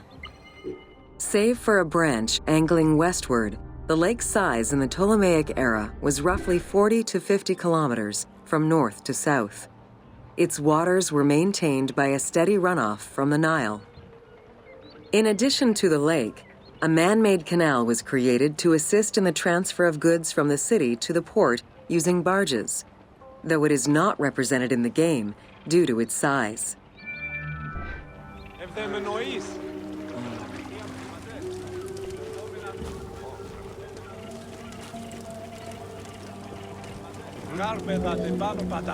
Banking was one of the most distinctive innovations brought by the Greeks to Egypt. The centerpiece of Alexandria's wealth was the royal systematization of taxes on almost everything. Basic items such as salt, oil, beer, wheat, and linen were heavily taxed. As a result, the royal treasury of Alexandria was able to ensure the economic stability of most of the administrative areas of Egypt.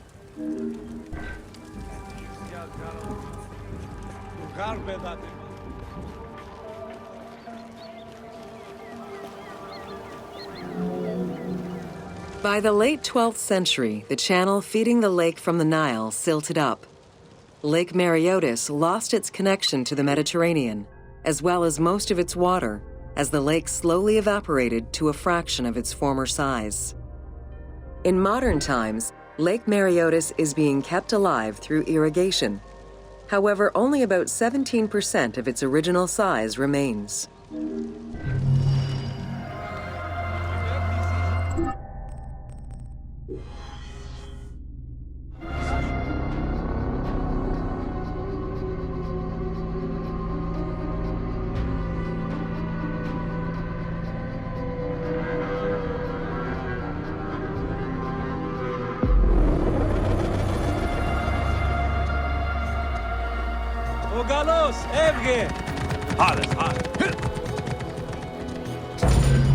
Welcome to Alexandria, City of Celebration. Like most Greek cities, Alexandria offered multiple forms of entertainment. Most were related to cults, religious practices, and the festivities surrounding those practices. Among those festivities, the most important ones were the dynastic celebrations, instituted in honor of the deified Ptolemaic kings and queens. These celebrations could go on for many days and included sacrifices, offerings, processions, and public banquets.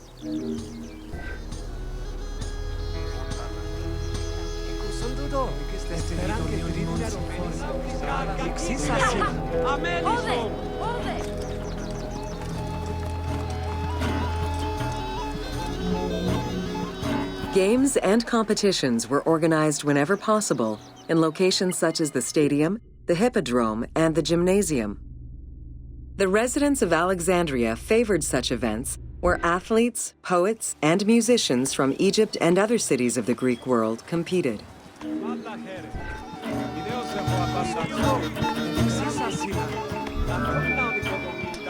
Like all good Greek cities, Alexandria had a theater. The architecture of this structure is Roman in style. This is because the team duplicated a theater from Cyrene. Roman theaters were usually semicircular and built from scratch on a flat area with structures designed to enhance oration. Greek theaters were more oblong in shape, similar to a horseshoe, and favored the slopes of natural hills to support their acoustics.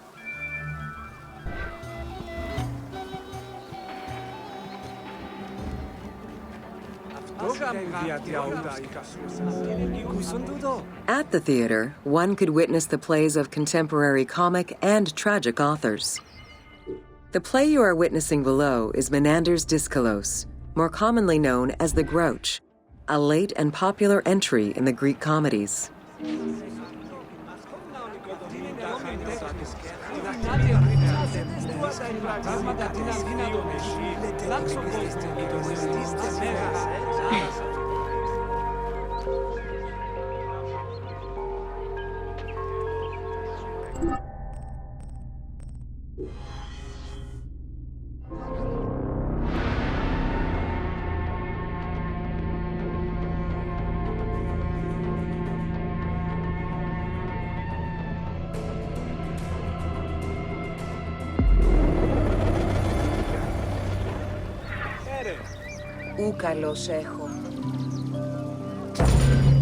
Welcome to Education in Alexandria. The education of young Alexandrians did not differ from the one generally dispensed elsewhere in ancient Greece. At the age of 7, the child was taken in charge by a tutor, who then became responsible for instilling an elementary education as well as good moral principles.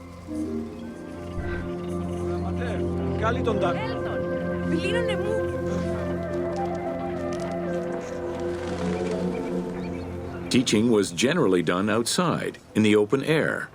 In the gymnasium, students were taught not only sports, but also topics such as rhetoric, philosophy, music, and poetry, all things deemed essential to one's education at the time.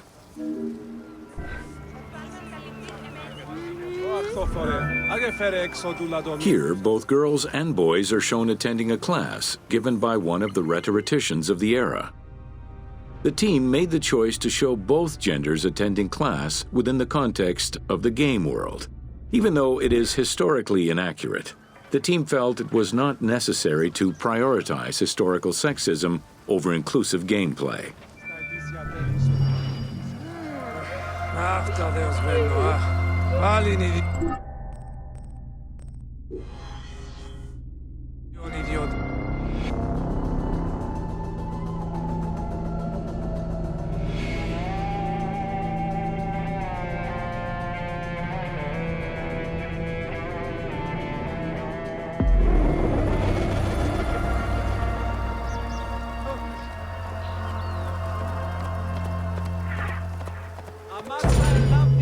Welcome to the Great Library of Alexandria.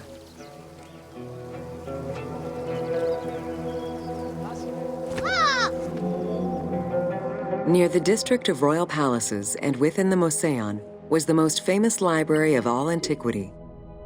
The Library of Alexandria was built to house all of human knowledge.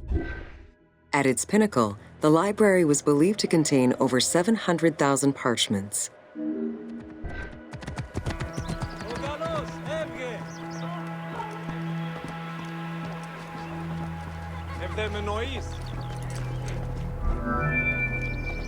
Throughout the centuries, fires and wars between Christianity and paganism destroyed the library, leaving nothing behind.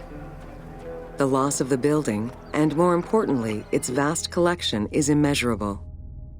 As no descriptions are available, The team's rendition of the Library of Alexandria was inspired by the visuals of the Library of Chalcis at Ephesus.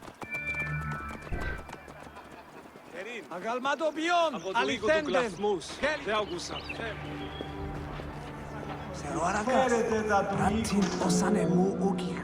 While much of the collection was purchased at the government's expense, the library also obtained books through other means.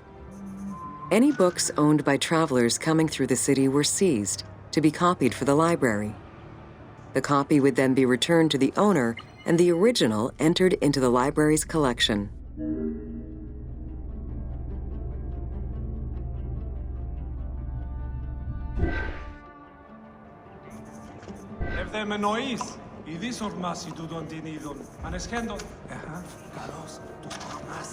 Αυτό γαμούδια διαούτα η κασούσασα. Απορρίψην αυτόν η έρωμεν. Κατάλαβα. Γιατί γάτω αυτόν επίσην πατάξην το Μερικιάν. Alexandria offered unrivaled intellectual and cultural attractions. Eminent scholars from Athens, Rhodes, and other Greek centers traveled to the city to learn and engage with other free thinkers. Both the Mouseion and the library were at the center of groundbreaking ideas and creative expression.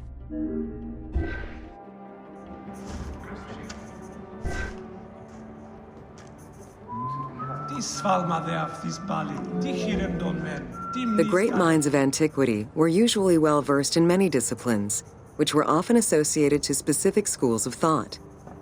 The Peripatetics, the Stoics, and the Cynics were among the most well-known schools of the time. It is clear that Alexandria lived up to its fundamental role as a city for intellectuals, nurturing many great minds whose impact reverberates through our modern world.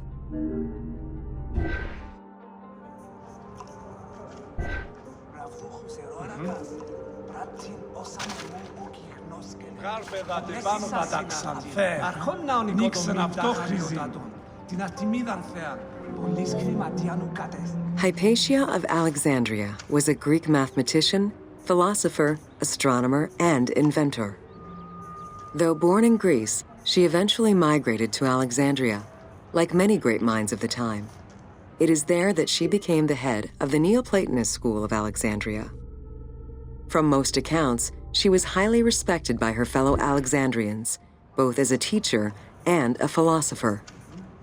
With her death, the age of great ancient scientific discoveries came to an end.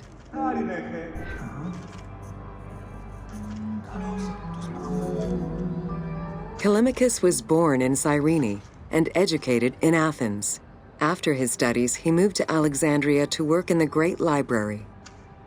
A poet and a critic, he strongly rejected the epic format of Homeric poems and instead fervently supported a shorter, more judiciously formulated style of poetry. His epigrams and elegiac poems were emulated by later poets. His work was extremely popular, second only to Homer's own works.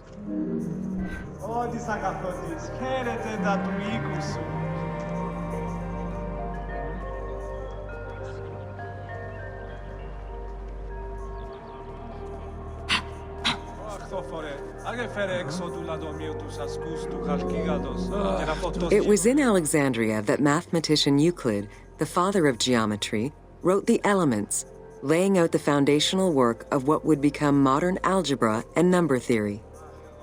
Euclidean geometry would become one of the most influential systems in the evolution of mathematics.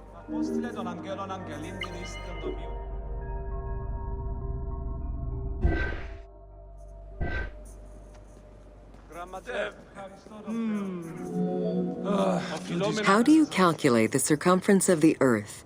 With a camel, 2 sticks, and shadows cast by the sun. This is what Eratosthenes of Cyrene described in his principal work, Geography, while he was director of the Great Library of Alexandria.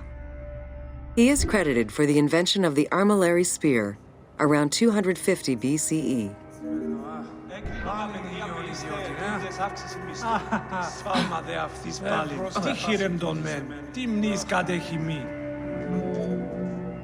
The earliest known and most complete armillary sphere of antiquity was the Meteoroscopion of Alexandria, with an imposing 9 rings compared to the 3 or 4 of most other astrolabes.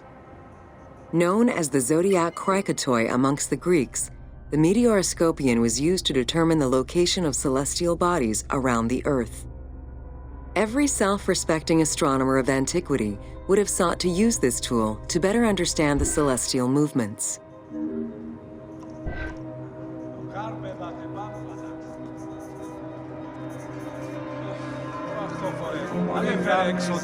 Pythagoras of Samos was a well-known and respected philosopher and mathematician. He is best known for the Pythagorean theorem. However, there is proof that the theorem existed in Babylonia and India long before Pythagoras was born, casting some doubts as to who exactly originated the theorem.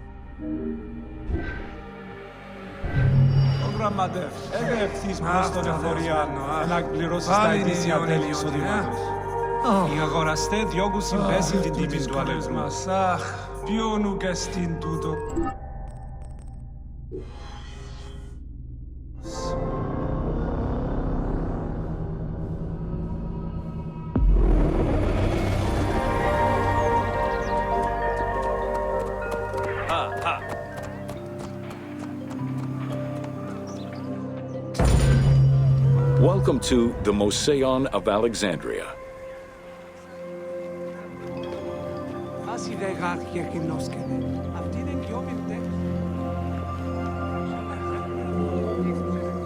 The Moseon was a sector of the city commissioned by Ptolemy I to rival Athens' Academy as an institute of intellectual pursuit. Dedicated to the 9 inspiring muses, the Moseon became a great center for philosophical and scientific enlightenment. It welcomed scholars from many kingdoms, inviting them to share knowledge in literature, science, and geography.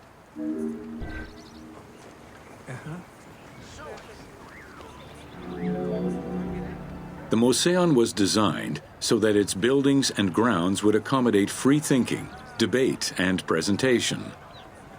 Meeting spaces and theaters surrounded a main courtyard. Expansive gardens were filled with exotic plants that aided in the study and supply of herbs and medicines. A zoo offered the study of animal behavior and physiology. Also among the Moseon's many star attractions was its astronomical observatory.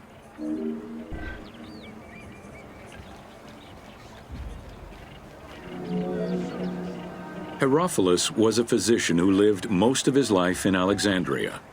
He was able to perform the dissection of human cadavers on a large scale due to the permissiveness of the city in such matters. Among many other discoveries, he learned that the brain was central to the human nervous system. He also extensively mapped the blood system and measured the pulse with the aid of a water clock.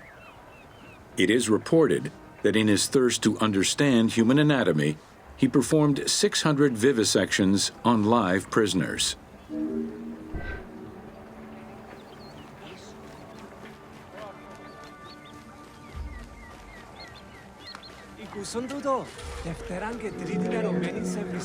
In order to be free to pursue their research, scholars were fed and housed at the Moseon at the government's expense. This freedom provided Alexandria's scholars a meeting space for intellectual pursuits and a haven for spiritual peace. Though nothing remains of the original Moseon, it lives on as the legacy of our modern museums.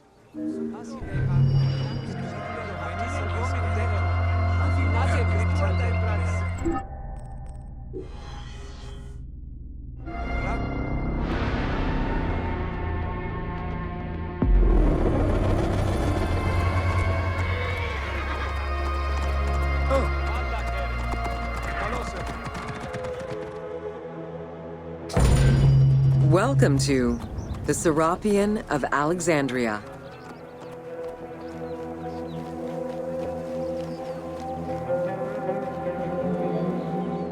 In a city of numerous magnificent attractions, the Serapeum was considered to be the most beautiful temple of Alexandria. Located southwest of the city on a small hill known as the Acropolis, the sanctuary was constructed during the reign of Ptolemy III upon foundations which had existed since the reign of Ptolemy I Soter.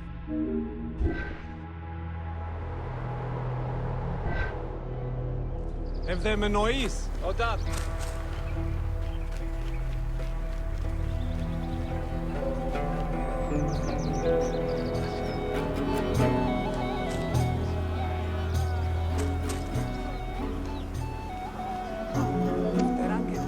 Visitors of the Serapeum climbed 100 steps to reach the courtyard. Libraries were installed in the porticos surrounding the square building, with its roof and columns adorned with gold and gilded bronze. Pharaohs were generous to the temple, as were several Roman emperors after Egypt's conquest. An inner temple housed the statue of Serapis, dedicated to healing the sick.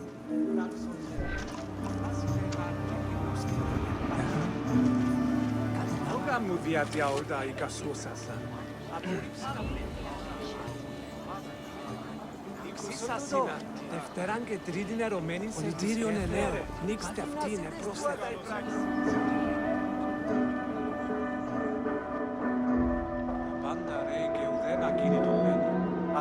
Since the 26th dynasty, Greeks in Egypt had gradually integrated the Egyptian cult of the Apis bull to their own rituals.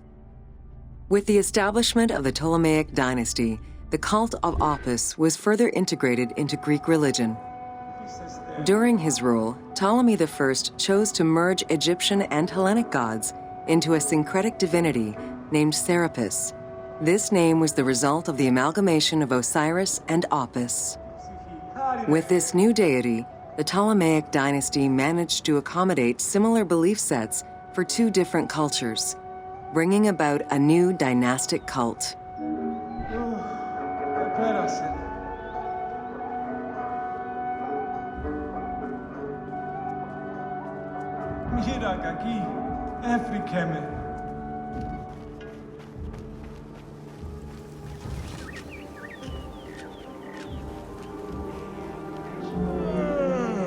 Serapis was also associated to other deities, including Asclepius, a Greek god of healing. It is possible that, as with the Serapis Temple of Canopus, the sick would visit this sanctuary, sleeping there overnight in the hopes of being healed within its hallowed halls.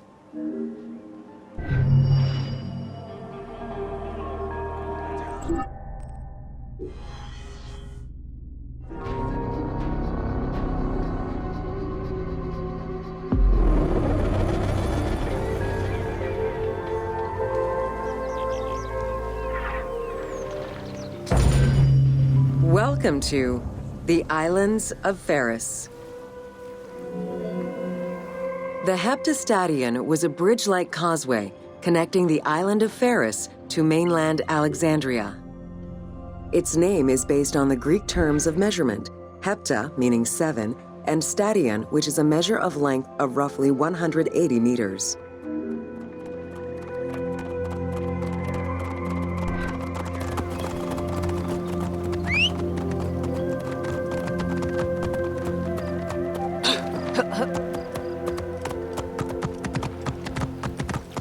Whoa! Since its construction would separate the Grand Port to the east and the Port of Eunostos to the west, it was designed with channels at each end. These openings allowed passage from one port to the other.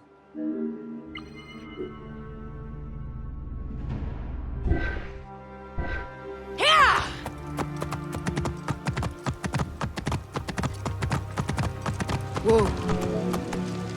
Along with creating separate harbors for the commercial and military shipping, the causeway served as a main aqueduct for the island's inhabitants. Its presence also helped protect the island and its ports from rough wind and sea currents. At the end of antiquity, the Heptastadion disappeared under layers of silt and soil, which formed an important sedimentary deposit.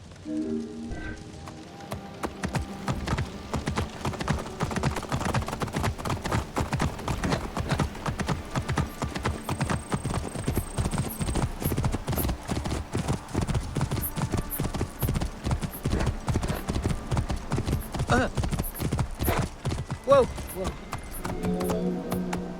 While the Serapeum was the most celebrated of the temples in Alexandria, many other temples were built within the city.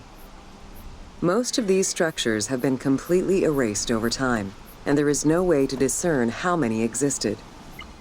However, research of ancient papyri offered tantalizing hints as to the possible location of at least some of the temples. Whoa!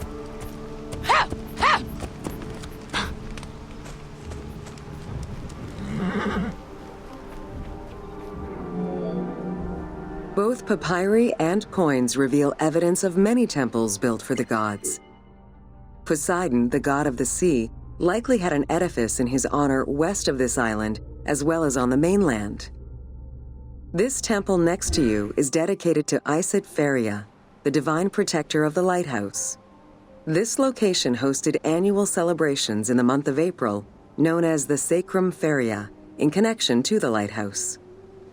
In her incarnation as Isis Fortuna, the goddess carries a rudder and a cornucopia, both symbols of good luck for navigators.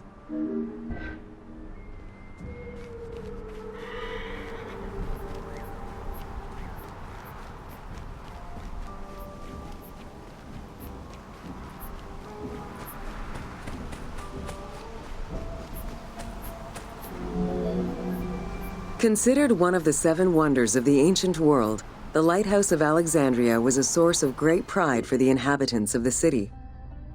Construction began under Ptolemy I's reign and lasted 15 years. It was completed during his son's rule. Once completed, the lighthouse was dedicated to the gods for the salvation of those who sail the sea.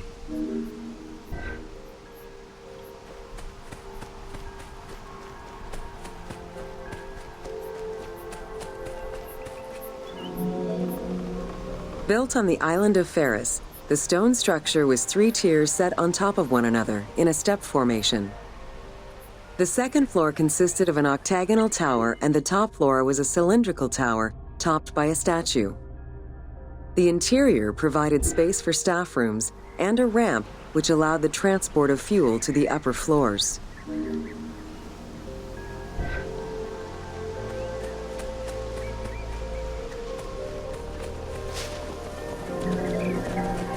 Essential to safe navigation through the rifts and shallow waters, the Pharos was a functioning lighthouse with a beam reportedly visible 50 kilometers away.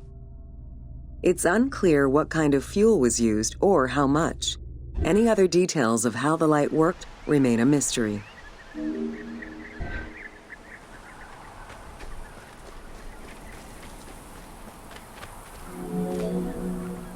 For several centuries, the Pharos was one of the highest monuments ever built by man. It measured roughly 110 meters in height, compared to the Pyramid of Giza, which was around 140 meters tall. Gradually, the structure was eroded by earthquakes and then completely destroyed in 1480 CE, when a fort was built over it. Archaeological excavations on the seabed have uncovered many blocks from the ancient building.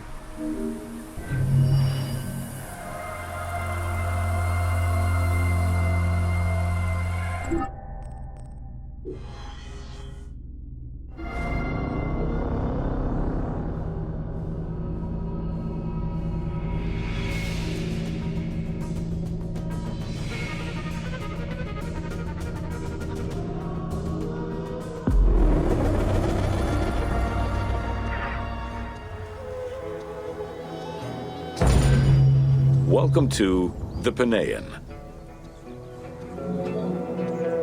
The Panean was a temple built in honor of the god Pan, divinity of nature.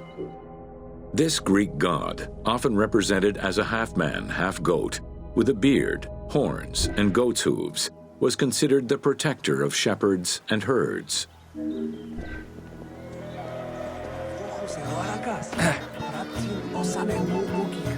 Pan's attribute was his namesake musical instrument, the pan flute.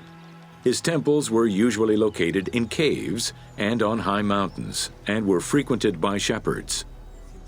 It is likely that Mediterranean cults adopted the imagery of Pan to symbolize the Christian devil.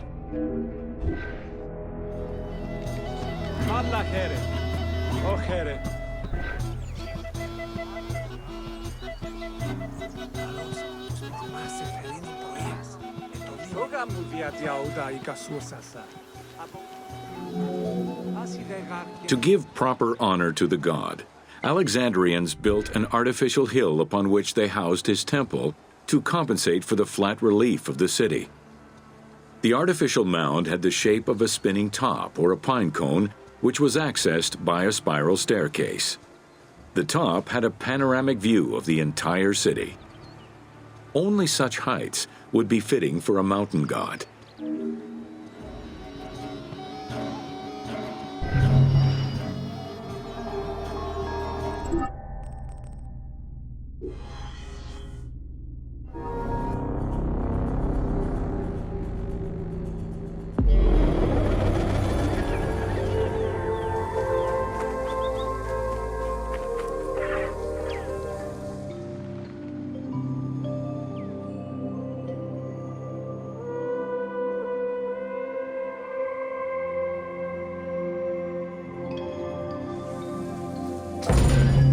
Welcome to the Hippodrome of Alexandria.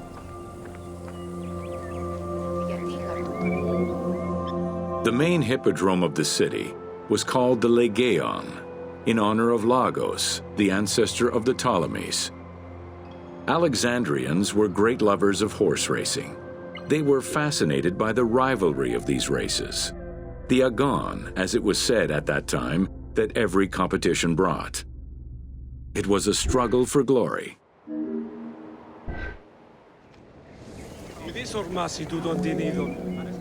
The most important chariot race was the Tethrypon. Using 4 horses with the quickest harness to the front right, the charioteer would race for 12 laps, with sharp turns at either end of the hippodrome. The victors were crowned with garlands of olive and received prize money, but the most sought-after reward was to be acclaimed by the works of poets, such as Callimachus and Pindar. Prorisis parimon anthropei ikuse orakas.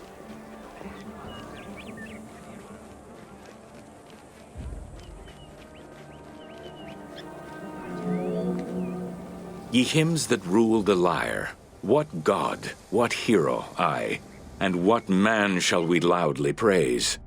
Verily Zeus is the lord of Pisa, and Heracles established the Olympic festival, while Theron must be proclaimed by reason of his victorious chariot with its 4 horses.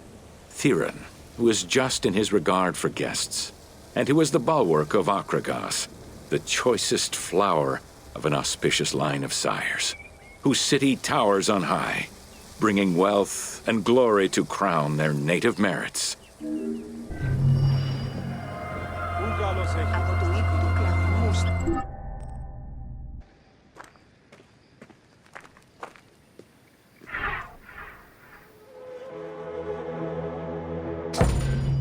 Welcome to Osiris, the first mummy.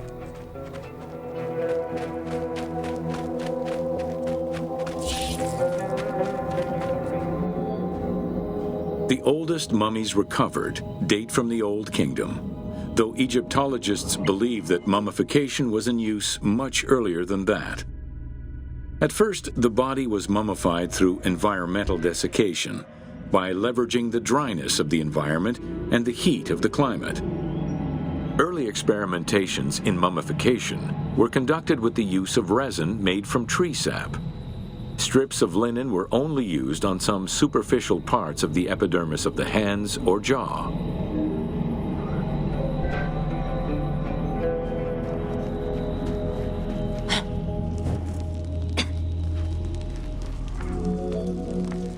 Ideologically, the will to preserve the body is not explained in any way until 3600 BCE. This is when the Egyptian belief that the body housed the soul was finally documented for modern Egyptologists to eventually decipher. It was not until the arrival of the myth of Osiris in the Egyptian religion around the 5th dynasty that mummification was thoroughly conceptualized. The practice was thereafter grounded in both a mythological and ideological point of view.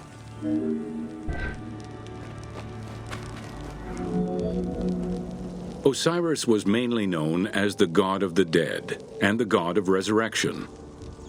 The most well-known Genesis myth concerning Osiris is that of his dismemberment.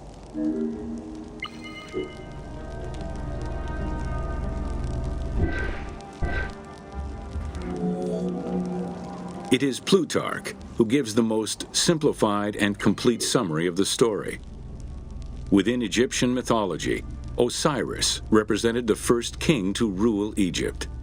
Jealous of his power, his brother Seth attempted to usurp his throne. After several unsuccessful attempts, Seth succeeded in killing his brother by dismembering him and scattering the pieces of his body all over Egypt. Isis, the great of magic, traveled all over Egypt in search of the pieces of her husband's body. After a long search, she recovered all the pieces save for his manhood, as it was eaten by a fish.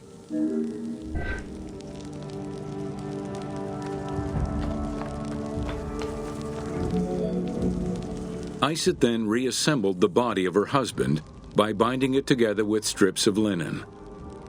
Aided by her sister Nephthys, another powerful magician, they gave Osiris the breath of life. This not only brought him back from the dead, but also allowed him to recover his virility long enough to impregnate Isis, thus ensuring his succession before, once more, dying. Thus Horus was born.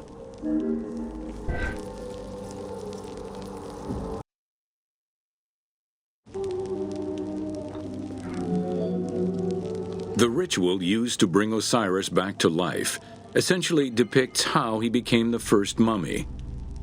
It is why, on the sarcophagi of kings, we often find Isis and Nephthys represented as the magicians who restore life to the deceased.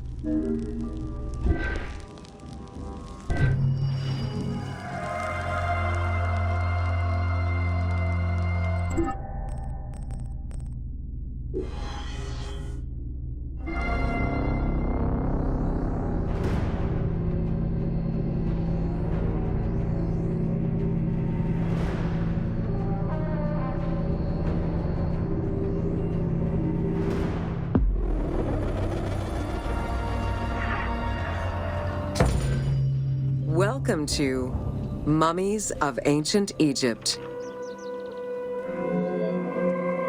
The mummification process used by ancient Egyptians was highly ceremonial in nature.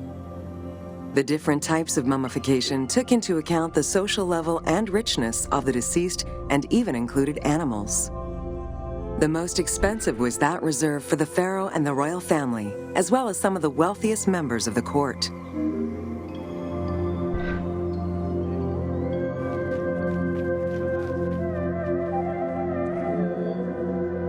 The first step was cleaning. Once bodies arrived at the mummification site, they were placed on inclined tables while the bodily fluids drained away. They were then cleansed by priests until they were deemed ready for the purification process.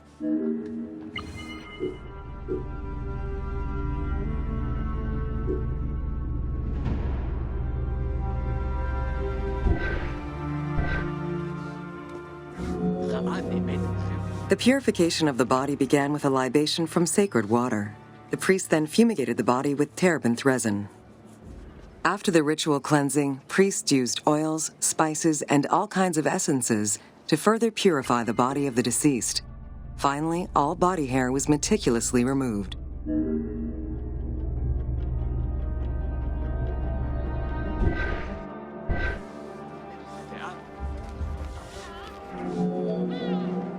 Once the body was properly purified, embalmers removed the organs, following very specific procedures.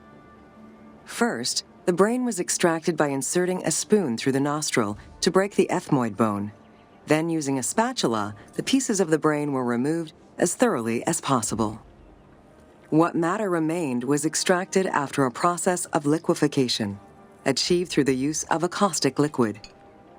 The cranial box, once emptied, was rinsed and disinfected with palm wine, and then stuffed with strips of linen cloth and liquefied resin.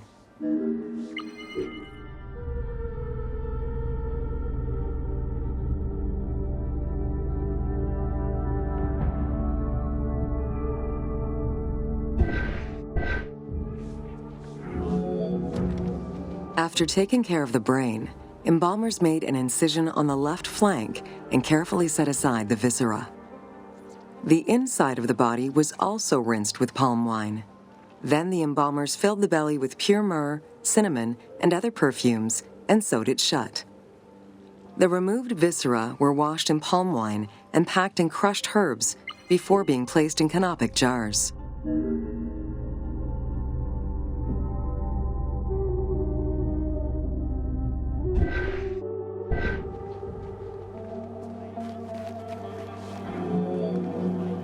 Canopic jars were placed close to the sarcophagus or kept in a chest nearby.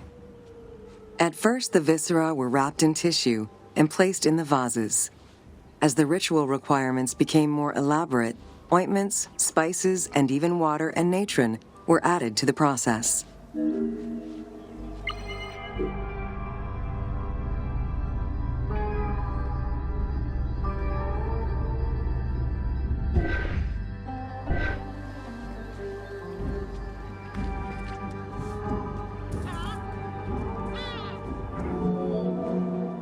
Towards the middle of the New Kingdom, canopic jars assumed the appearance of the 4 sons of Horus. They were known as the protectors of the viscera. These protectors had their own guardians, each a goddess of the dead. Imseti, the human-headed god, protected the liver and was protected by the goddess Iset. Hapi, the baboon-headed god, protected the lungs and was protected by the goddess Nephthys. Dumut-Ef, the jackal-headed god, protected the stomach and was protected by the goddess Neith. And finally, Kebesenuef, the falcon-headed god, protected the intestines and was protected by the goddess Selket.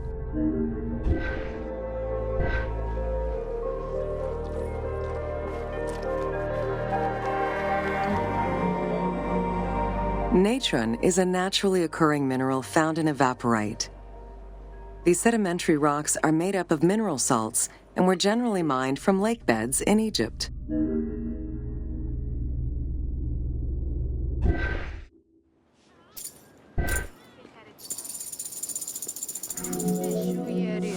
Embalmers used natron as a desiccant to dry the flesh and stop the corpse's putrefaction process. Once the body was cleansed and eviscerated, the deceased was covered in natron for about 40 days. Once desiccated, the body was prepared to be wrapped in strips of linen.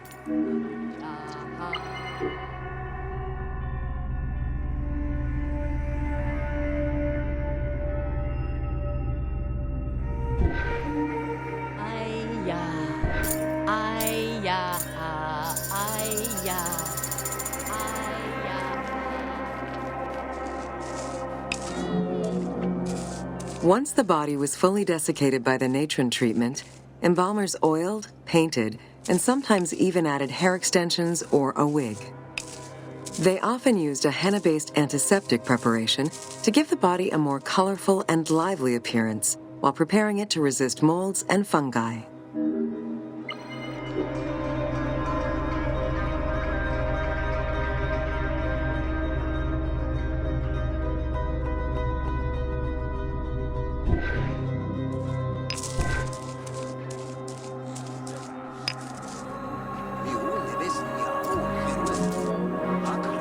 Next came the phase which gave mummies their most well-known appearance, the wrapping. Originally, each part of the body was wrapped separately. Men had their arms crossed on their chests, while women had the right arm folded over their breasts and the left arm stretched along the body. However, techniques evolved over time. Eventually, the body as a whole was wrapped with limbs alongside the body, and increasingly sophisticated and different techniques of weaving flax bands were developed.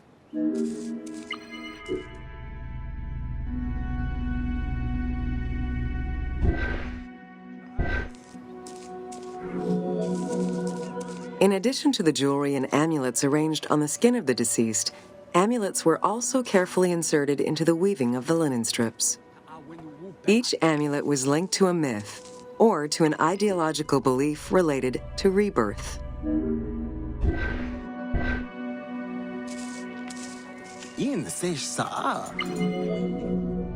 Masks were an important part of a mummy's finery. Early wooden funeral coverings were very expensive, however, and soon replaced by masks created through a technique known as cartonnage. Masks fashioned with this method were created by laying several layers of linen or papyrus pulp on a base made of mud or straw. Cartonnage was used for more than funerary masks. Ornaments and the animal coffins of the late period were also made in such a fashion.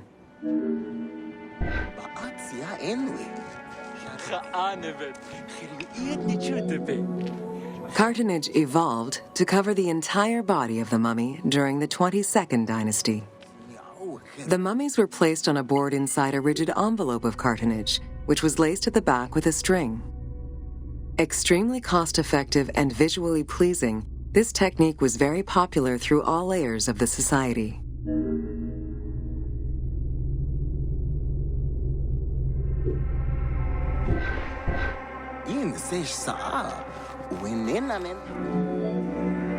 Cartonnage envelopes were usually covered with inscriptions and polychrome decorations specifying the names and titles of the deceased, scenes depicting daily life, or decorations specific to the funerary world. This was a true gift for Egyptologists eager to study the funerary rites of the ancient Egyptians.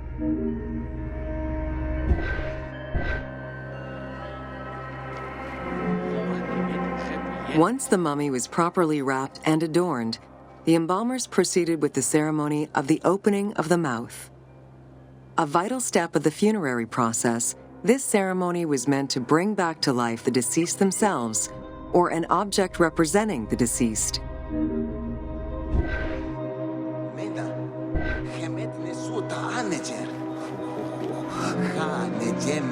There were no less than 75 different stages for the opening of the mouth. It required the application of the same oils, ointments, spices, and perfumes used during the mummification process. Makeup was sometimes part of the process as well.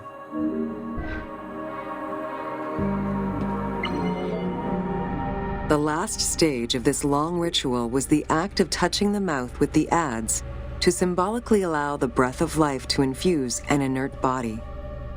Its performance was reserved for a very specific set of people: priests who wore the mask of the god Anubis, a close relative of the family, or by the heir to the throne.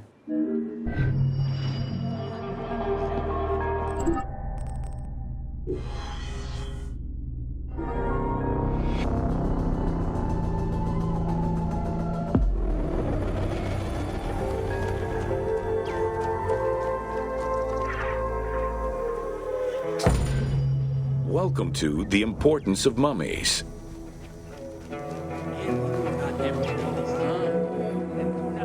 The first hieroglyph for embalmer appeared in pyramid texts of the Old Kingdom.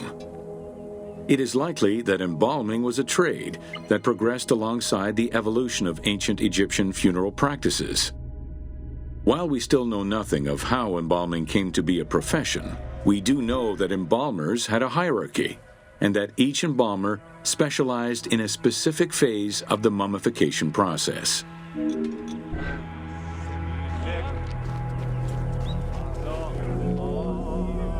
The mummification techniques were jealously guarded by embalmers from generation to generation.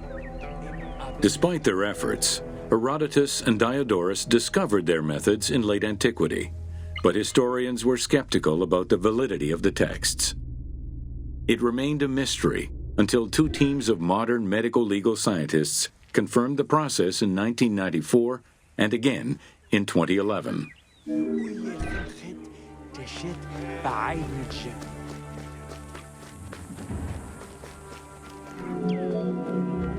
The Uabet, meaning the pure place, was where the embalmers mummified the bodies of the deceased. Until the end of the Middle Kingdom, it was located in tents at the edges of the city due to the smell of decomposition. In the New Kingdom, however, the Uabet was located within the city limits, though still in open-air spaces. In the same way that the practices and techniques of mummification evolved, so possibly did consideration towards embalmers within ancient Egyptian society.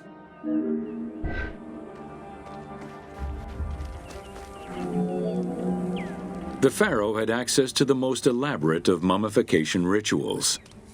The richer citizens of Egypt also enjoyed complex embalming options, though none of them allowed for the removal of the brain or viscera.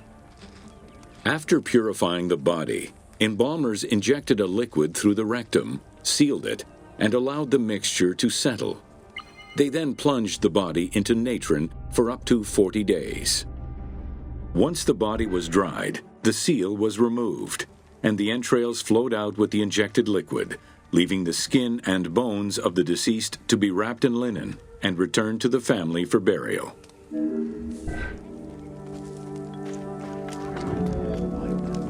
The least costly embalming option was for the embalmers to simply inject a product called surmaya and immerse the body in the natron for up to 40 days before handing it over to the family. For all those who could not afford any embalming process, desert burials offered a pauper's alternative to preserve the bodies of the dead.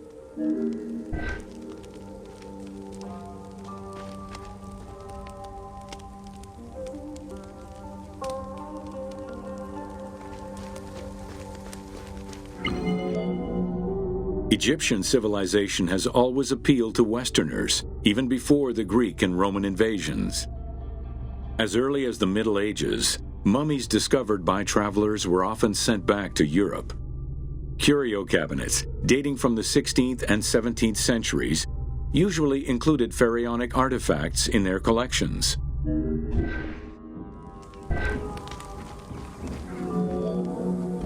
The Egyptomania phenomenon was heralded by Napoleon Bonaparte's Egyptian campaign, which lasted from 1798 to 1802. The following years were marked by a resurgence of interest from rich enthusiasts and scholars who exposed Egypt to the general populace. Many research societies focusing on Egyptology were founded during those years.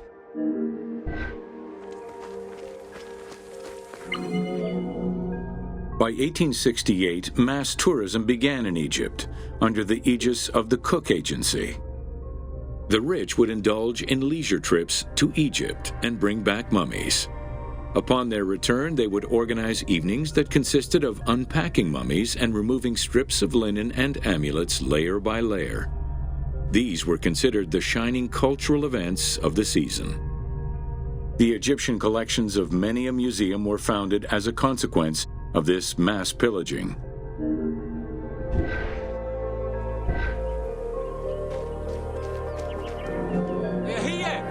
Thanks to those dubious parties, the fantasy of a mummy coming back to life, seeking revenge on its defilers, was born.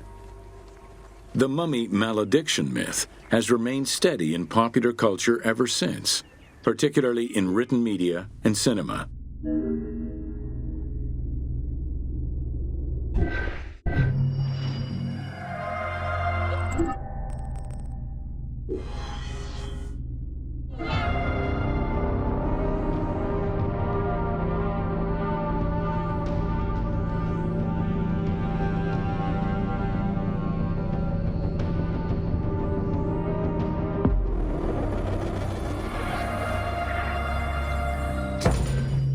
Welcome to Amulets and Rituals. Ancient Egyptians believed the world was a chaotic place, filled with supernatural forces. They knew that art and words gave life and power to things. Carved with images from hieroglyphs or in the shapes of gods, amulets were highly personal objects that warded off dangers and disease while attracting success. Some amulets were temporary, intended to solve a specific problem, while others were meant to be worn forever into the afterlife.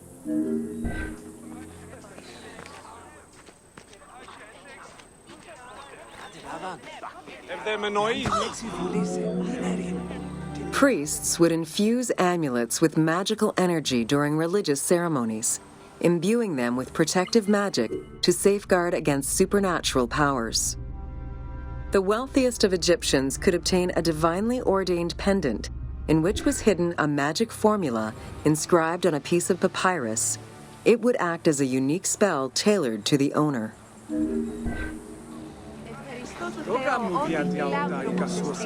Religion was so important to ancient Egyptians that it permeated every aspect of their daily lives.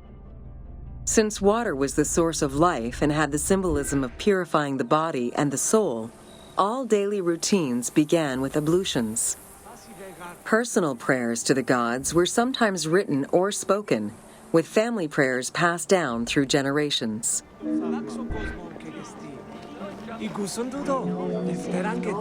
There was a complete calendar of each of the religious days, both good and bad, illustrating the appropriate daily rituals.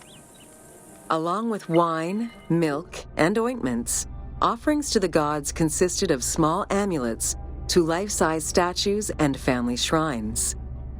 During the Greco-Roman period, offerings to the gods consisted of mummified animals, cats for Bastet, dogs for Anubis, and birds for Thoth.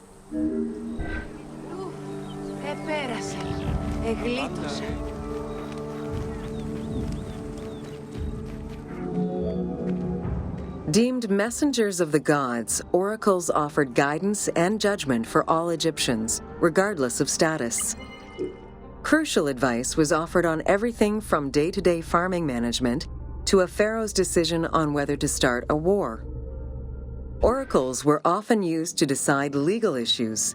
If the accused refused the judgment of the god, another god could be consulted in hopes of a more favorable reply.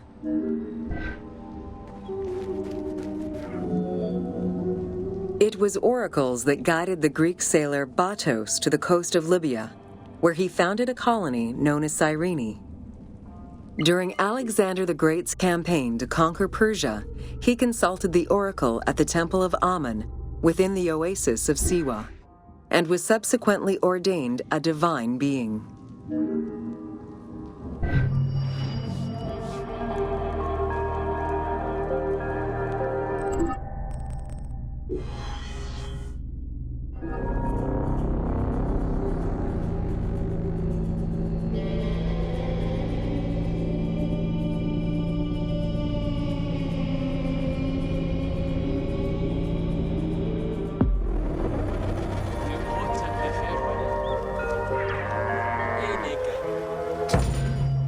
Welcome to Temples and Rituals of Ancient. During rituals and festivals, the god was carried on a solar barge between the areas of a temple or the temples of different cities.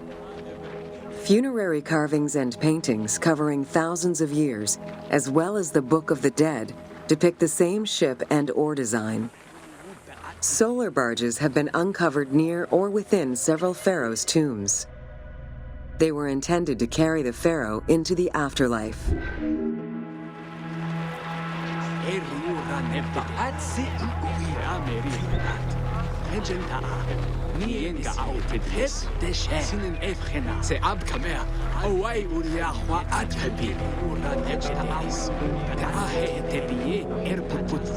Ancient Egyptians believed that Ra, the sun god, traveled the skies in a boat known as the solar barge. The solar barge was believed to cross over to mythological lands.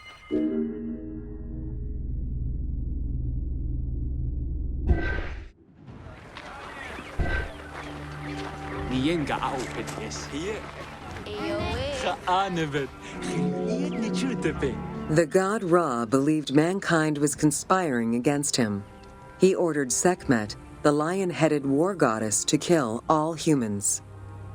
To his chagrin, Ra quickly realized that with all humans gone, there would be no one left to worship him. In order to stop the rampaging Sekhmet, beer was brewed and dyed red with pomegranate juice to resemble blood. Sekhmet drank every drop of the brew she could find, eventually passing out drunk. When she awoke, she was calmer, and her lion visage had changed into Bastet. The Festival of Drunkenness was celebrated in honor of that myth.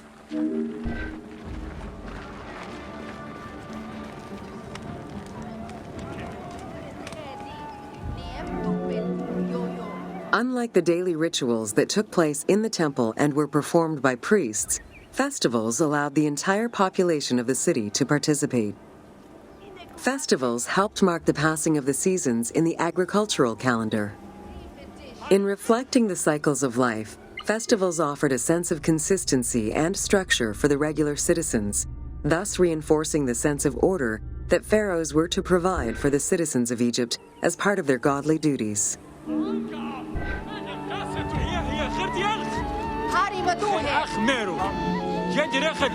The importance of these festivals is demonstrated by their longevity. Records show that Osiris festivals occurred for more than 2,000 years. Some festivals serve to reinforce state control and promote the king's reign. Both the Opet and Sed Jubilee festivals were specifically intended to celebrate the renewal of the king's power.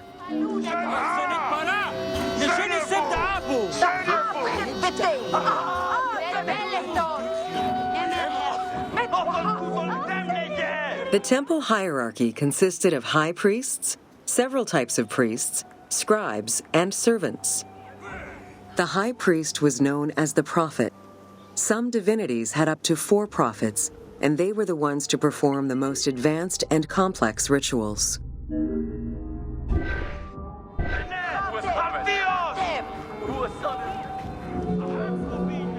Egyptian priests were not confined to solely religious tasks, and in fact had crucial roles in Egypt's administration, most of which served to reaffirm the pharaoh as the proper vessel for the gods.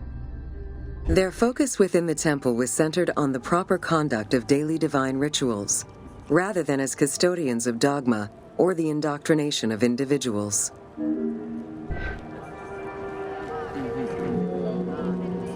Scribes were custodians of the sacred sciences. Some priests were associated with the funeral rites and were considered the group with medical knowledge. The servants of the Ka were low-ranking priests who carried food and offerings in funerary rituals. Lector priests were distinguished by their ability to read, and their main duty was to recite specialized religious texts in both temple and funerary rituals.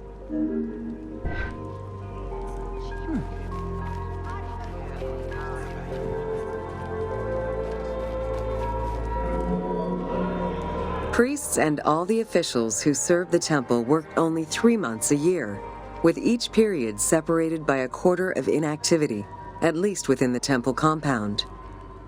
Each outgoing group handed over the temple and their tools to the newcomers. Only the high priesthood remained in permanent office within the temple.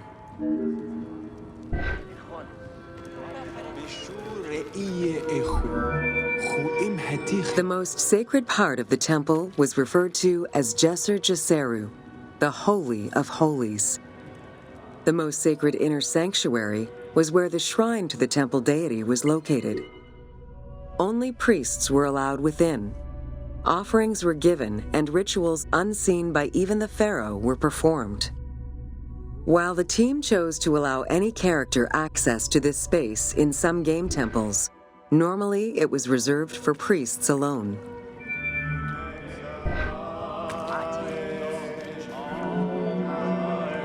Pharaohs and their priests often chose the site of these sacred temples because of some mythological connection or an alignment with the cardinal points and certain stars.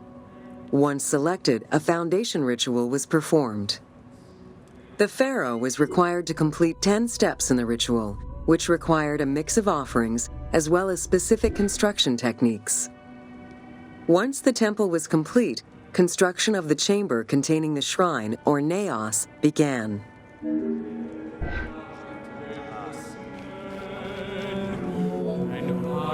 The naos was where the god statue stood.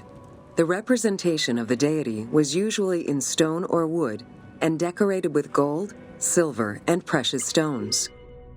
Smaller temples had only one naos, while larger complexes, such as the Temple of Karnak, had many chambers to honor gods, such as Amun, Ptah, and Osiris. Each statue was believed to be a receptacle for the presence or essence of the god's Ka, enabling it to take a physical form. Through the statue, the god came to the shrine to eat, drink, and communicate with the pharaoh, or with the priests standing in for the pharaoh.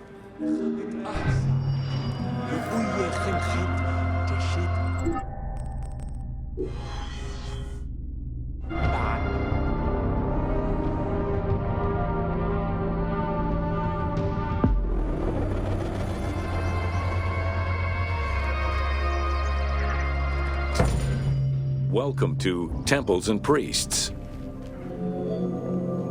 From its foundation, the city of Memphis favored worship of the god Ptah. The main temple of Ptah was known as Hutkaptah, meaning Palace of the Ka of Ptah. The name of the temple, translated into Greek as Aegyptos, would eventually evolve into the modern name Egypt.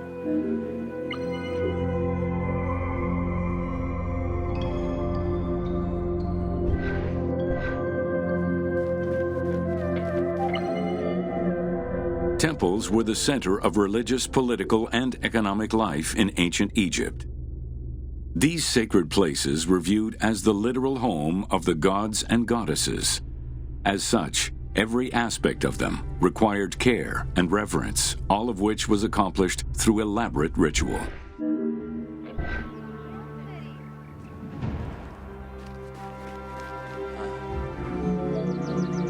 Located in the center of Memphis, the Temple of Ptah was the most prominent and imposing building in the city.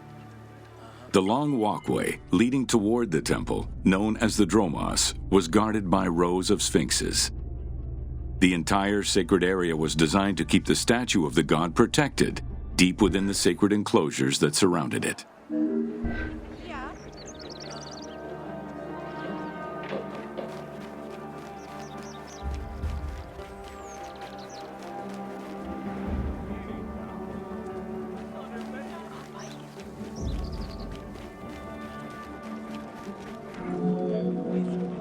The Dromos opened into a courtyard, with the surrounding portico graced with columns carved to resemble palm trees. During special festivals, the general population was allowed to enter this location, but under no circumstances would they be allowed into the sacred spaces beyond the courtyard.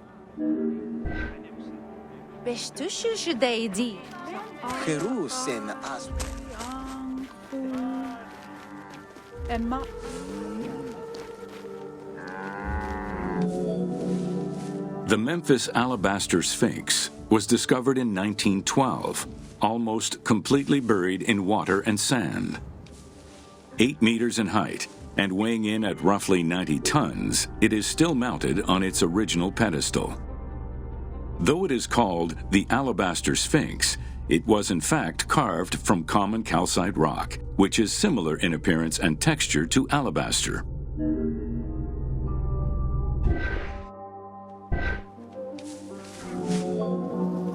Erosion has destroyed the original engravings, making it difficult to determine when it was created.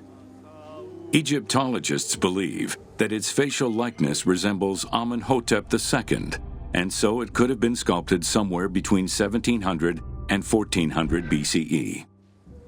It is believed that this monument once stood outside of the Temple of Ptah and was integrated into subsequent extensions to the complex.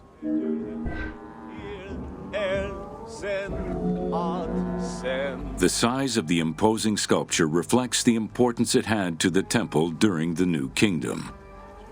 This Sphinx is one of the few remaining artifacts from the ruins of Memphis to survive.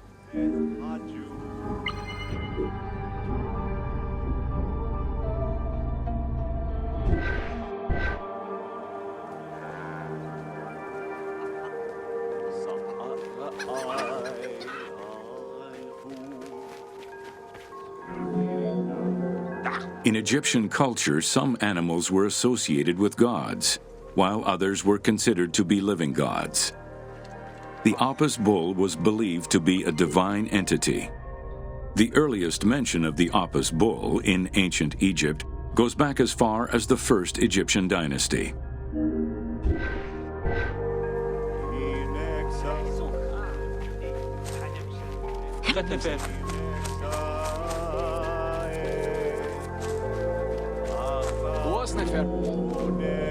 Originally the symbol of fertility, the Apis bull was linked to the god Ra, with the image of the sun carried between its horns. Later it was associated with Osiris, the ruler of the underworld, thus becoming the funerary divinity Osorapis. During the 18th dynasty in Memphis, the Apis bull's association with the city's deity earned it the title Herald of Ptah. The Apis bull was so revered that even Alexander the Great, upon his arrival in Memphis, gave honor to Apis.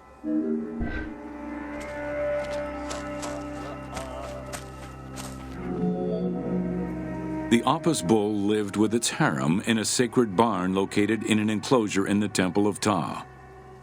Each bull bore 29 signs representative of its divinity. Among them, the bull had an eagle-shaped mark on its back, a double tail hair, and a scarab-shaped mark under the tongue. The signs were intended to correspond with the lunar cycle. After its death, Egyptians would search for its reincarnated form among the livestock.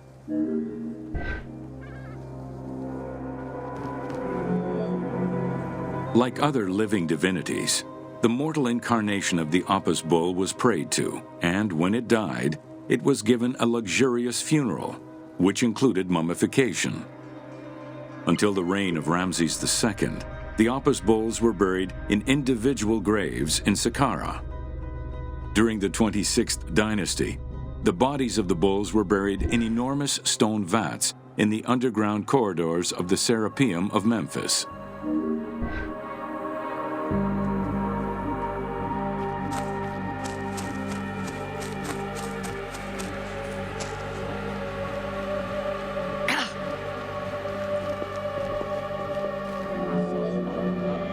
Ancient Egyptians believed that temple rituals were essential to maintain order in the cosmos and allow communication between humans and gods.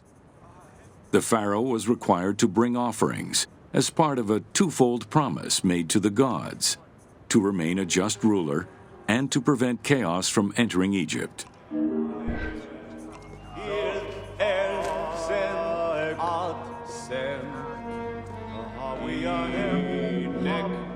Details of the ceremonies found on temple walls provide a thorough overview of the stages of the daily ritual. Performed 3 times a day to mirror human mealtimes, each step of the highly symbolic ceremony was accompanied by specific recitations, many of which referred to mythical events.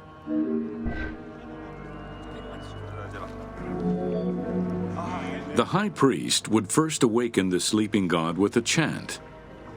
Then the seals of the shrine's doors were broken and the bolts drawn back. The act of swinging open the doors was a symbolic gesture where sight was granted to the deity. The priest would then bow and kiss the ground.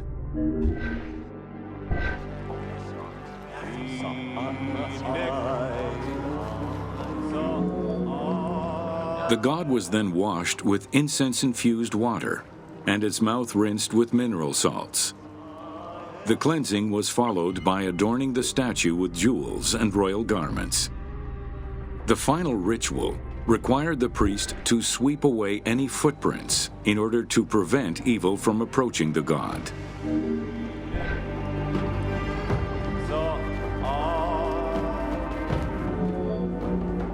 Heredity was the primary source of new recruits. Rarely was an outsider allowed this position.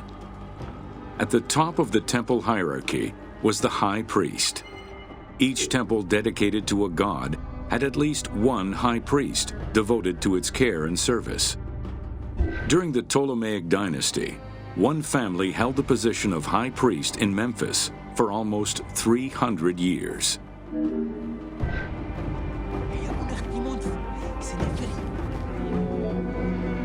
High priest candidates made their way up the ranks of the temple hierarchy. The one chosen to occupy the lofty position of high priest was usually confirmed by the pharaoh. Several of the high priests were also important officials in the government. Families sharing the highest priesthood titles tended to make many alliances, thereby gaining more land and wealth. Shifting balances of power sometimes resulted in more or less open conflicts between the priesthood and the pharaohs.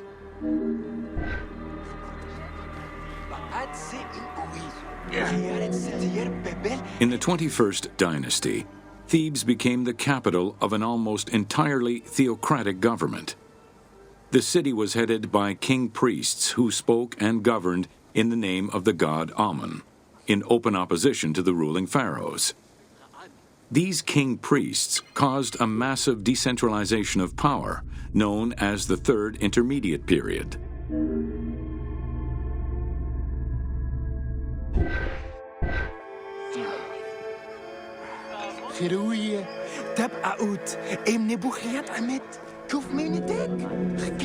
The educational institution in ancient Egypt was known as the House of Life. Attended by the offspring of the elite and the clergy, it was a place tailored to the social status of its attendees. The earliest references to this type of institution date back to royal decrees of the Old Kingdom.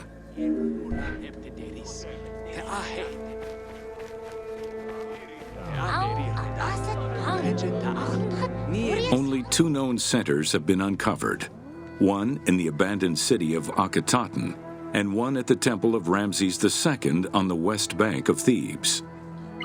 Inscriptions uncovered in those locations mention the names and titles of people who were connected with the House of Life, such as a chief physician and many scribes. It is presumed that by the late kingdom, every temple had a House of Life.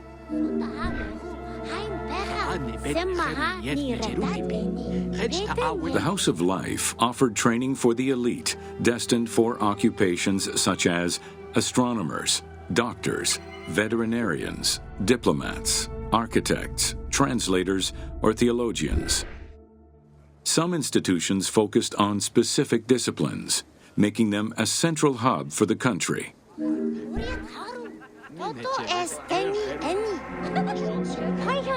Not limited to instruction for young students, the House of Life was a source of reference for many scholars, with rooms dedicated to papyri of many disciplines. Because papyri were preserved there, the Greco-Romans referred to the House of Life as a library.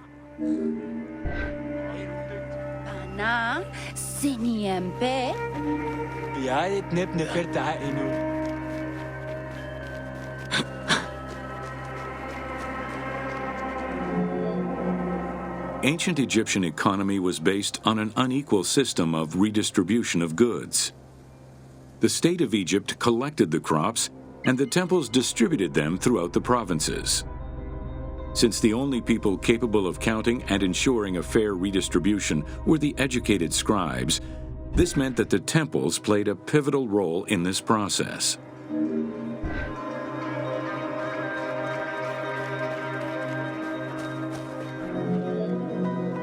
There are records of pharaohs making offerings of large tracts of land and animals to temples in order to maintain their favor.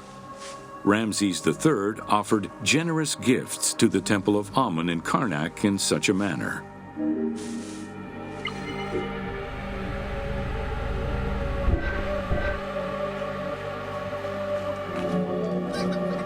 Palaces, warehouses, and granaries were built inside the temple compound to better control the redistribution of goods.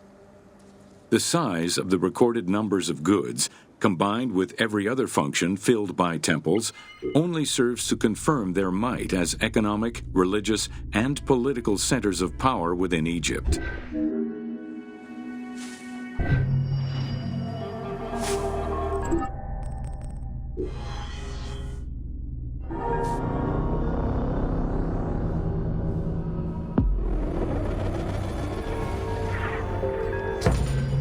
Welcome to Building Ancient Egypt.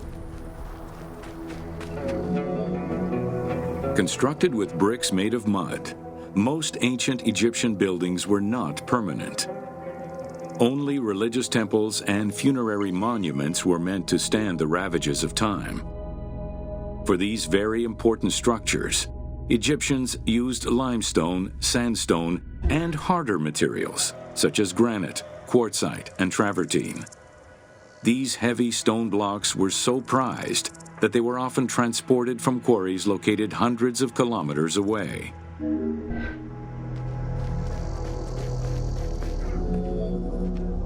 Limestone was common and easy to extract from quarries on the east bank of the Nile. This particular limestone had marine fossils in it, however, preventing it from being easily decorated and polished. Used as the main building material, The structure would then be finished with a finer limestone that was polished smooth and decorated as needed. Limestone was used for the building of the first pyramids and for most of the religious buildings of the Old and Middle Kingdoms.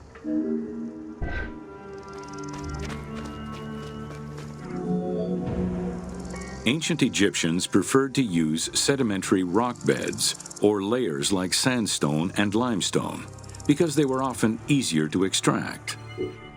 The common method used to extract stone was the open pit quarry. Stonecutters would find quality stone, shape, and dig it out on site. Open pit quarries enabled many workers to work simultaneously on many blocks, which allowed for better productivity.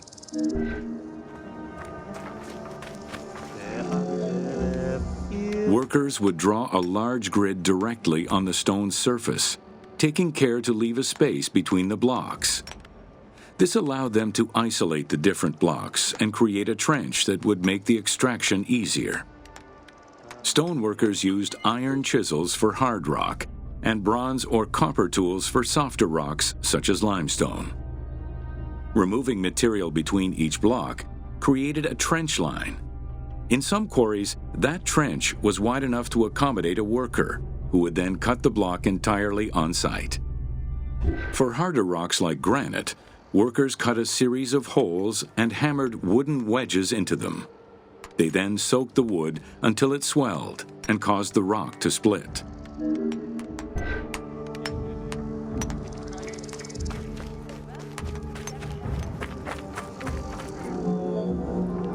The gallery extraction technique was used when the desired rock was buried under layers of rubble. This method was often necessary in order to find the whiter and finer limestone required for a smoother finish. The first step was for the stoneworkers to create an access pit that would allow them to reach the desired wall of stone. Once a wall of quality stone was exposed, workers could then cut out smaller blocks. This pit required a descending platform. Designed like a stairway, it allowed them to free multiple galleries of blocks.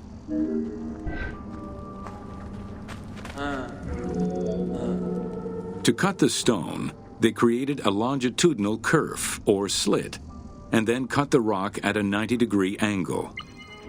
The lower side was determined along the geological layers or by using a horizontal cut. Wooden wedges were inserted in the rock and hammered in. Shock waves were then generated using hammers, fracturing the blocks at the seam.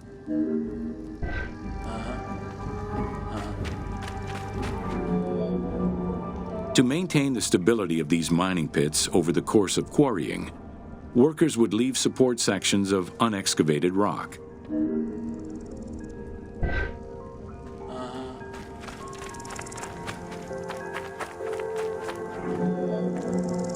In every quarry, dedicated shrines were established to offer protection for the workers.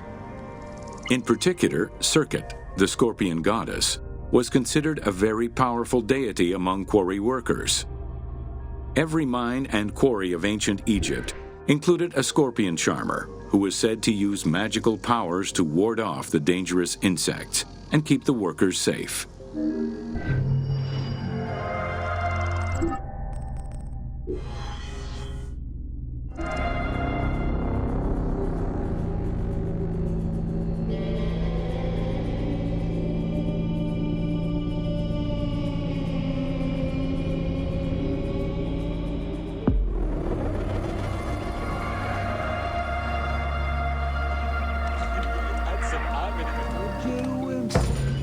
Welcome to Workers and Transport.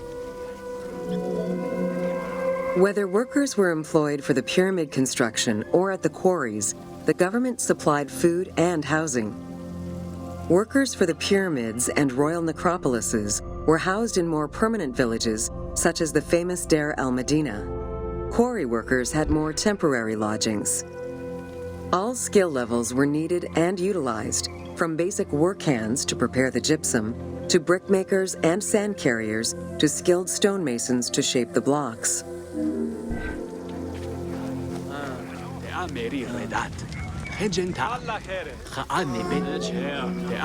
Skilled architects and engineers were employed year-round, while support labor were often farmers who worked on the quarries or construction during the Nile's flood season. The basic laborers were hardworking and versatile. Many may have been farmers who joined the construction during the off-season. Hieroglyphs found in the work villages listed assigned job titles.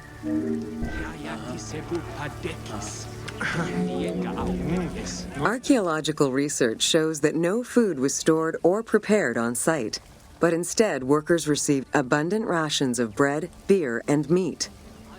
These rations were taken care of by an administration outside the village. Medical treatment was also available for those who were injured.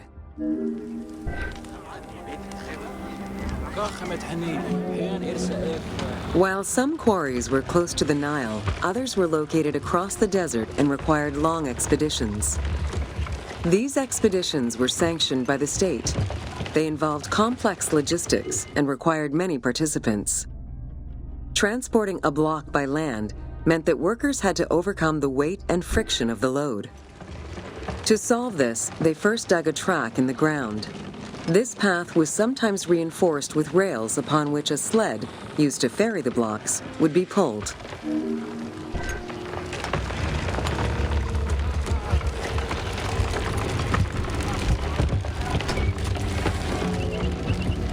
Whenever possible, blocks were toppled from a higher elevation onto the sled. Workers then poured water onto the clay at the front of the sled, creating a slick surface to more easily move the load. It wasn't until the New Kingdom that animals were used to tow the burden.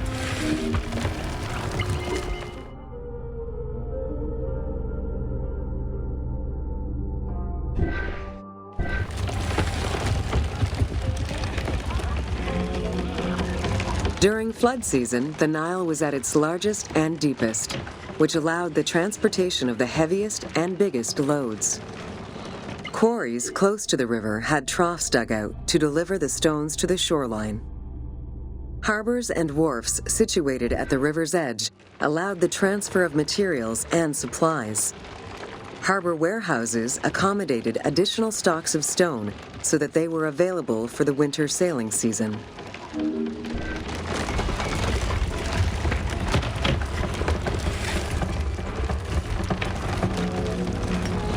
The Wadi el-Jarf papyri detail a limestone load intended for the Khufu pyramid that weighed in at 70 to 80 tons, or 30 blocks. One papyrus is a fragment from a foreman's notes taken while working on the Great Pyramid. It details the transportation of limestone blocks from the Tura quarries to the construction site of the pyramid. The other papyri are shipping logs containing archives of the sailors assigned to sail the Red Sea and the Nile.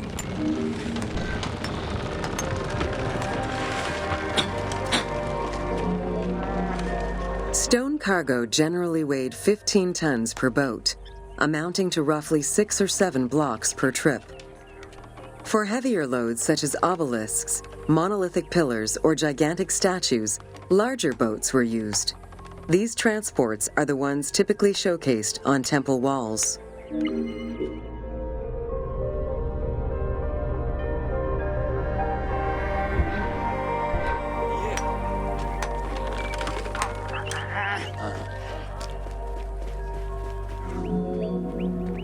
River transportation was the most efficient way to ferry stone blocks between the quarry and the construction site.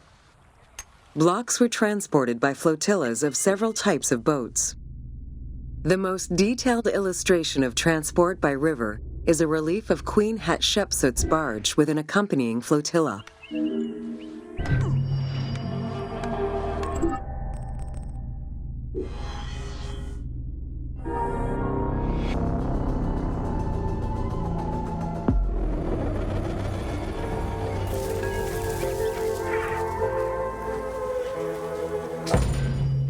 Welcome to Agriculture and Seasons.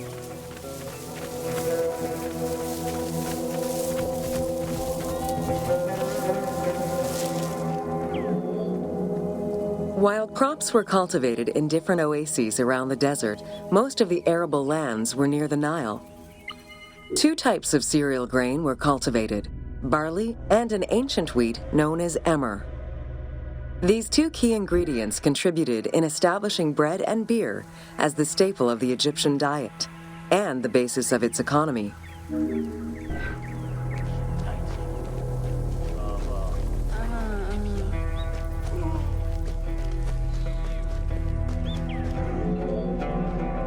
The Ptolemaic era created an agricultural revolution with the introduction of advanced agricultural techniques and new grain types such as rice, durum wheat, and pearl millet. The resulting agricultural mass production greatly increased the economy of ancient Egypt. It also prompted the development of storage and transportation, allowing long-distance trade with other regions.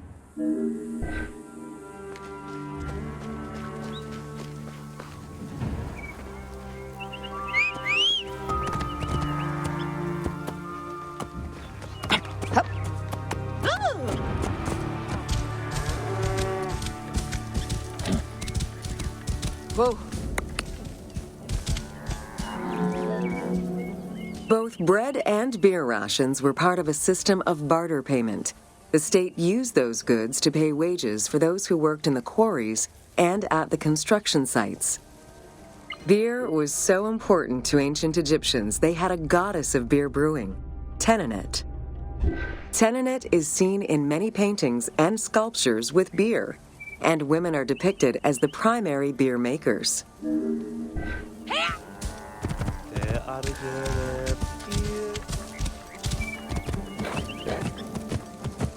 Whoa. In order to increase agricultural production, fertile land was divided into plots and large agricultural villages were encouraged. The state and temples were the biggest landowners. Depending on the region, fertile land was managed by civil servants or rented to individuals. Ancient Egyptians relied on rudimentary tools for land cultivation. Soil was broken down with hoes, and wing plows were used to make furrows. Whoa. Whoa!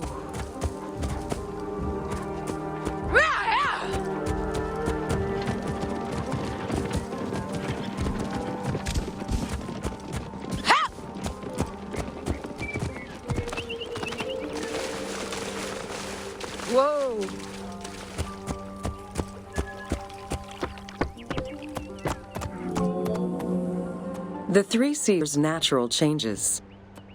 Akhet was the time of the flood, beginning with the appearance of the star Sirius in July.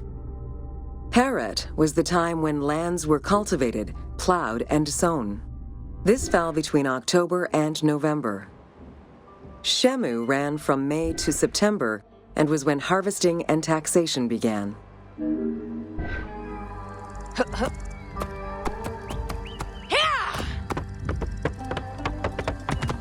Whoa, whoa.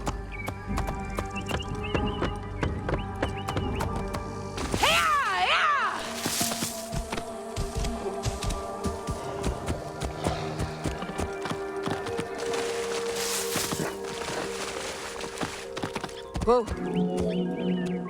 The pharaoh's duty was to uphold order against chaos and provide for his people. Priests and local governors also wanted to appear as protectors of the people. However, any variation in the Nile's seasons could cause water shortages.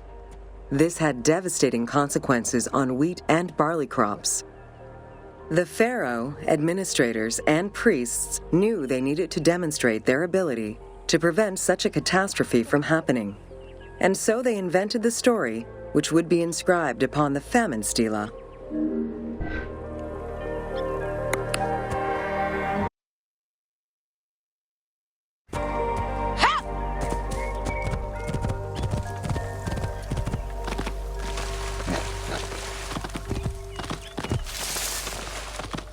Whoa! The story begins with the pharaoh worried for his people. The Nile hasn't flooded in years, and his people are starving. In search of the origins of the flooding, Djoser seeks out Khnum, the protector god of the region and the source of the drought. Djoser gives the god offerings and orders his priests to restore the temple of Khnum. These offerings please the god, and the floods are restored. This story was intended to highlight the importance of the deity in everyone's daily lives, while also demonstrating the crucial role that the priests and the king played in feeding and protecting the people of Egypt.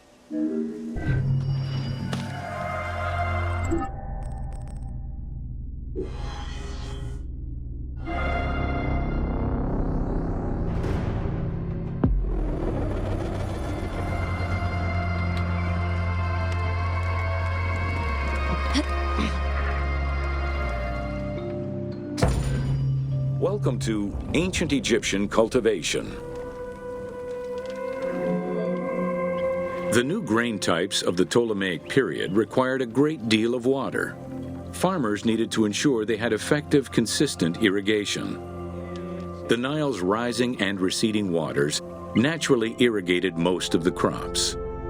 Areas where the Nile didn't reach, such as gardens and vegetable plots, required an irrigation tool known as the shadoof. The shadoof allowed easy transport of water from its source. It consisted of a tall wooden frame with a long pivoting pole and suspended bucket. The system could be raised and lowered with little effort.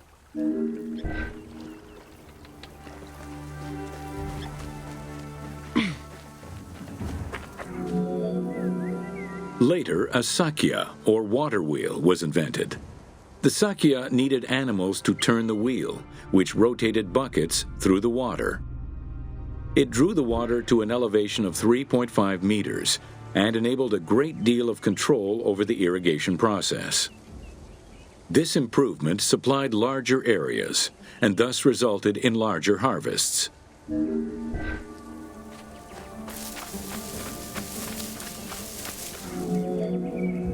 The threshing process separated the grain from its husk. Workers would spread the ears on clean ground. Oxen, cows, or donkeys were then guided back and forth to trample the grain. This continuous movement worked the grain loose while preventing the animals from eating it. Unwanted chaff and straw were swept away, or gathered and added to the mud used to make bricks, to make them stronger.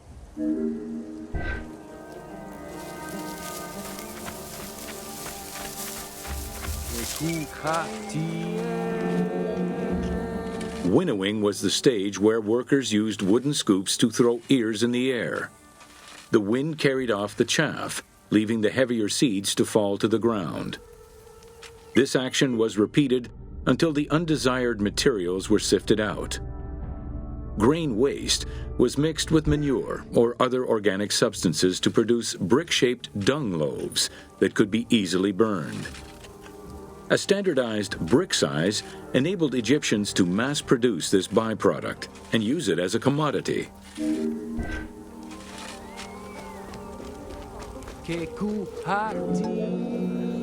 Transporting large amounts of grain required ships equipped to carry heavy loads. These goods were moved during the Nile's flooding season, when the river was deep enough for large ships. The transports stopped at checkpoints to accommodate customs and police controls, as well as for technical requirements and weather conditions.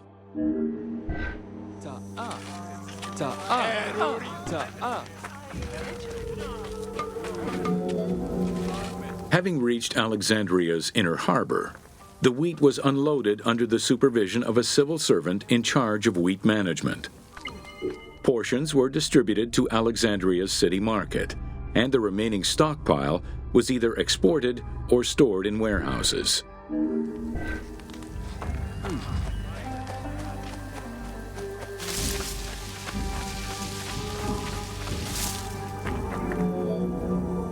Grain storage facilities were located across all of Egypt.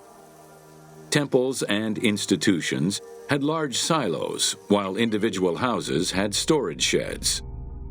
In some houses, arched cellars were built into the foundations.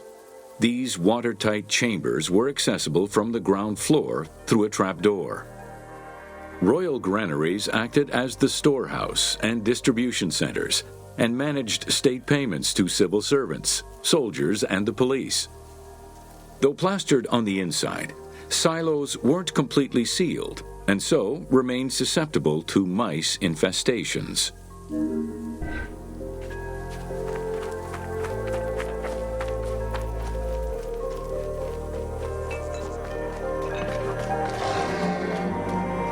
When the grain was ready for processing, it was poured into bowls and pounded into a coarse flour.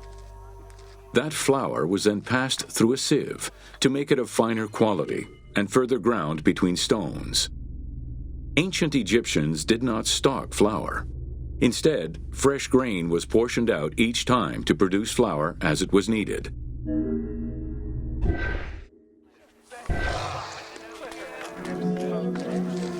The sieves used by ancient Egyptians were unable to filter out sand and stones. Grit often passed into the flour, causing long-term tooth abrasions among all classes of Egyptians.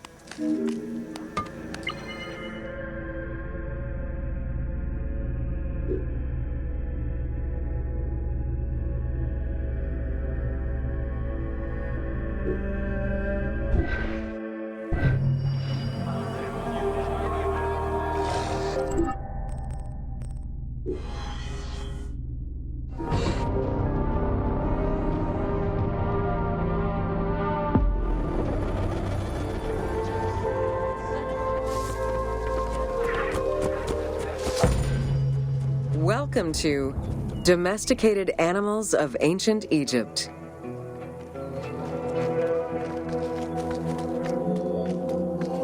Agriculture and domesticated livestock were introduced 6,000 years ago. Archaeologists have found traces of cattle, donkeys, pigs, and dogs. Dromedary are thought to have been introduced during the Persian invasion.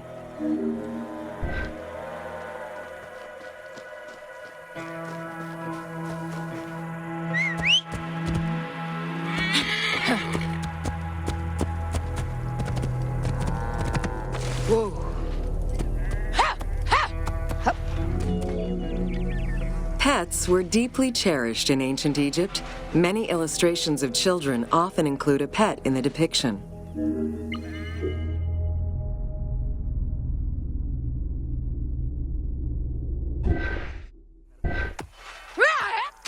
Whoa, whoa.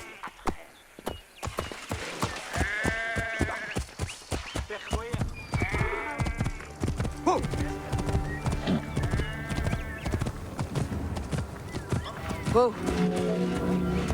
One of ancient Egypt's most iconic animals, the cat, wasn't adopted into their daily life until the Middle Kingdom.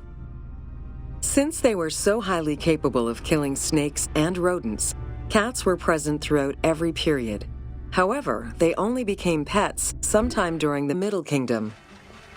Prince Thutmose, son of Amenhotep III, had his cat Ta-Mew laid to rest in its own sarcophagi.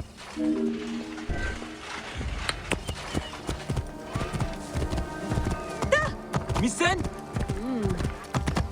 Whoa. The enemy! The earliest reference to dogs dates back to 5000 BCE. They were popular pets as they helped hunters and protected herds. They were closely linked to Anubis, the jackal-headed god. Baboons, monkeys, and even falcons were tamed as pets. Each was mummified and buried with as much ceremony as any family member.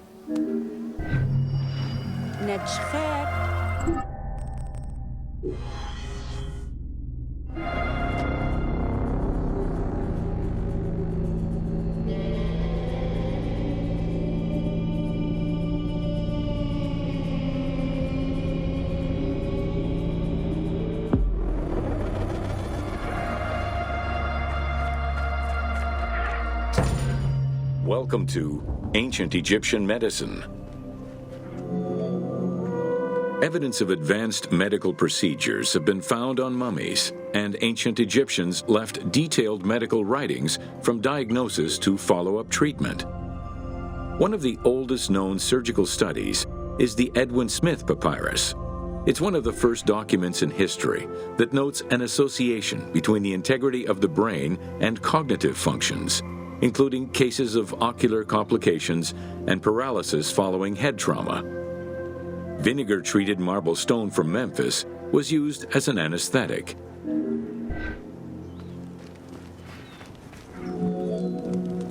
Another similar document, the Ebers Medical Papyrus, is over 20 meters long and 30 centimeters wide. It details treatments of 48 surgical cases and contains 877 paragraphs describing various diseases. Alongside accurate and factual scientific approaches, the papyrus has more than 700 magic formulas and incantations to ward off demons and disease. This demonstrates how ancient Egyptians believed in a harmonious balance between religion and science.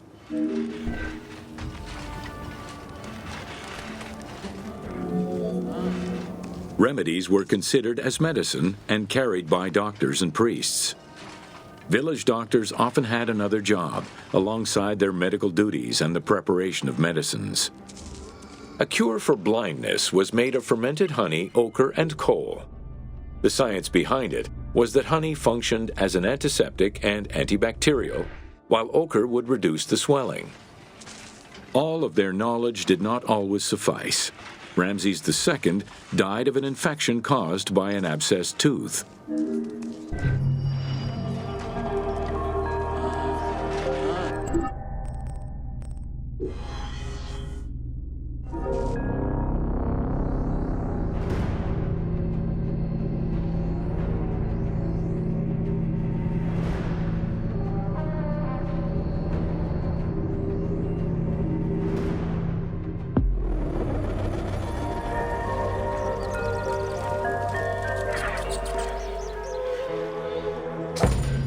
Welcome to Leather and Linen in Ancient Egypt.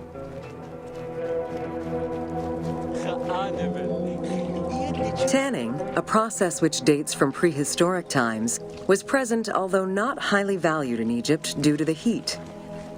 Leather was reserved mainly for things such as sandals, leather bags, dagger sheaths, quivers, and other similar items. Leopard hides, unlike regular leather, were highly valued and usually worn by priests.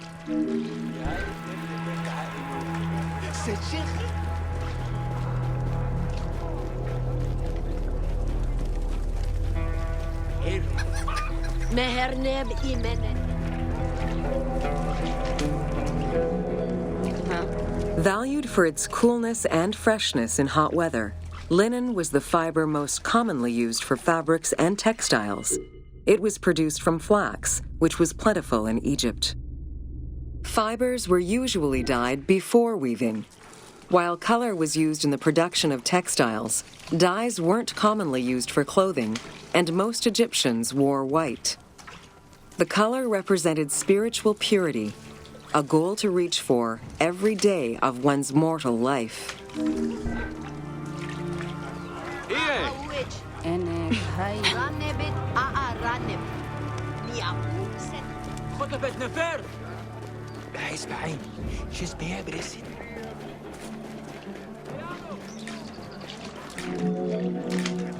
Various shades were achieved using woad, a dye produced from the leaves of Isotis tinctoria. The plant was cultivated for this purpose within the Nile Delta and allowed for the creation of various colors.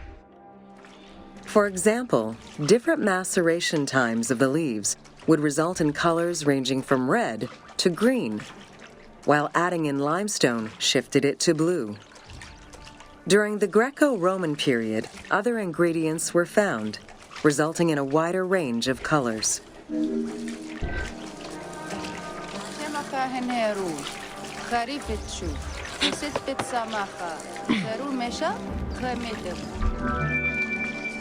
This area's style is strongly influenced by the dye baths and tanneries of modern-day Fes in Morocco. This helped Ubisoft envision what such locations might have been like in ancient Egypt. While this tannery is within the city walls, Back then, they were often found outside the city boundaries. The tanner's trade was considered off-putting by the Greeks, as all these operations resulted in noxious smells.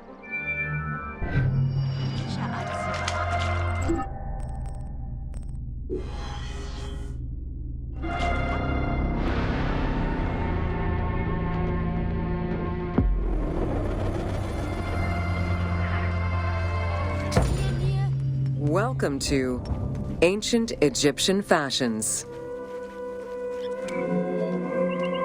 Learning what life was like for ancient Egyptians presents many differences, and yet also surprising similarities to how people might live today. Understanding the daily lives of regular citizens so many thousands of years ago is ultimately what connects us as human beings.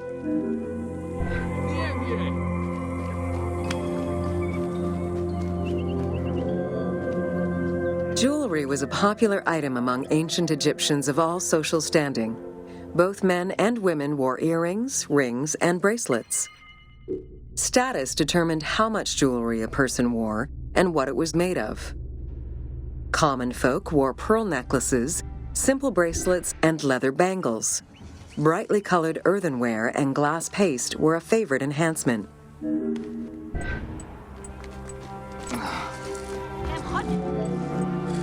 The jewelry of the elite was made from gold, silver, and other precious stones. Because gold never lost its shine, it was considered akin to the flesh of the gods. Wide jeweled collars were a favorite. Made with rows of beads formed into patterns of animals or flowers, the soft chiming sounds they made were thought to appease the gods.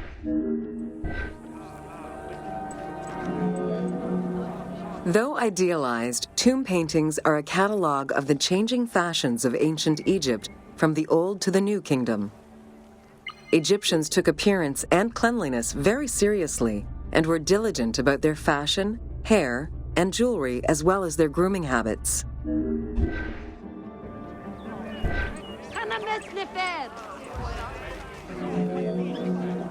The fabric of ancient Egyptian clothing was almost entirely made from various grades of linen. Linen was commonly white, draped over the body, and cinched at the waist, though some garments were sewn or tailored. Wealthy men wore long tunics, loincloths, or kilts, while poor men only wore loincloths. Women wore long dresses, with differences residing in the quality of the fabric, depending on social status.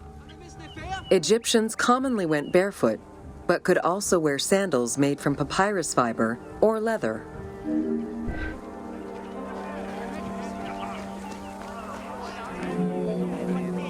Cosmetics, including concoctions to prevent body odor and bad breath, were an integral part of everyday life for Egyptians.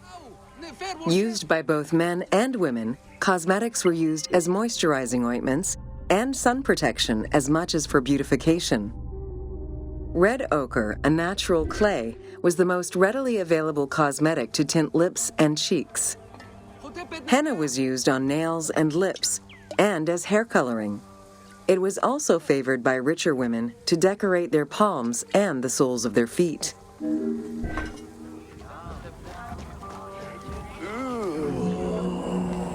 Egyptians believed kohl had magical powers, wearing it as black eyeliner to protect their eyes from the sun and to prevent eye infections from particles in the flooded Nile River. A special green kohl, made from ground malachite, was worn for ceremonies and religious rituals.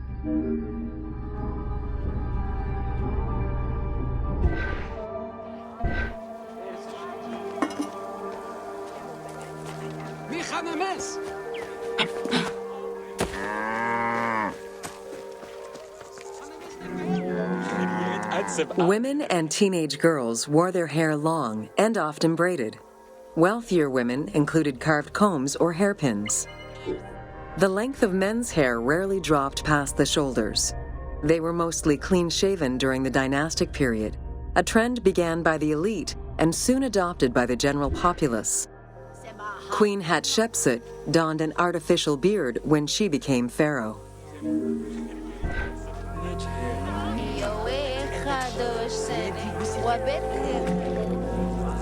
Wigs were very popular, used for special occasions or to conceal gray hair or baldness. They were fastened in place with beeswax. The most expensive wigs were made from human hair and reserved for royalty. Other wigs were composed of linen, wool, or animal hair.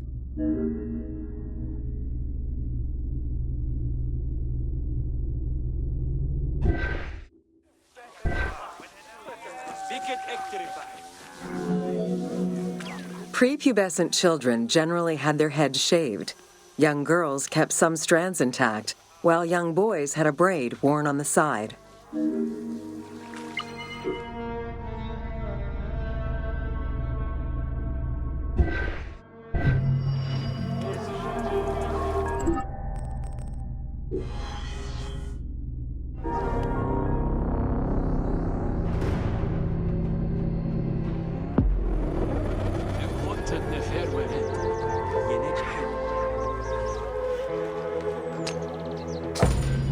Welcome to Artisans of Ancient. It was under the watchful eye of Ptah of Memphis, the god of craft and architecture, that ancient Egyptians developed the unique rendition of the world they lived in. However, it is vital to understand that their view of art, and those who created it, was likely very dissimilar to the modern concept of the word. Instead of artists, the creative culture had skilled and respected artisans. The most significant categories of specialties for crafters were drawing, painting, sculpture, and metalworking.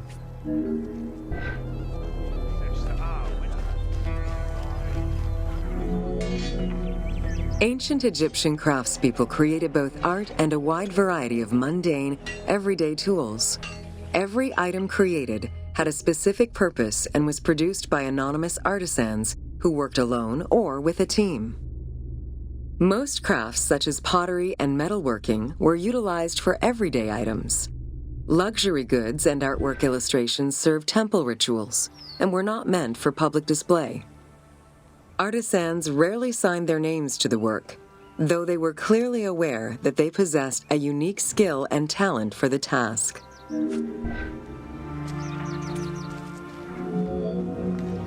Art, in all its forms, has offered not only a practical insight into the way ancient Egyptians lived, but in how they viewed the world and their place in it. The balance of order and chaos was crucial in both the physical and the metaphysical universes. As a result, their art appears to follow a strict set of stylistic conventions that supported this worldview. From households and palaces to temples and tombs, pottery, papyrus, and textile items were essential to the everyday life of ancient Egyptians.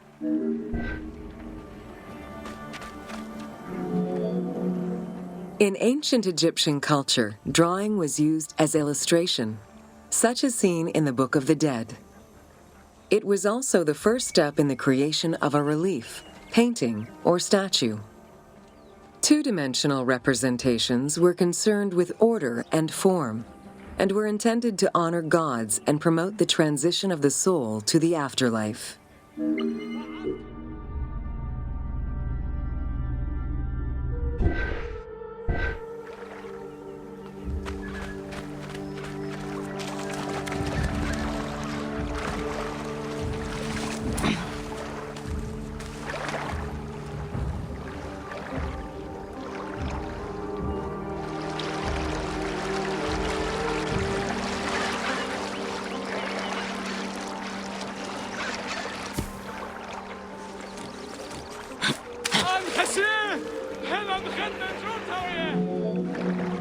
Stylistically, Egyptians were concerned with the depiction of the human form's inner self. As such, artistic representations were not concerned with realism, but rather with idealized youth and perfectly harmonious visuals.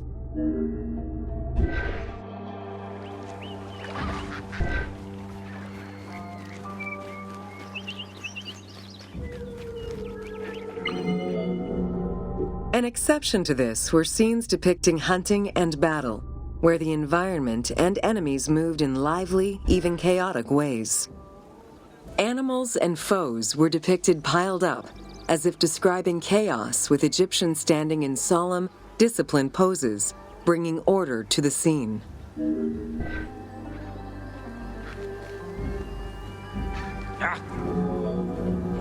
Reliefs could be either in high relief or low relief.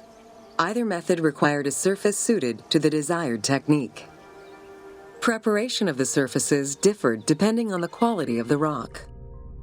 A quarried block only needed a simple smoothing. Rough-cut rock monuments, such as those found in tombs, required more work. Often the surface was coated in plaster before being sculpted.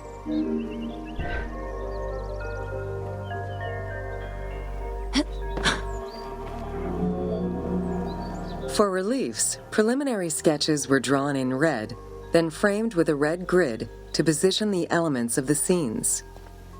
Corrected sketches were in black, and once approved, the scene was ready to be carved. This method likely explains the name given to relief makers, the one who draws the outlines.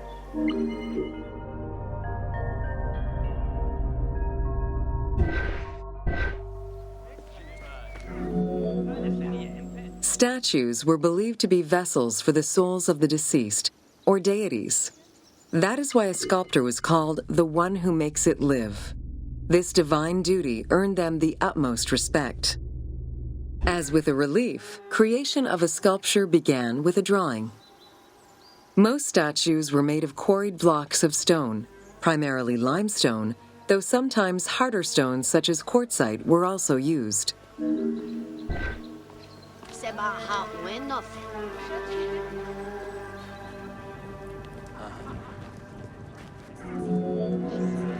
In ancient Egypt, the profession of crafter was organized and relied on a specific hierarchy.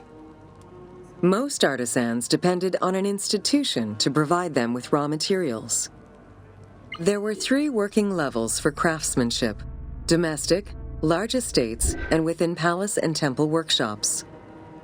Some royal workshops, at their largest, covered an area of about 2.8 square kilometers in size.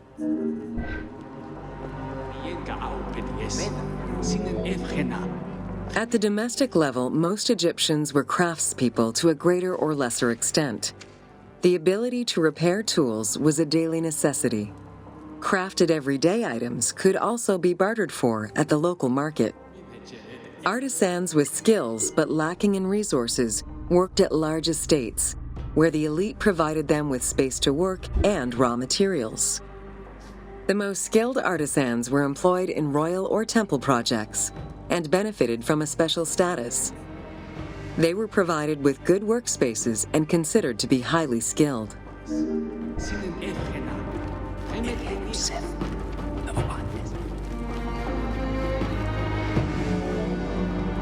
An ancient text known as the Satires of Trades has a number of descriptive summaries that offer teasing glimpses into how artisans were perceived. A coppersmith was said to stink and have fingers that resembled crocodile droppings, while potters were said to be like those who lived in bogs. This view was likely exaggerated in order to highlight the most enviable position of all, that of the scribe. Located near the Valley of the Kings, Deir el-Medina was a settlement created by order of the king to honor the most skilled artisans. Its name translates as the monastery of the city. Allocated a house on the initiative of the king, these craftsfolk were regarded with respect and referred to as the royal artisans. Those who lived there worked on the tombs in the Valley of the Kings and its surrounding temples.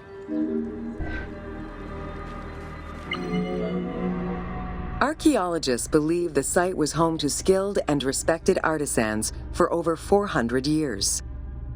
It is considered one of the most important discoveries relating to Egyptian daily life. While much of the focus of Egyptian archaeology was on its kings and queens, it wasn't until the excavation of Deir el-Medina that Egyptologists were given a valuable window into the community life of ancient Egyptian artisans.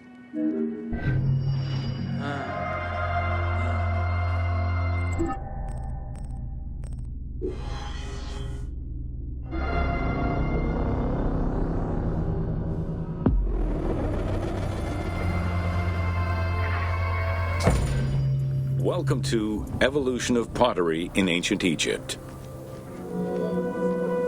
Excavations all over Egypt have uncovered enormous quantities of pottery vessels of all shapes and sizes. The production of pottery was mainly confined to the outskirts of settlements due to the materials required and to keep the kiln smoke away from inhabited spaces. The function of the product determined the selection of the raw material, its treatment, its form, as well as the finishing of the surface.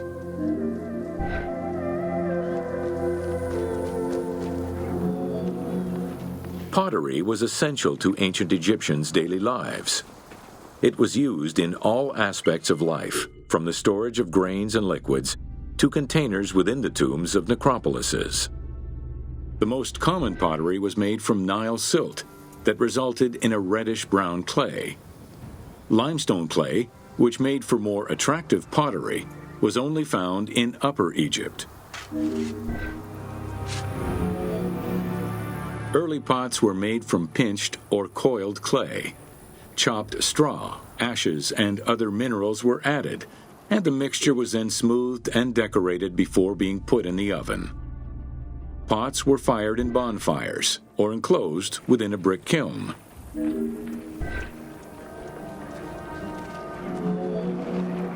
The potter's wheel was utilized during the Old Kingdom. Pottery became smoother and more polished, similar to river stones. It was decorated primarily in red pigment, with the black color achieved by exposing it to smoke. Pottery workshops were attached to palaces or temples, and around the late period, specialized workshops began to appear.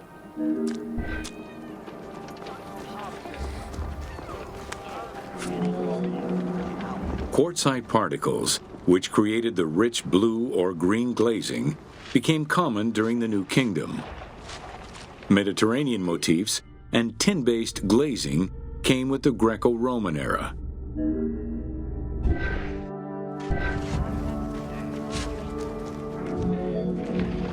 Potsherds could be found anywhere and were the most common canvas for writing or drawing, in comparison to the more expensive papyrus sheets.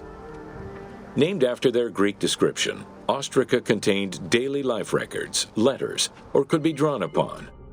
Artists drew sketches for temples and tombs, or simply for leisure.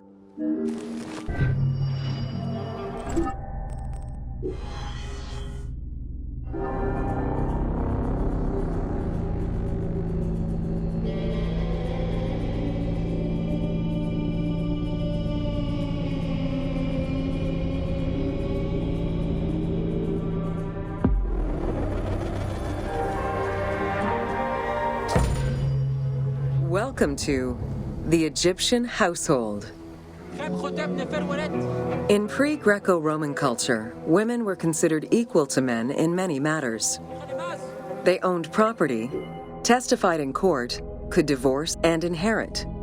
Until the Greeks and Romans restricted their rights, Egyptian women could take over their deceased husband's trade. Marriage contracts included mentions of allowances and items of value brought to the marriage by the woman, which would forever belong to her.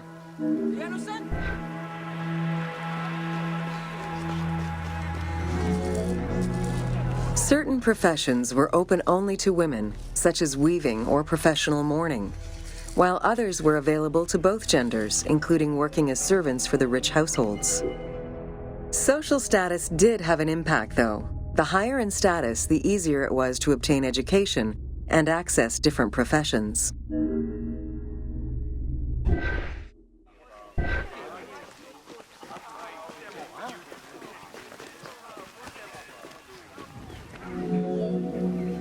Homes were generally composed of 3 rooms. First, there was the entrance, furnished with a small bench of brick, probably intended for a statue and protective divinity. Then there was the ceremonial room, meant to receive guests. The last room was either a bedroom or kitchen. Furniture consisted of basic chairs, chests, and storage. Tables were not used for family dinners. Instead, each individual had a small table of their own.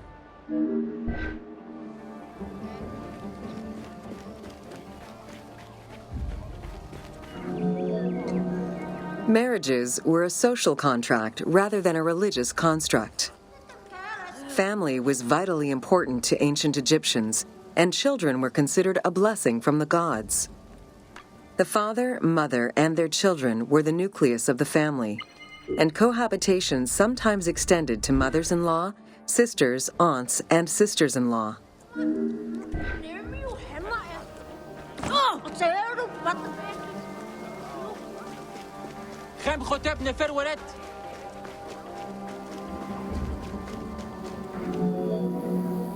Status and wealth played a large role in the style and size of ancient Egyptian homes.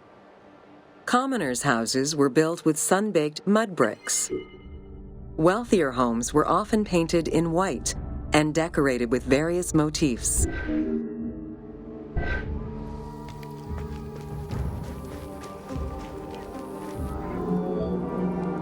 Town officials and the rich lived in mansions with numerous rooms that were luxuriously decorated. Only temples and tombs meant to last for all eternity were built with stone.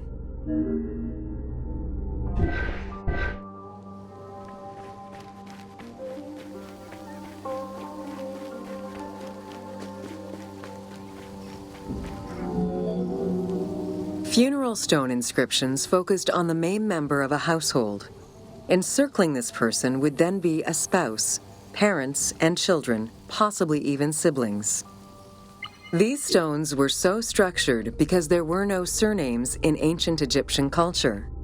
Parents and children were a sort of family tree, which allowed for the identification of the deceased.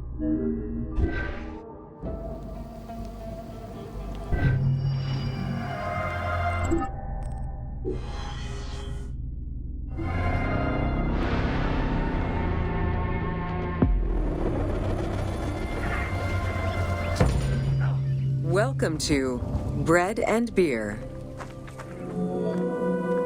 While the Mesopotamians invented beer, including using a straw to avoid the sediments and herbs, ancient Egyptians perfected the brewing method. Egyptian beer's quality was determined by alcohol strength, color, and flavor. During the Pharaonic era, beer was the most commonly used and important alcoholic beverage. The state and temples used it, along with bread, as payment to workers, and it was included on the lists of food offerings to the gods and the deceased.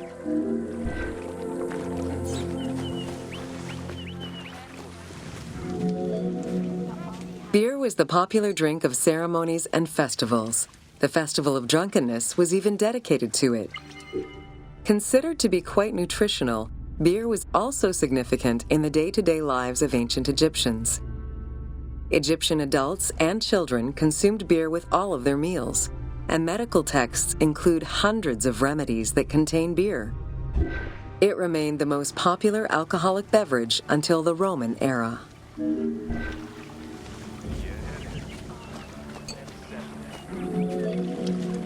Recipes for beer varied over time and depended on the quality of the materials. Bakers and brewers typically worked alongside one another at the same workshop or house. Many families often produced the quantity appropriate to their own consumption, with better quality beers produced for festivals and other special occasions. The most basic recipe used malted cereal as the main ingredient. Fruit, such as dates, were added along with honey and spices. Once baked, bread would be crumbled into the brew to start the fermentation process. Adding grain enzymes would break down the starches, turning them into sugar and creating a thick mash.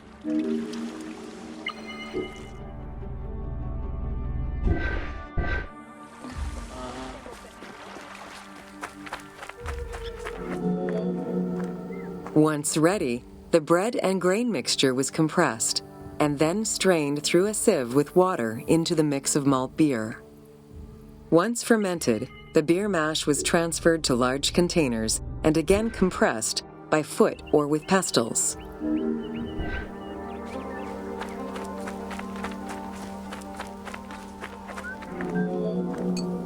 Once smooth, the beer was stored in pottery jars and sealed with a clay stopper. It probably couldn't be kept for long, and likely had a thick, pasty appearance and texture. Very little was wasted. Leftover grains were reused to make sourdough bread or combined with the next batch of beer.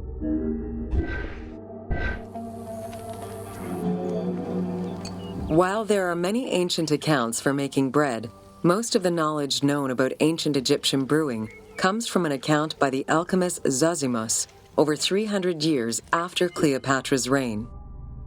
More recently, Dr. Delwyn Samuel, an archaeobotanist, has proposed alternate antique techniques to brew beer. However, experts are unable to replicate an authentic beer since not all of the techniques and ingredients used by ancient Egyptians are known yet. Food was prepared on the floor until the Middle Kingdom, when cooking benches were introduced. The introduction of durum wheat improved bread quality, meaning that the upper and middle classes ate better. The poor, however, still made do with a diet consisting of a gruel made of vegetables, softened bread, or barley.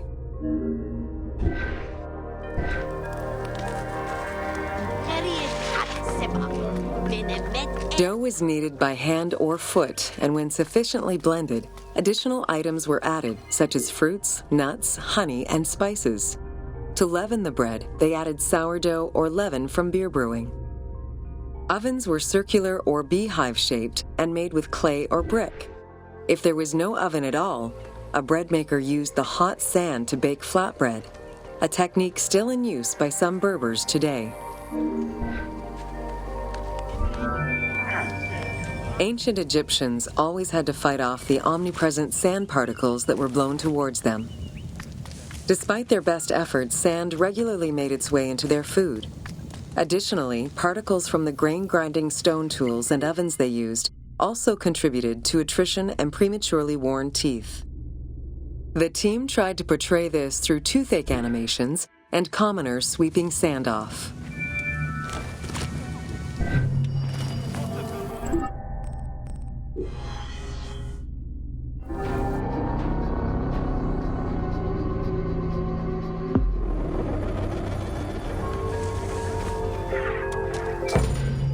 Welcome to Wine in Ancient Egypt.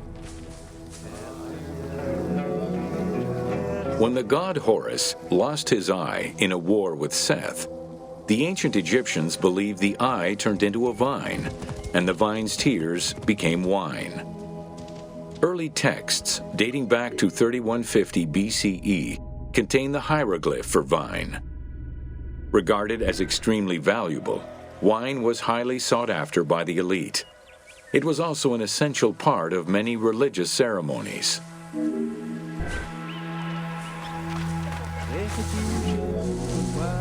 A millennia-old tradition, grape cultivation and wine production was regimented in the way typical of ancient Egyptian bureaucracy. Egyptians kept careful records of winemakers, which they clearly identified on labels. Every landowner with a modicum of self-respect usually kept a vineyard. This held particularly true in the regions of the Fayum and the Nile Delta.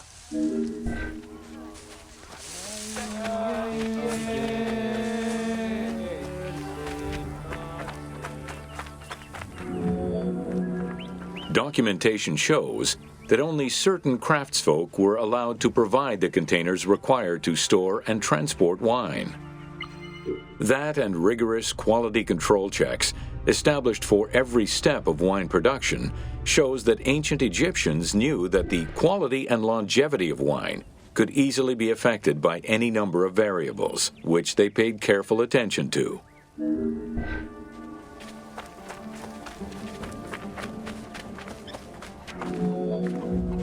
Egyptians had different kinds of wines, most of which ranged in quality from good to very good.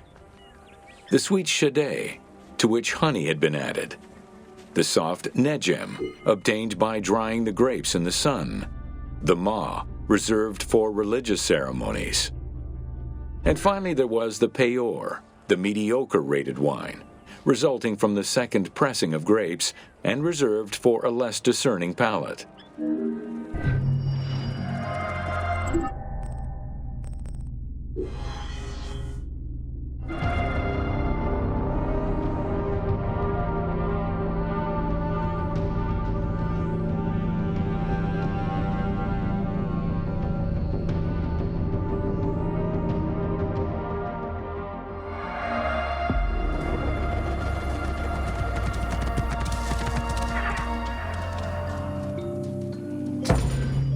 Welcome to Oil in Ancient Egypt.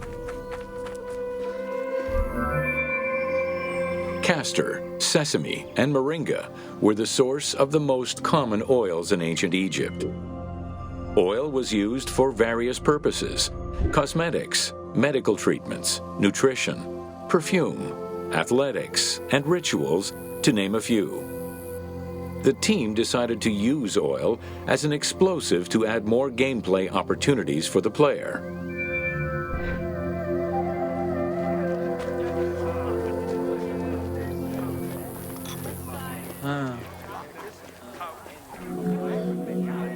Ancient Egyptians originally used castor oil in wick lamps, but also for cosmetics, such as facial and hair treatments.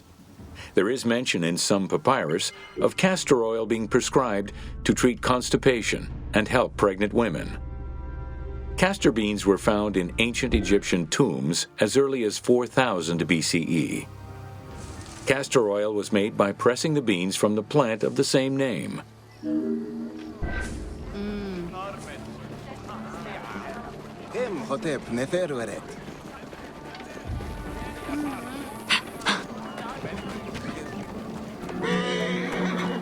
Olive trees were present, though scarce, in ancient Egypt's early history, and olives were mostly imported from Syria and Palestine. Their use and cultivation remained uncommon until the mass arrival of Greek settlers during the reign of the Ptolemies, when demand increased sharply. Olive trees were normally found in the region of the Fayum and the lands surrounding Alexandria.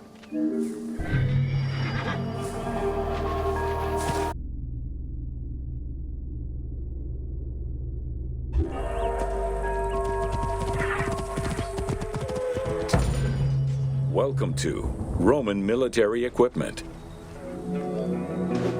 The strength of Rome was directly dependent on its military supremacy and fundamentally militaristic society. Regular citizens, comprised mostly of farmers and herders, joined to protect their land and families. In return for their service, members of this civic army were allowed to vote. Trained to be highly disciplined and obedient to superior officers, citizen soldiers developed a deep sense of loyalty to their city.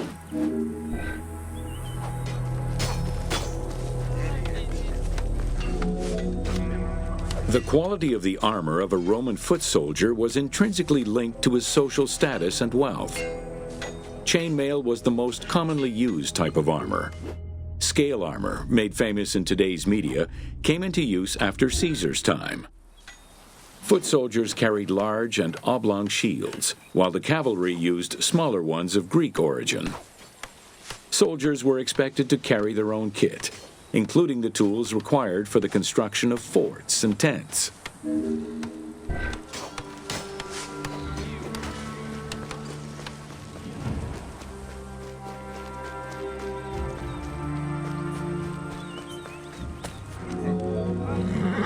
Roman soldiers used the same types of weapons.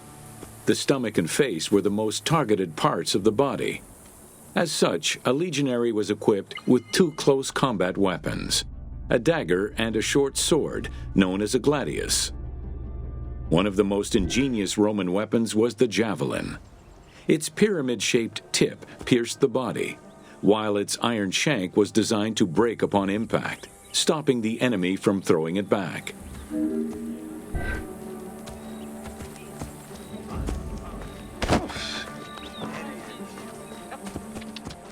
Hey! Whoa, whoa, whoa!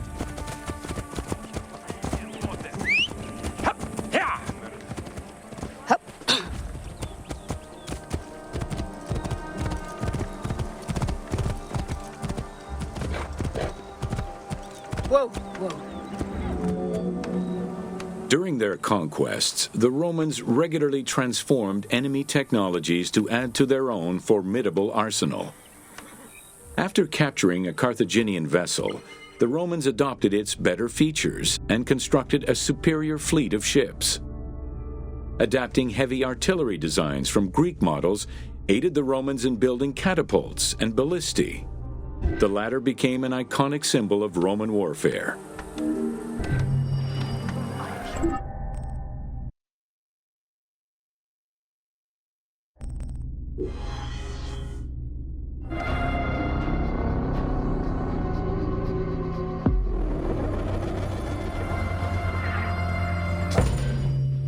welcome to Roman Forts.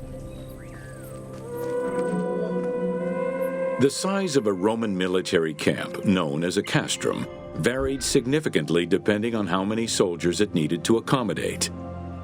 However, they all shared common characteristics in design and construction, such as this fort before you, located in Cape Chersonesos.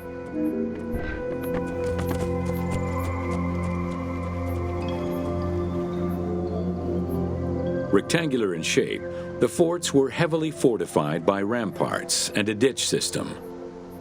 The walls were reinforced with parapets, essentially an extension at the roofline which allowed a protective barrier for patrolling soldiers. Depending on the availability of materials, some forts were built with stone, timbers, stacked turf, and particularly in the eastern part of the empire, baked brick.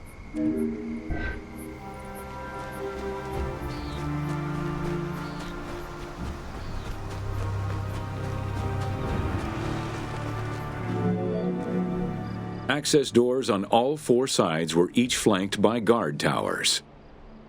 The commanding officer was positioned in the middle of the camp, giving him a clear view of the troops and the main gate.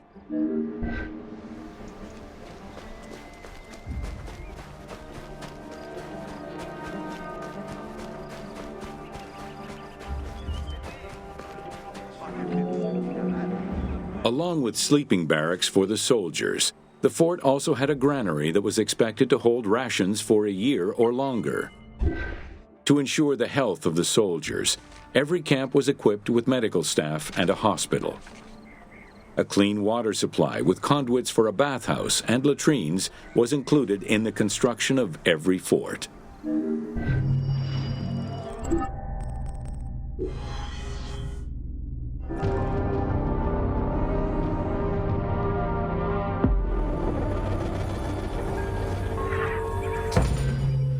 Welcome to the Forts of Cyrenaica.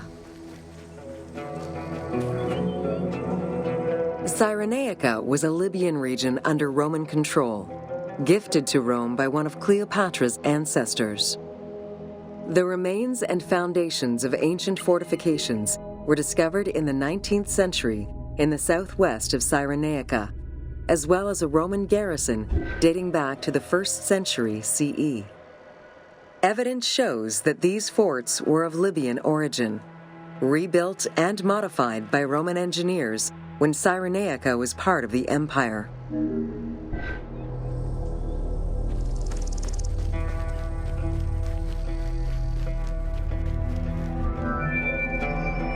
Stone was the most commonly used material to build forts in Egypt and Cyrenaica.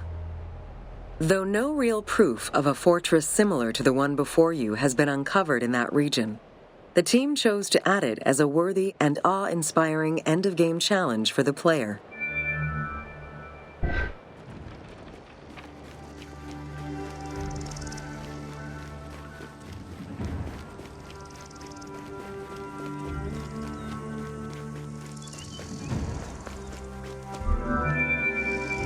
The forts of Cyrenaica were intended to prevent invaders from gaining access to the main route that led to the country's 5 most important cities. These forts were built close to coastal plains and deserts for added defense. 3 of these cities were recreated by the team: Balagrae, Apollonia, and Cyrene. Had it existed, the fort before you would have protected the road leading to Balagrae.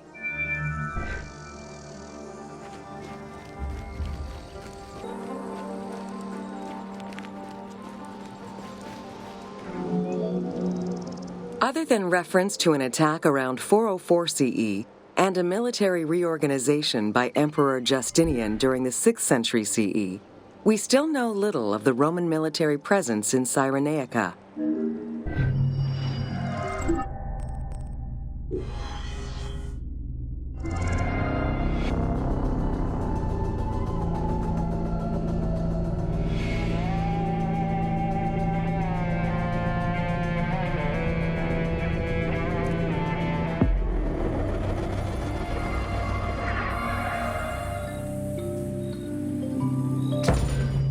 Welcome to Roman Aqueducts. Water management was taken seriously by the Romans. Cyrenaica benefited greatly from Roman administration, with the construction of aqueducts and canals. The source of water varied depending on the location. Many aqueducts were built at the foot of the mountains, offering greater flow from the melting snow.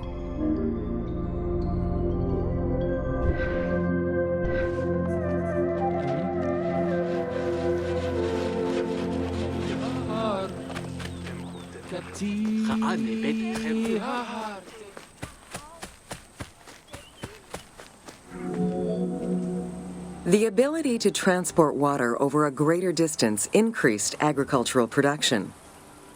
Some aqueducts were reported to be over 7 kilometers in length.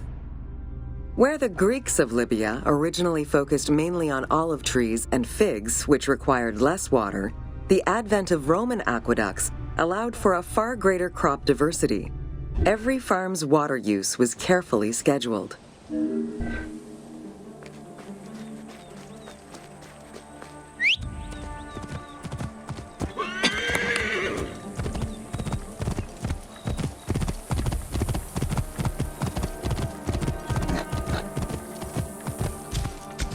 Whoa. The engineering methods used to create aqueducts were constantly reviewed, with a clear focus on exploiting the local environment. Materials, water usage, cleaning regulations, and a deep understanding of how to exploit gravity itself were all important concerns. Several fortresses were built to protect the aqueducts, basins, and cisterns.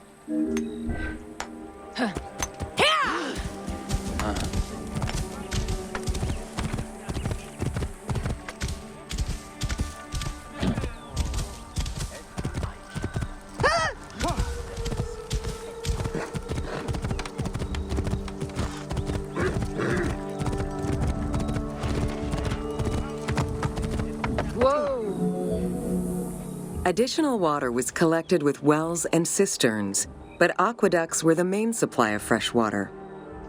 The water was distributed based on the collective needs of the city, before the private needs of an individual.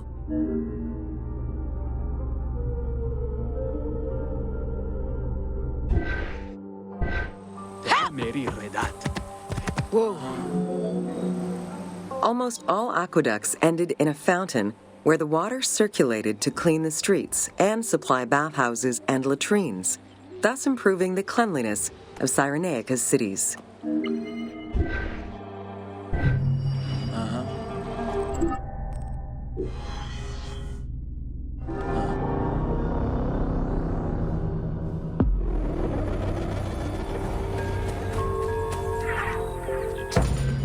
Welcome to Crucifixion.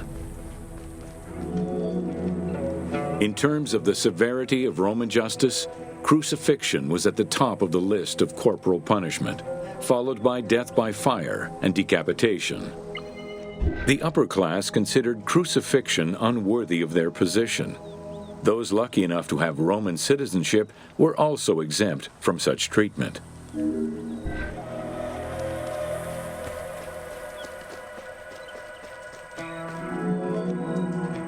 Easily accessible, crucifixions were popular entertainment among the citizenry.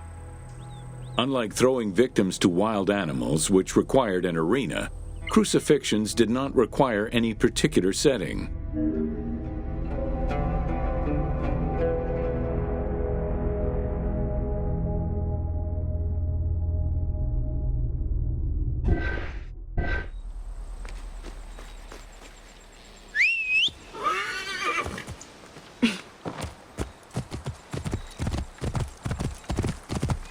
Whoa.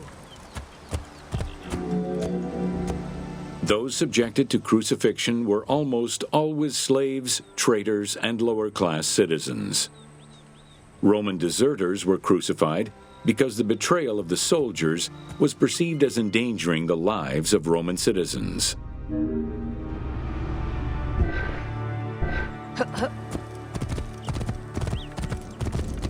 Whoa. In 71 BCE, a major slave uprising in Italia was repressed by the Roman army.